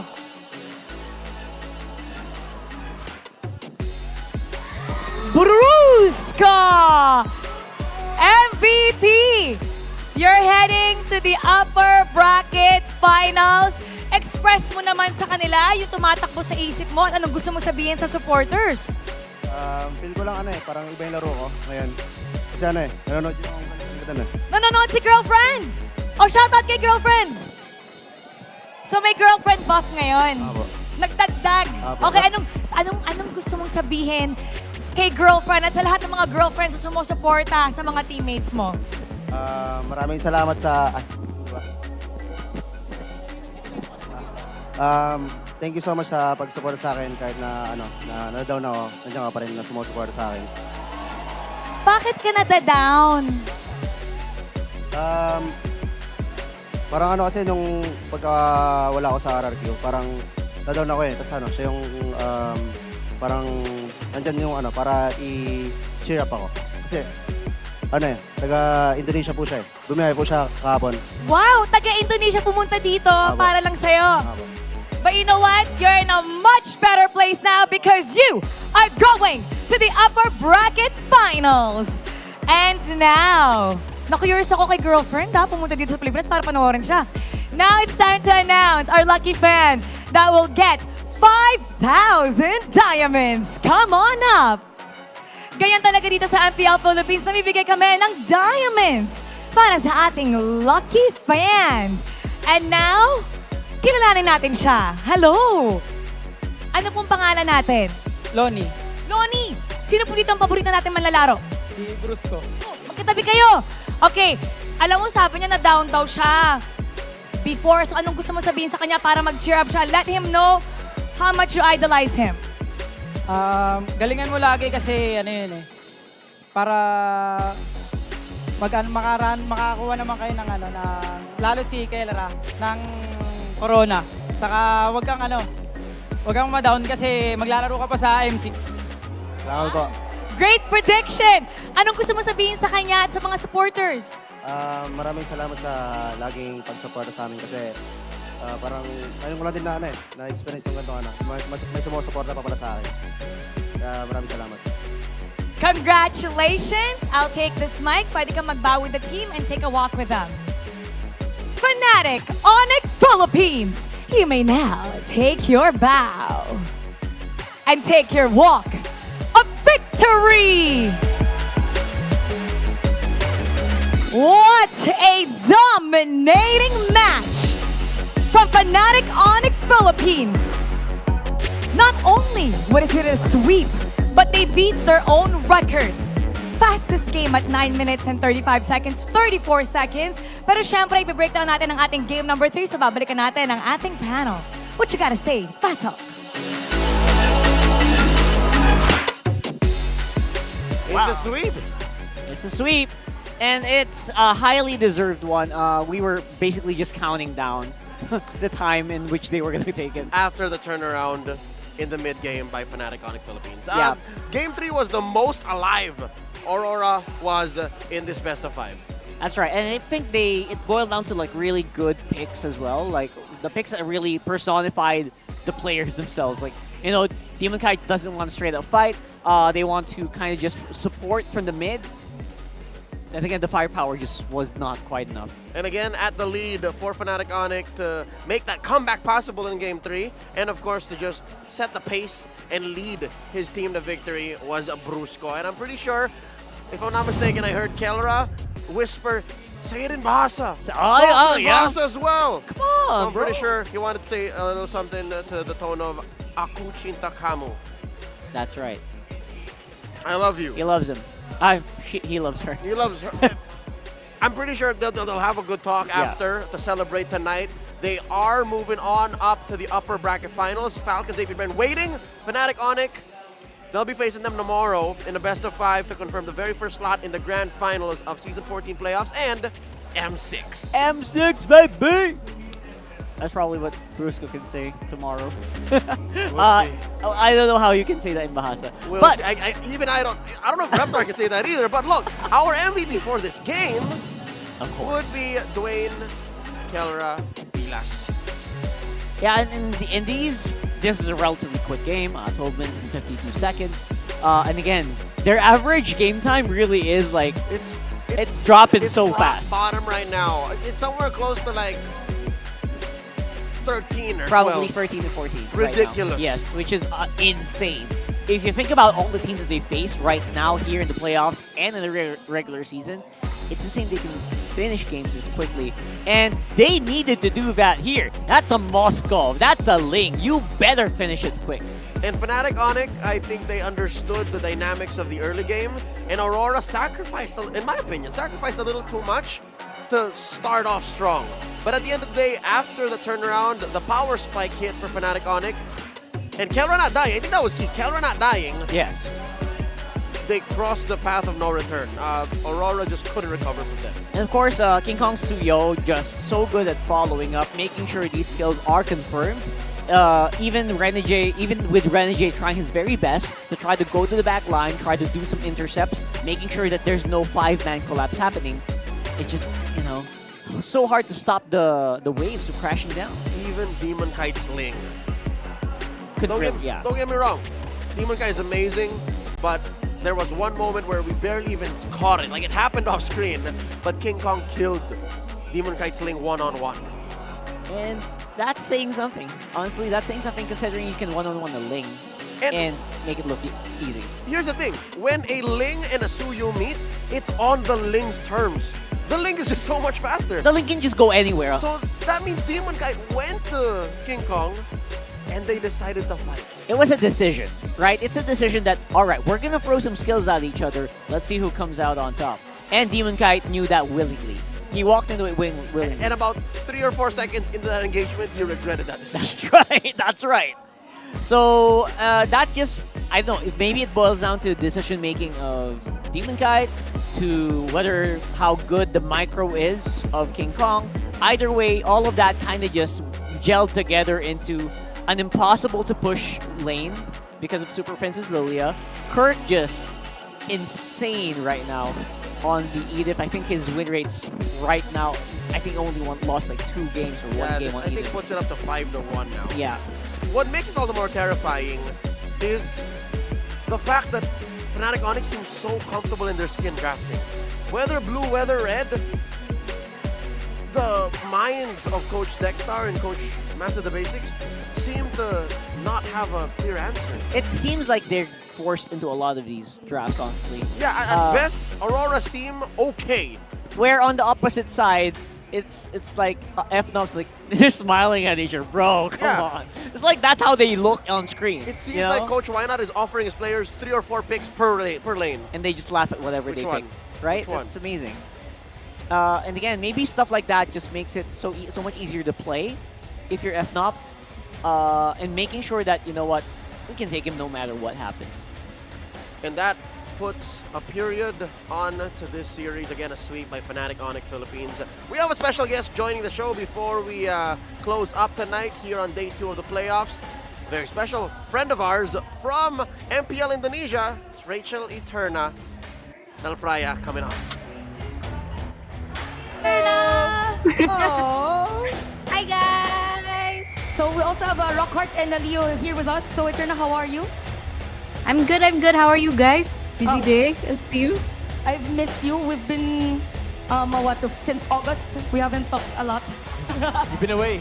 Been away for months now. So anyway, you watched the game. So what can you say about the games today? Honestly, I didn't expect things to go the way that it was. I mean, Aurora going, 0-3? I mean, after seeing their performance against TLPH, I thought that they would have put a bit more of a fight, but I don't know. I think things in MPLPH right now are as unpredictable as it currently is in MPL ID2. All right, Eterna, I have a question for you. Like, seeing the MPL Philippines, seeing how, how it plays out, who do you think from your region will be able to make it to M6 and possibly face against the Filipino teams? Honestly, there's an argument to be made for all top 4. So as you guys know, top 4, we have RQ, we have TLID, we have Bigatron, and we also have Fnatic Onic. So if you ask a different caster, I think they're going to have a different opinion. But I'm going to go with my bias. I'm going to go. She's ready. Wow. She's my team. May I ask why? I think we know the reason, but yeah, why? Can I phone a friend? Can I phone a friend? Sure. Phone Okay, anybody hang you on. want. Who could it be? Okay. Who are you calling? Hi, Blue. What do you think? Wait, who's that? Were you guys expecting someone different? That's Blue. Oh, Blue. This is Blue. We were expecting a human. Hey. All right, Rachel. Well, me and Blue, we agree that I think this time around, TLID with the rookies that are stepping in, they've been performing really incredibly. And I understand that they're rookies and they don't have as much, international experience, but it's a double-edged sword, right? On one hand, you have a team that is comprised of new kids, and so there's not much information regarding them except for what you guys can see from MPL ID. But there's also an argument to be made that because they are rookies, they don't have the necessary experience that veterans do offer. Right, Blue? Right, okay, yeah. Talk to us about why you think the rookies are the key players of Team Liquid ID. What do they bring to the table? They bring something new. They bring something fresh. I think for the longest of time, MPL ID have been so caught up in more aggressive kind of gameplays. But the fact that these new kids coming through, I'd actually, make a huge argument for Weedy here. Sure, Weedy doesn't have as much exceptional prowess micro-wise compared to new kids like Fabian and Aaron Shiki. But if you guys watch Breaking Bad and if you guys watch money heist, there's always a brains behind an operation, and I do believe that that brain is behind Weedy here. So his intelligence, even Mirko mentioned it as well during our cast, and even when he does his watch parties, that his intelligence brings something very MPL PH-esque to MPL ID. Yeah, that's really great, Eterna. But now, since you've watched the series today, judging just from the matches for today, right, second day of the playoffs, how do you think TLID would fare against our soon-to-be M6 representatives? I like the smile. I like the smile. Honestly, I'm a little nervous because even from TLPH's match against Aurora, it really did teach me that, experience goes a long way. And so with the rookies that I have in TLID, I'm worried. But I'm hopeful that they do have the ability to adapt on the fly. But with how crazy the new format is, by the way, what is going on, guys? I'm honestly worried, but I'll hope that they do have a standing chance against the top MPL PH teams. Okay, so this is going to be the final question for you, Atirna. So for MPL Philippines, you have this thing. And I'm pretty sure that you're familiar with this question. Are you ready? Is it Komusta? Oh, well, I'm okay. Okay lang. Okay, so Okay anyway, lang. here's the question. Here Okay. is the question. Ano ang palag nyo? Oh man. I'm gonna have to phone a friend again for this one. You have another friend? Okay. Yeah, I have lots of friends. Hang on. Oh. Hello? Hello? Can you guys hear him? Hello?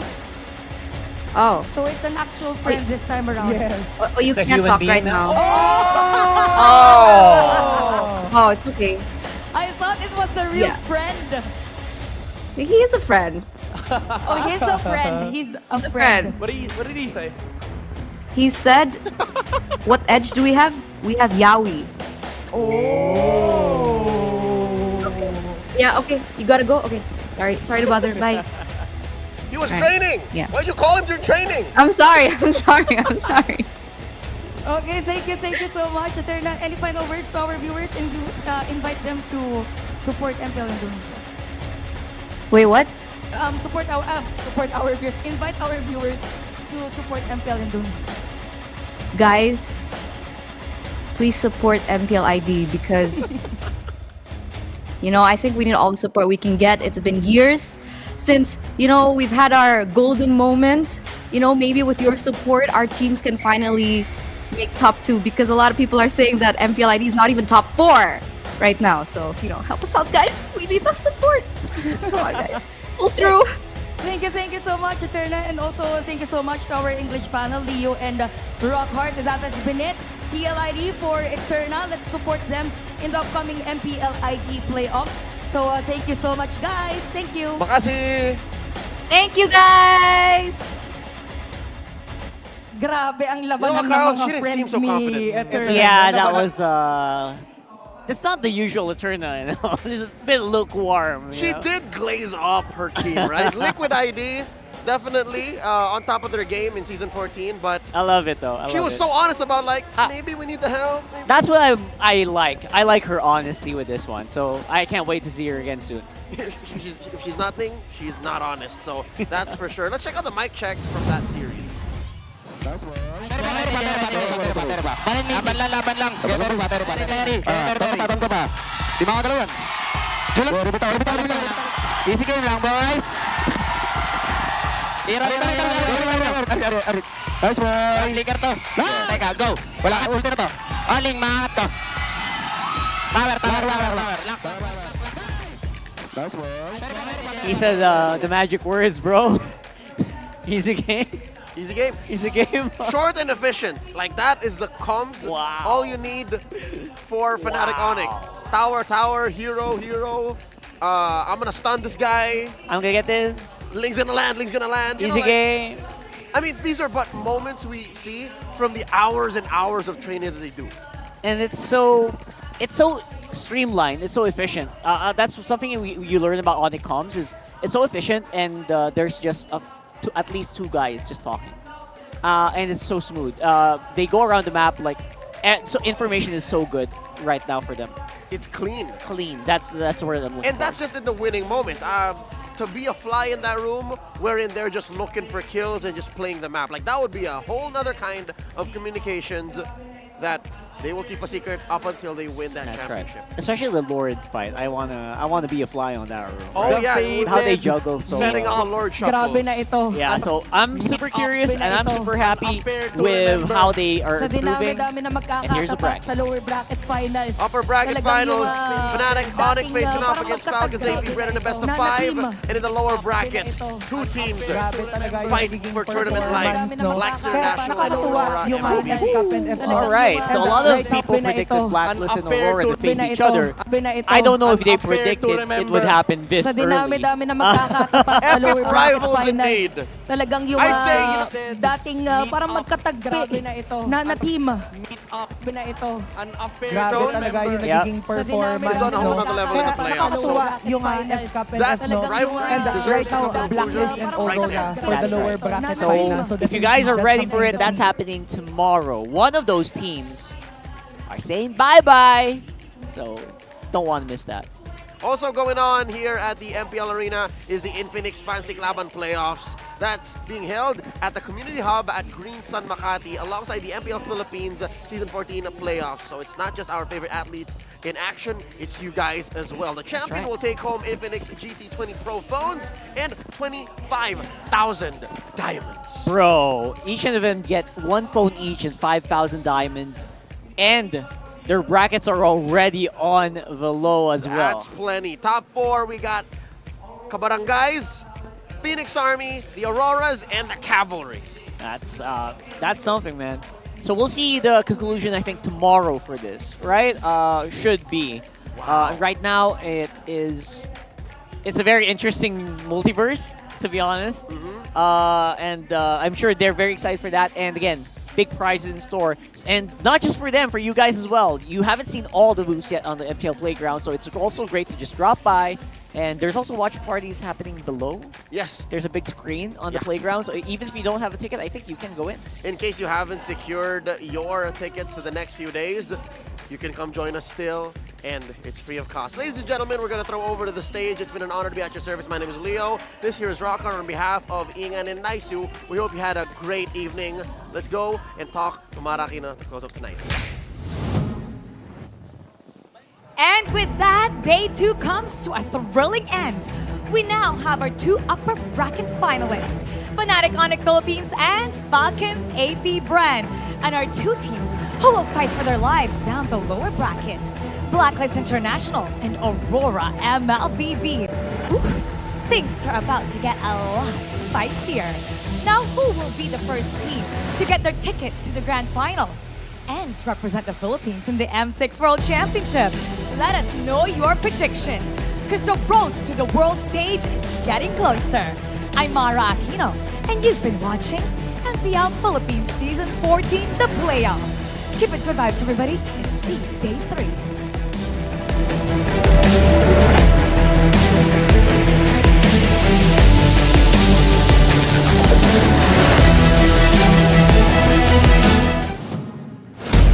14th season of MPL Philippines is brought to you by the following sponsors.